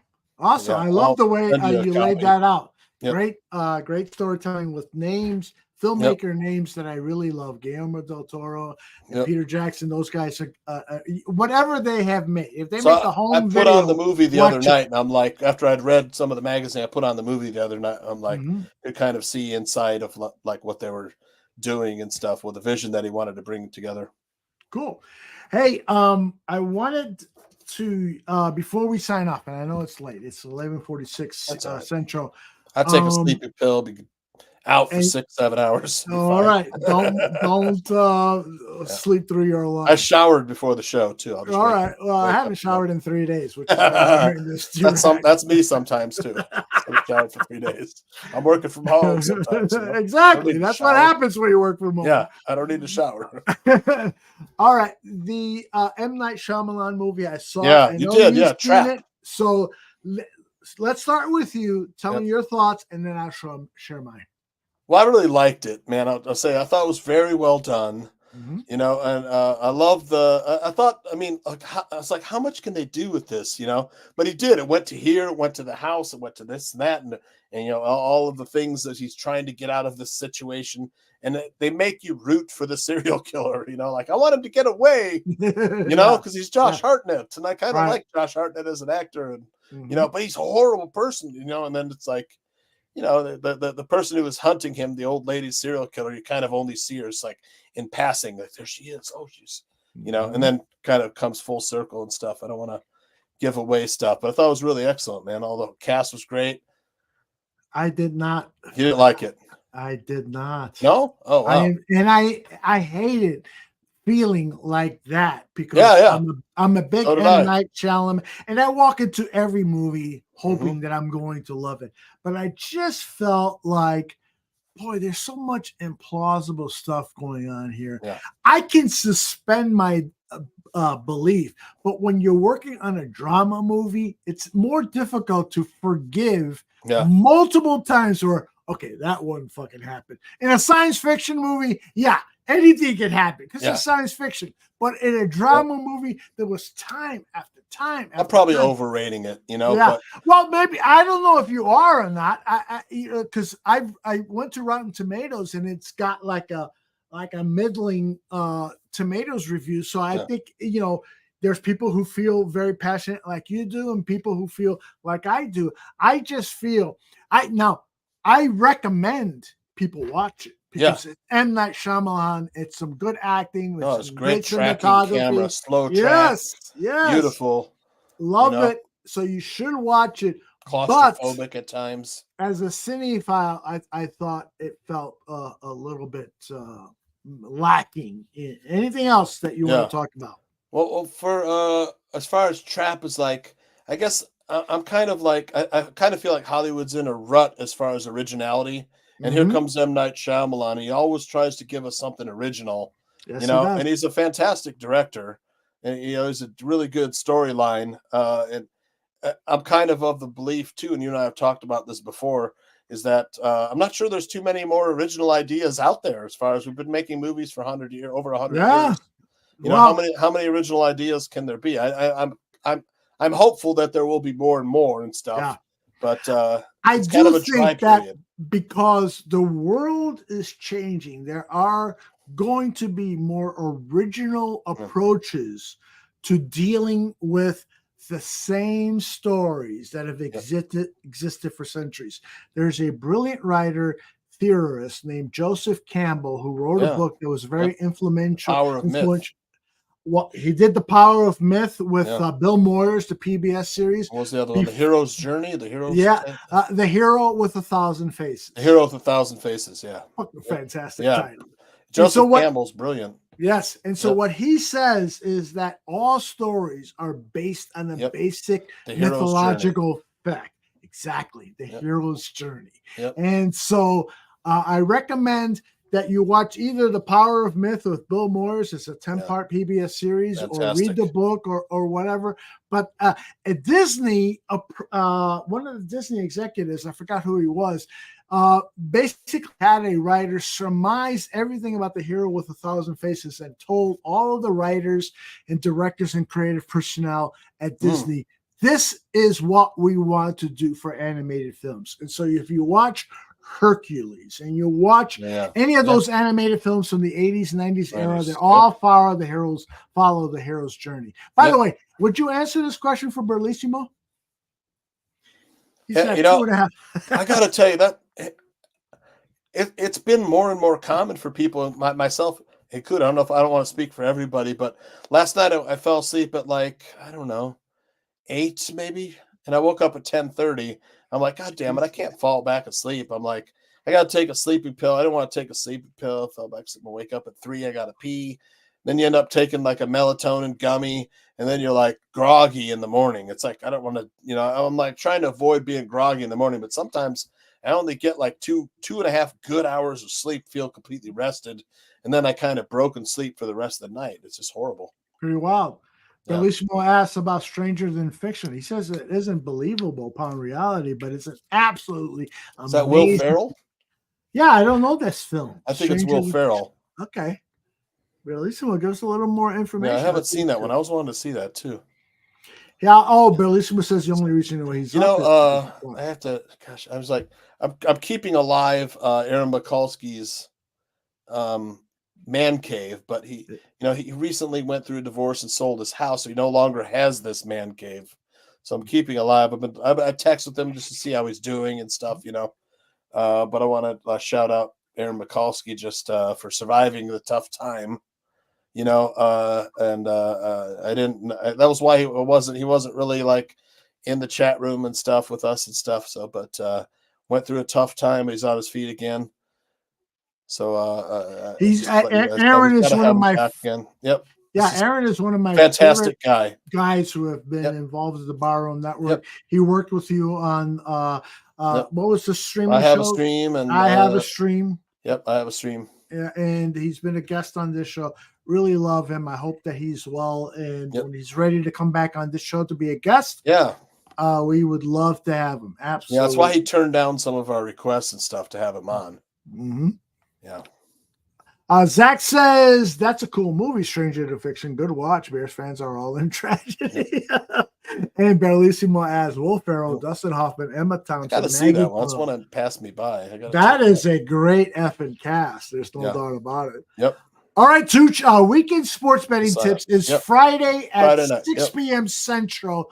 Can you give us a clue right now? If I needed to bet a guy, if I needed to call Orlando or whatever fucking in Vegas to place a bet today, can you give me something that might work for me? I kind of like Army tomorrow night against Temple, but 13 points is a lot, kind of, because both teams run the ball so much. It's like the chewing clock and stuff. Mm-hmm. But gosh, I gotta like the 49ers to bounce back against the Patriots next week. I think it's love it. Yes.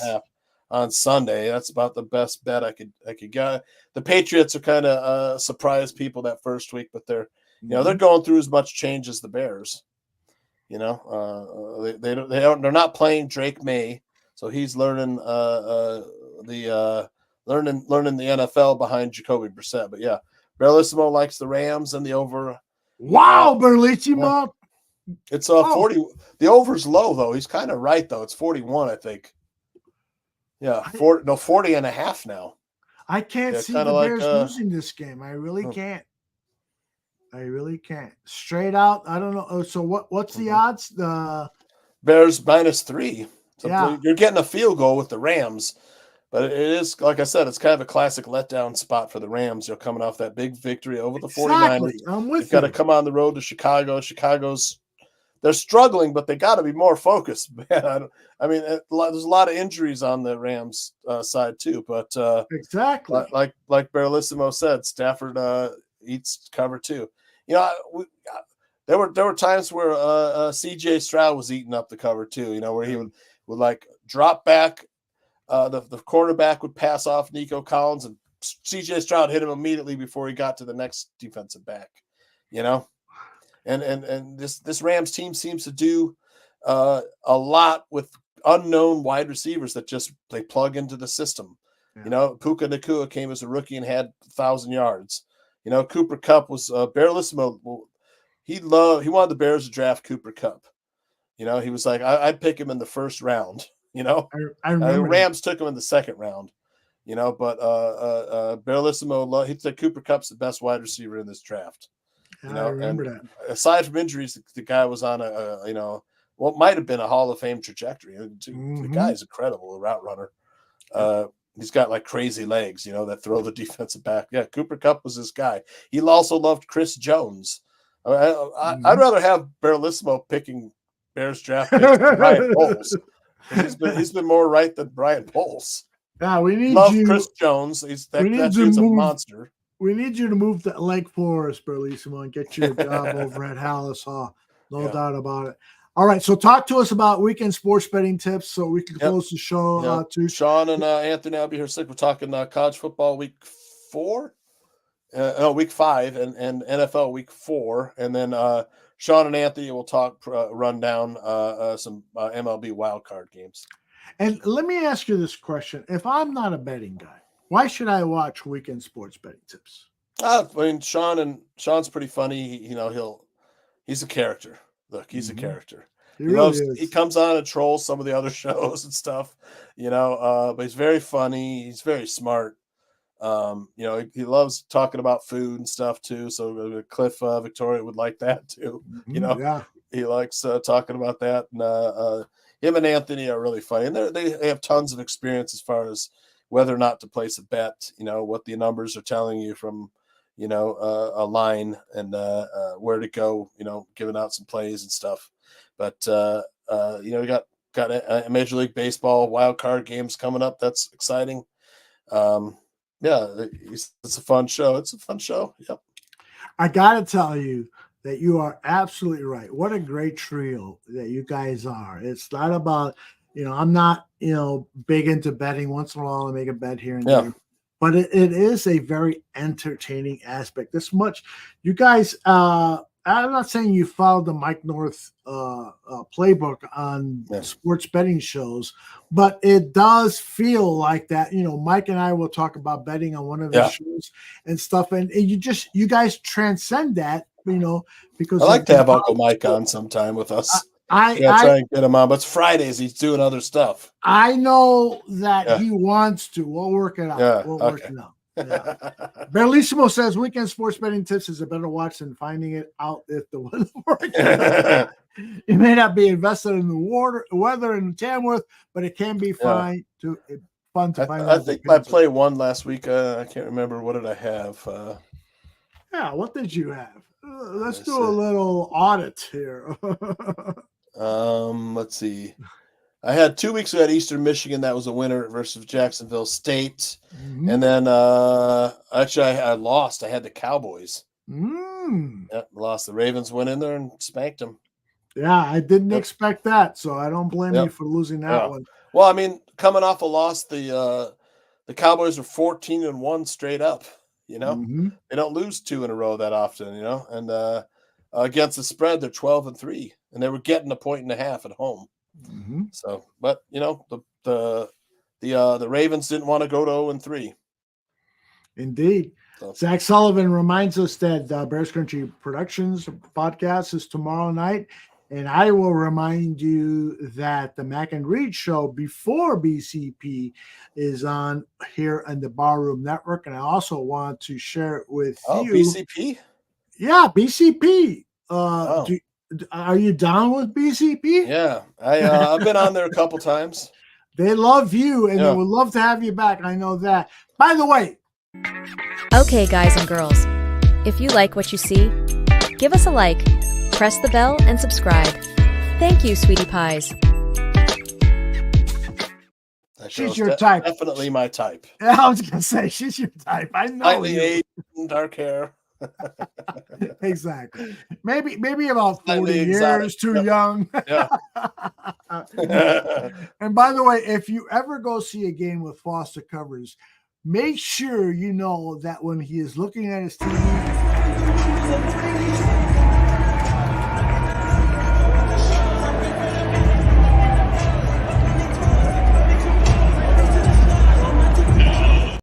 he's pretending that he's taking videotape of what's going on in the field, but he's really looking 2 dogs at it. What was the joke about a Native American? Somebody is asked about, somebody's asking his Native American father, How is it that you come to name kids by their own personal names? Oh, we name you guys. Exactly. We name you guys by what we see first as soon as you come out of the womb. Why do you ask? Two dogs fucking. Yeah, right. Oh, that might be a totally unpolitically correct joke, but I still think it's funny. Yeah, what do you do when that's the first thing? Hey, we can't name our kid that, man. Rules are rules. Tooch, any final thoughts before I hit the final video? Nope. Let's go check in Friday night, and then Sunday you can catch me on Barfly tailgate. Easy for you to say. AC, KB, and Chris Watts, and then right after that, fantasy football. Good. It's fun. It's football season, and then Aldo and I are working extra hard. Oh yeah, indeed. I'm taking a week off though coming up. I'm so happy to hear that. I haven't really. I took 1 week off to move. I'm taking another week off to just like unpack and clutter boxes and stuff and get rid of stuff and organize and hang some shelves and drapes and hooks and hangers. I love that. I love that. Don't do what I do. My wife was away for 2 weeks. She had a job in Hawaii. Yeah. And I had a list of 10 things that I was going to do. I got 2 of them done. That's not bad. I mean, my list keeps. It's like I get a lot of it done, then it's back to then I get some done. It never ends. That's for sure. It never ever fucking ends. All right, make sure you watch Weekend Sports Betting Tips Friday, and then after that, the Willis Twins Towers podcast. They'll talk about the Bears immediately after that. We don't have anything. We don't have anything Thursdays, huh? On Thursdays, right now, we have the Mac and Reed show at right. Yeah, I'm 7 p.m. sorry. Central. But that after 7 p.m., it is totally wide open. So if you want to fill that spot or anybody else wants to fill BCP is going to be on the barroom. Who? BCP is going to be on barroom. No. The reference there in the comments was that BCP those guys Thursday. Yeah, they have a show Thursday night on BCP, and so I want all of our barflies to head over to BCP on Thursdays, unless we fill in. Unless Thursday. BCP comes here, in which case you guys stay which here. we would love to stay here. Exactly. All right, Johnny Santucci, you are the man. Yep, I'm going to bed. Yep. Please go to bed. Take care of those beautiful daughters of your lovely wife and everyone who's joined us live. Thank you very much. Let people know about our show. We'll see you next Hit the like button too. There you go. All right.